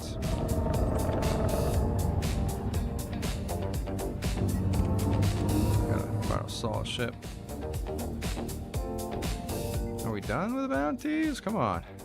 What we got? 10 million.5. Alright, let's do this last one. Last one. Bye, Atlas. Thank you, JL. Thank you for joining the stream.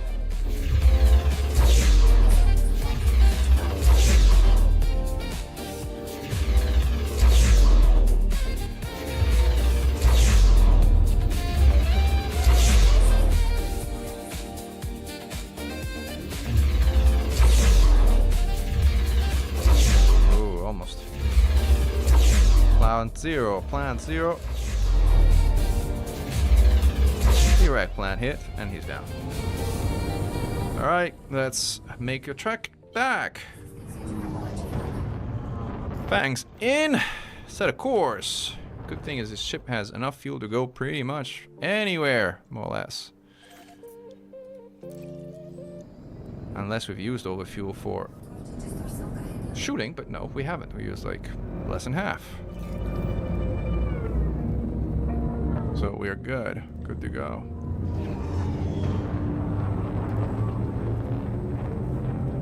It's how many jumps? Not too many.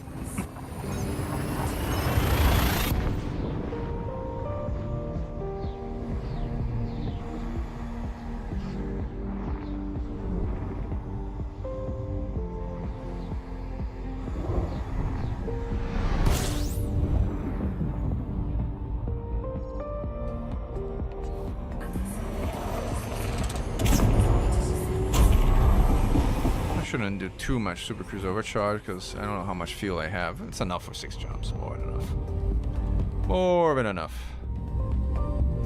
Charge our shields while we're at it. Don't need to recharge our heat sinks.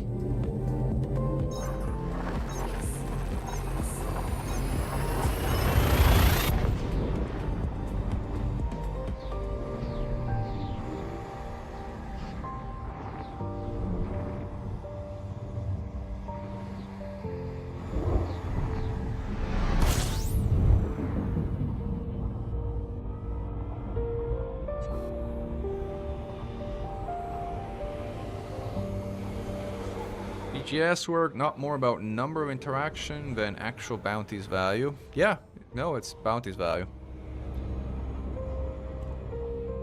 It is bounties values, but it's diminishing returns, so like after 10 million it basically doesn't matter much.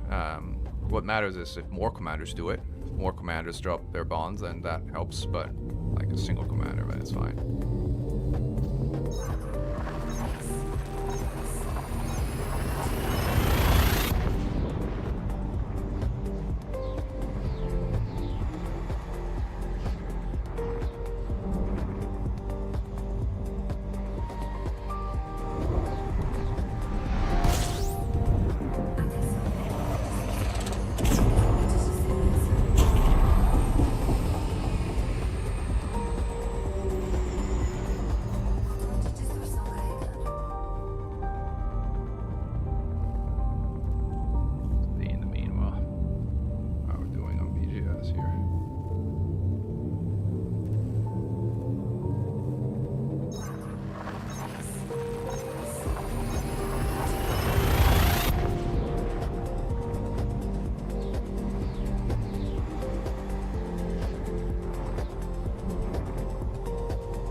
getting there. It's not a Mandalay.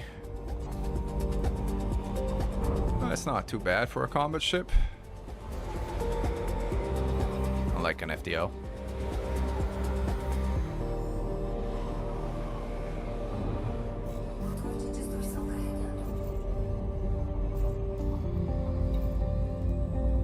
Should change back into my flight suit. There we go. Gotta look professional.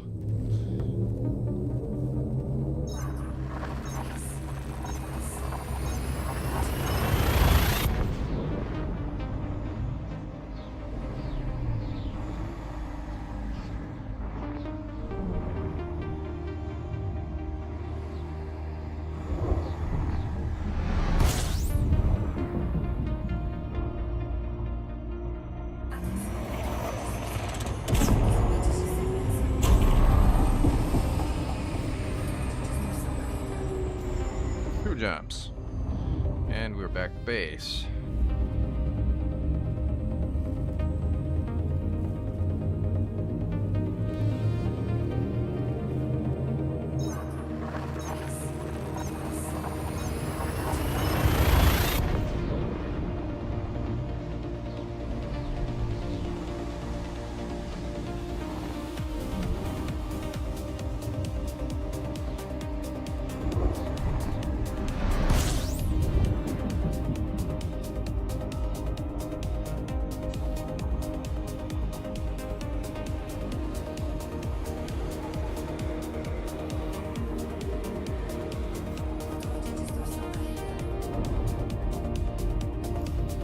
And we are arriving at our destination system in a moment.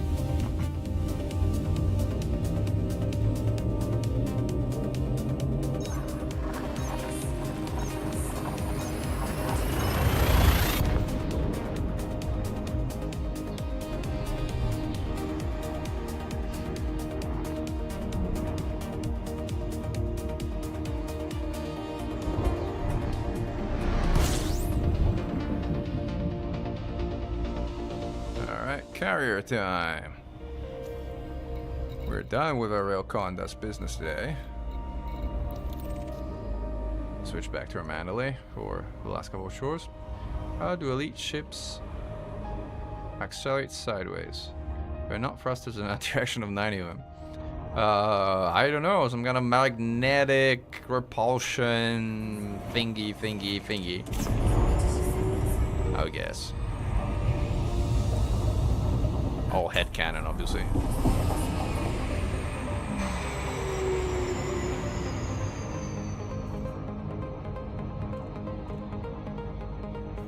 Skedaddle, come on, let's go. Go.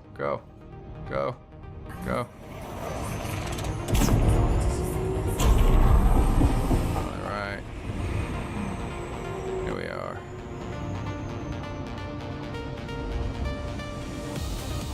Oh, look at the system state. There's 2 constructions available. Right, things are being built. Evenish landing has been built. Nice. And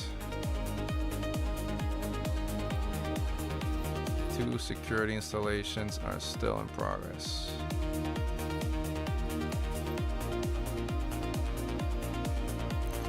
So now we should find ourselves at a tourist station when we get back to the...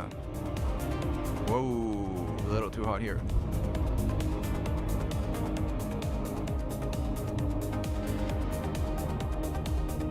Then we can plot down 2 additional hubs.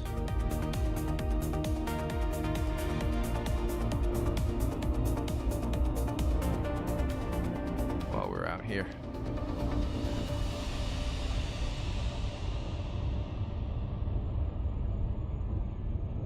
From the North Pole, nice and frozen up there. North or south? Can't quite tell. Hey, Absolute, welcome to the stream. A little bit of gas. Alright, time to switch ships.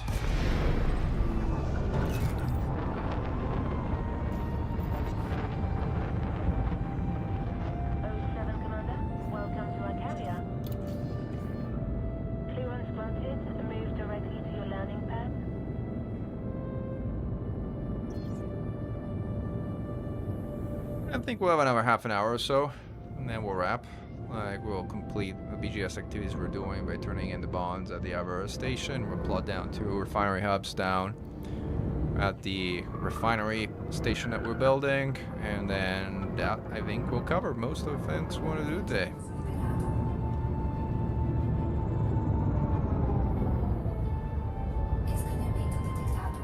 You can scam me, but I'm good now. I'm clean as a baby.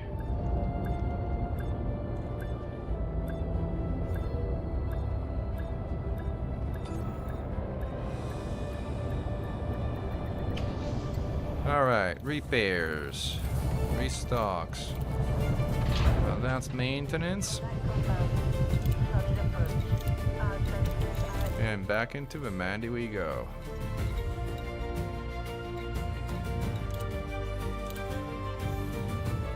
First thing we're gonna do is plot down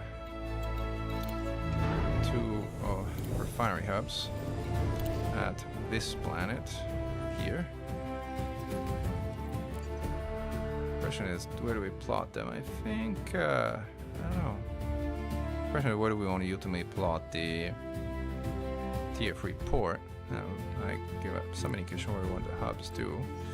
I think we have to look at the planet map before we can make up our mind on that. We gotta. Oh, so it feels so nice to fly a Mandalay after flying that garbage piece of shit to Condes.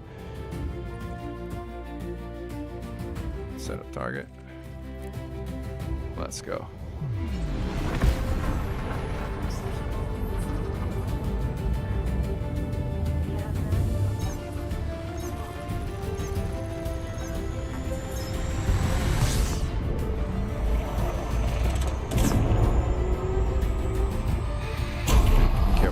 Too much of it because it's actually easy to jump out of a planetary system with supercruise overcharge.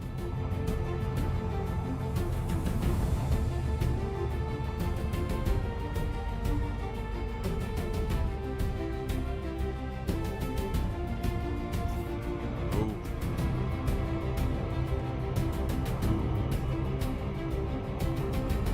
Also a little easy to overshoot. Oh. Again, the Mandy is fantastic at turning, so we're good.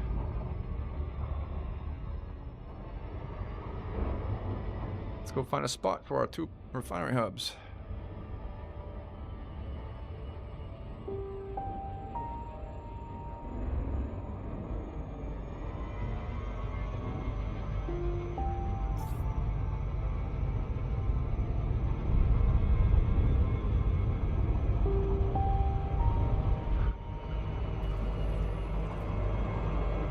Let's see if I spade that inspire us for a refinery. There's some dark spots over there. What is a planet? It's kind of unremarkable, I want to say. Looks pretty unremarkable. Also doesn't particularly matter where you place a refinery hub since you're never ever going to visit them ever again, so it's like whatever. After rebuild. Maybe in that dark spot over there. Let's go.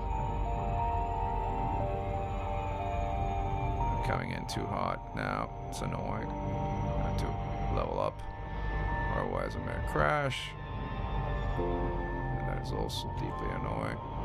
Let's go in this black spot here. No, oh no, I'm not too shallow for glide. I'm barely not too shallow. That's great. It's actually quite exactly. Oh, that peak over there. That peak over here looks. Maybe we can do this peak here.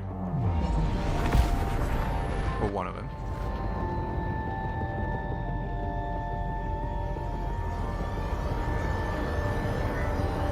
Check just how many construction points I have. I have 3, tier 2. Yep, that's fine.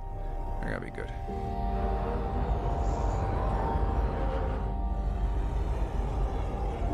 Did I get the wrong Mandalay? No, I got the right Mandalay. So why? Oh, I just never bothered doing colonization of it, I guess. Now I am bothering. It's a nice little peak to place a refinery hub at. Refinery hub. Salinas, site construction. Somewhere up here.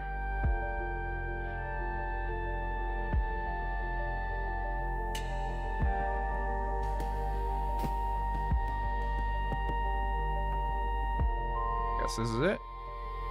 Boom. Refinery placed. Next. Next.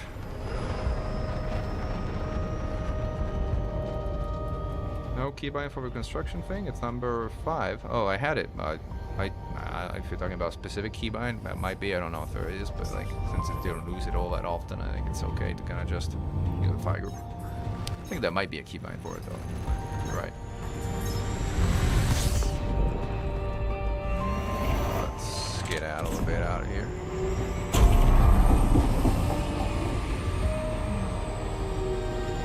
Maybe we can find another spot. Maybe that black patch down over there. That's a big black patch down here. Maybe that's a big black patch. I see something that's got a bit of a bigger mountain towards the end of a black patch. Since we're placing these hubs on the black mountains, might as well place them on the black mountains.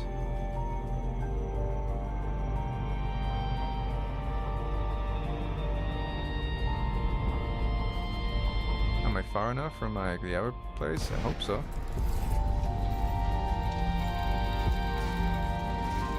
Yeah, I am.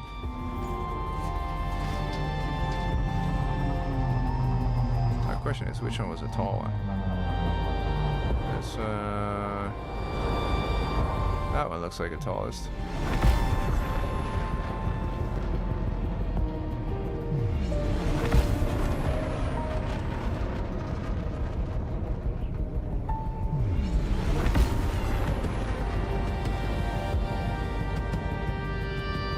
Oh, it's okay. I mean, my ships that I use for colonization usually have it bound, so... Like, I usually use a dolphin, but I guess today I'm in a Mandy, so... These are also ships that don't particularly care about the...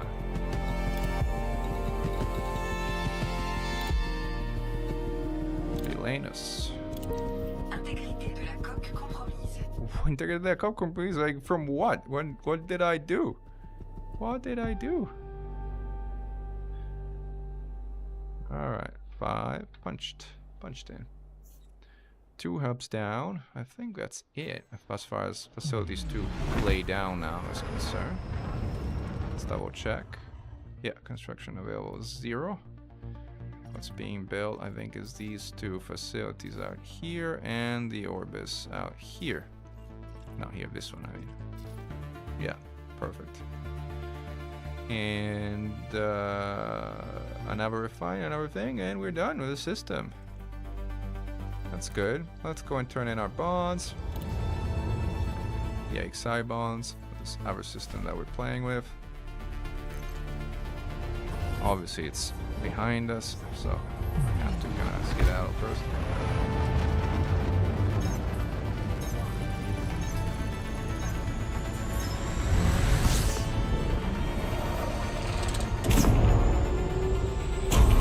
Jump from here.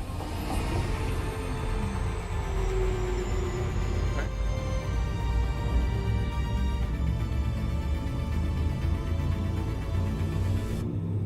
Oh, 07 Mikado or Mikad 02411. Welcome to the stream. Welcome everybody who recently joined.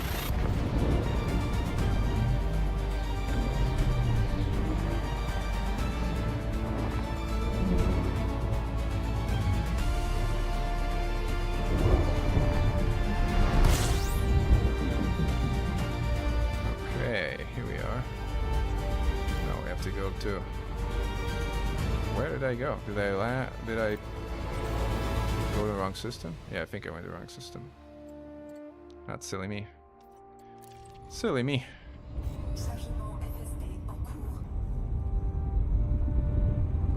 That's a populated system, which is thanks for the fireworks.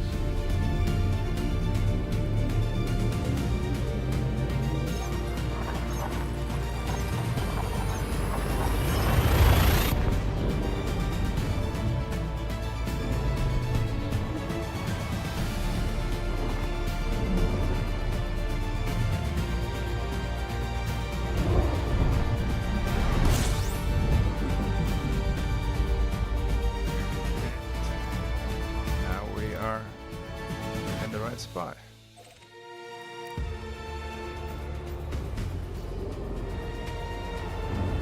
I'm in the wrong Mandalay, I think. Otherwise I would have Super Cruise Assist. Or not. This is a combat Mandalay, yeah. This is not Uber Mandy, this is exercise patience. I do it all the time. I get the wrong. I confuse my taxi. I gotta change their color at least so that like my taxi's in the same color as my combat ship. Right. Distinguish them some other way. Like,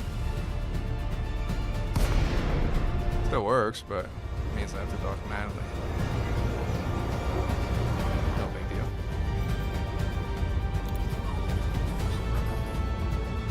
Alright. Pirate outpost.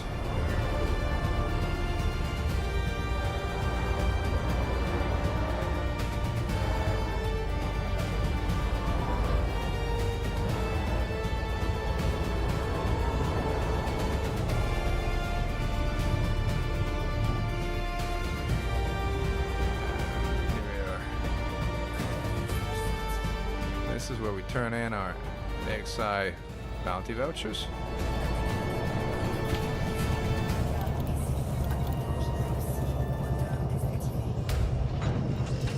Not the others, but the bounty vouchers for sure.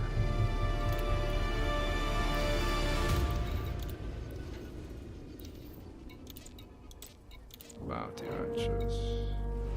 I don't think turning in the ones from the other factions does anything. Like, affects the security of the system, I guess, but I don't think I want to turn those in, but I want to turn these in. And so that is done. I could fail some more missions, but again, I don't think there's anything I necessarily think I can see if there's anything I can quickly pick up that would fail in a day or so. This is fine. This will fail quickly. This will not fail quickly. These are slow. These will fail quickly. These are also long-term missions, so no. These will fail quickly too.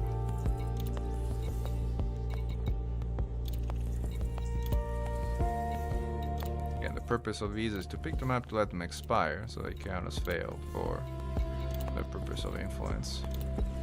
And also just to pick the ones that have 1 day, not 7 days left. Is that the Twitch paint jobs on the outpost? Yes, yes. This is a purple Twitch outpost. I'll show you in a moment. Let me just undock and I'll show you. By the way, this is a service economy that has nerve agents and a bunch of legal drugs. I'm trying to convert this market to anarchy eventually, but it's gonna take a while.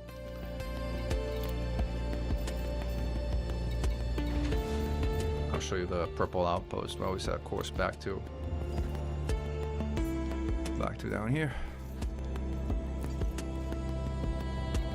The purple paint job you get from watching on Twitch, or used to. I don't know if it's still there.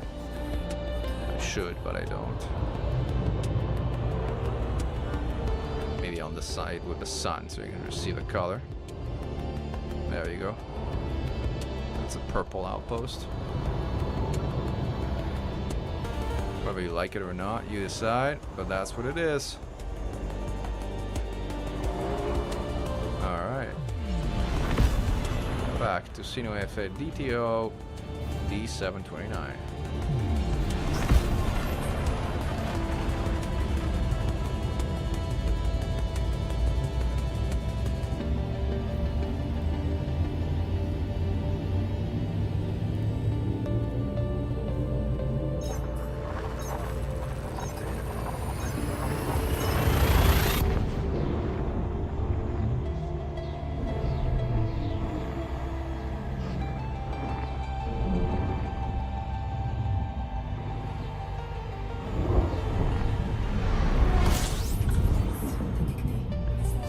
Of like missions that we don't particularly care about.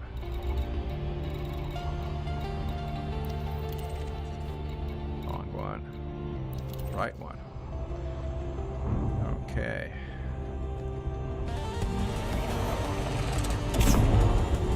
Actually, I want to change ships when I get back into my proper Mandalay, because this is, again, as I said, the wrong Mandalay, which is also why the fire group wasn't mapped, because it's not a colonization ship, this is like a combat ship.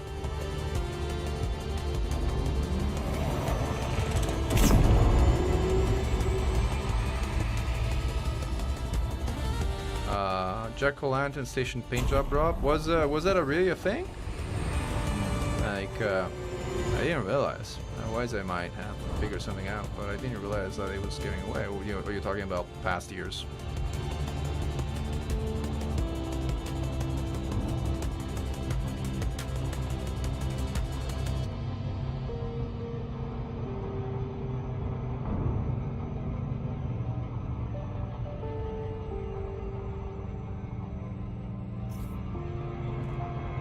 Oh, you mean, yeah, the Python and the Asp Explorer, yeah.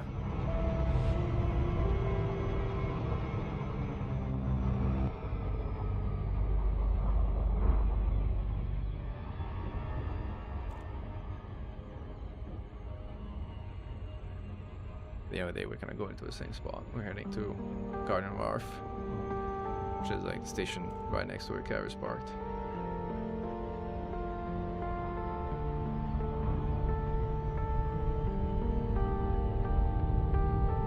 Annoying thing without having not super cruise, you can't super cruise skip. Super cruise assist, you can't super cruise assist, so you have to kind of slow boat your way to like destinations, and it's annoying.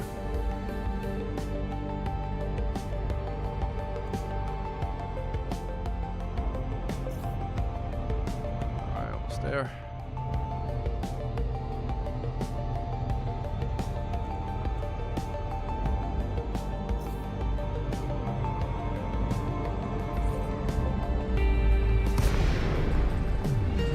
Dark out here.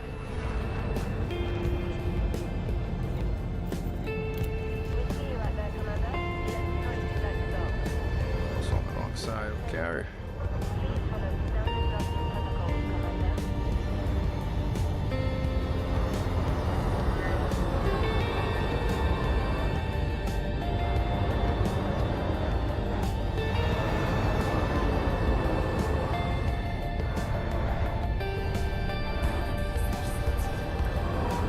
Too fast.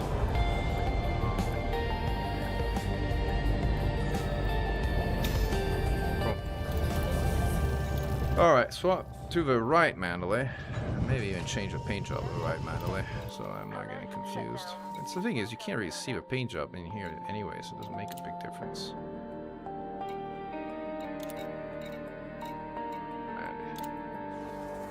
It is black, so maybe I change the livery. Do I have any other livery for Mando? I don't even know if I have another livery for Mando. If I do, I might swap it out.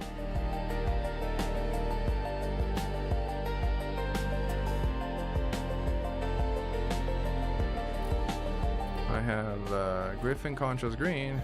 It's ugly, but at least it's different. What's the default one?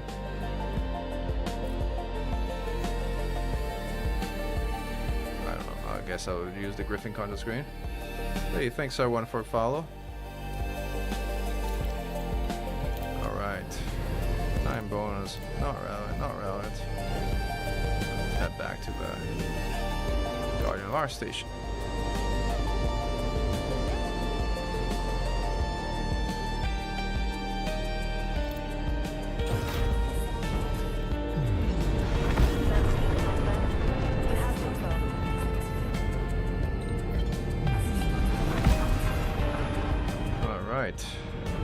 Ready to go. So now that the tourist installation is built, Guardian of Arf will eventually convert to a tourist interior, but it won't do it until the weekly tick. Stations only change their interiors on the weekly tick, but it should show a majority of tourism, and the commodity market should say tourism.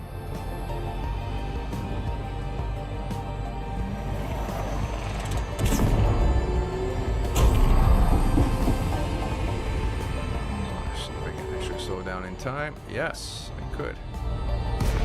Cool. Right, the dark side of a planet. Alright, docking.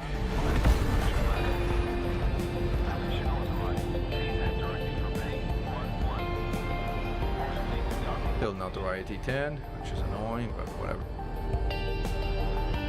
So generally what I do when I have notoriety 10 is I go under options, graphics, I turn quality down to low, and apply, or whatever. I don't necessarily need to do it now, but then turn the display to a frame rate limit of 30 Hz. So this basically uses 3% of my GPU. I don't know if you can show it, but yeah, it's not popping up on the stream, but it's a weird overlay. But right now it's basically using less than 20% of my GPU for this setting. Especially if you go down to a hangar, you can like below 20%. And so then you just leave it running overnight, and that sort of like gradually gets your notoriety down. 20 hours later, your notoriety is gone. One of the reasons my hours in the game are just so insanely high is this. It's like sometimes the game is just running, sitting there for notoriety burn, which is really silly as a mechanism, but whatever. See, commodity market is now tourism, so that's fine. Commodities are going up quite a bit. Now, the system is in a war state, so there's actually a significant drop of the commodity volumes available, both in terms of supply and demand. The ones that are affected by war, such as hydrogen and fuel, mineral oil, the number of food and grains, like beer, liquor, like, these are all affected by the war. But other than that, the station looks reasonably healthy. Like, demand is strong. Prices are good, actually. Tritium is like 6,000 over galactic average. Metals are 4,000 for gold, 6,000 for plat. Silver is 4,000 above market average. Those are all pretty good.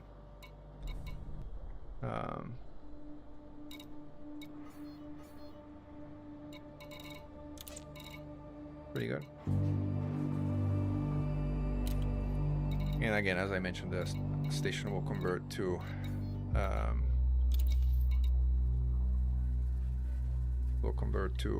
tourism interiors. Interstellar Factory is back, which is interesting. They somehow get the security down enough to it to come back, because they had disappeared after a while. Like, I could use a factor to turn in these vouchers in case I didn't want to do it here. I don't think you can do it here, because like some of these are, somehow it lets me. It's unclear to me like what the rules are, but I don't want to give this guy security for their faction in this system, so I'm not going to redeem them here. I'm going to redeem them whenever I get it somewhere else. Right. Combat bonds I think I already turned in, so those are good. I think from a status standpoint. Hey Commander Carrick, welcome to the stream. Command, like from a status perspective, like this is really locked until the war resolves itself. Like turning in the bounties probably will increase security for the anti-Xeno initiative. Like whether it's enough to get it into the blue or not, we shall see. Security is low in the system, which is why the wide block of a slider is tiny. Not like the economy one, which instead is like pretty wide. So there's that. And commanders, this is all for today. Thank you for joining the stream. Thanks for everybody who followed. Again, if you're not already subscribed, please take a moment to consider subscribing to the stream in case you don't want to miss the future ones for like just general chill streams like this one, or for more crazy shenanigans or events. So glory to mankind, Commander Mankind, over and out.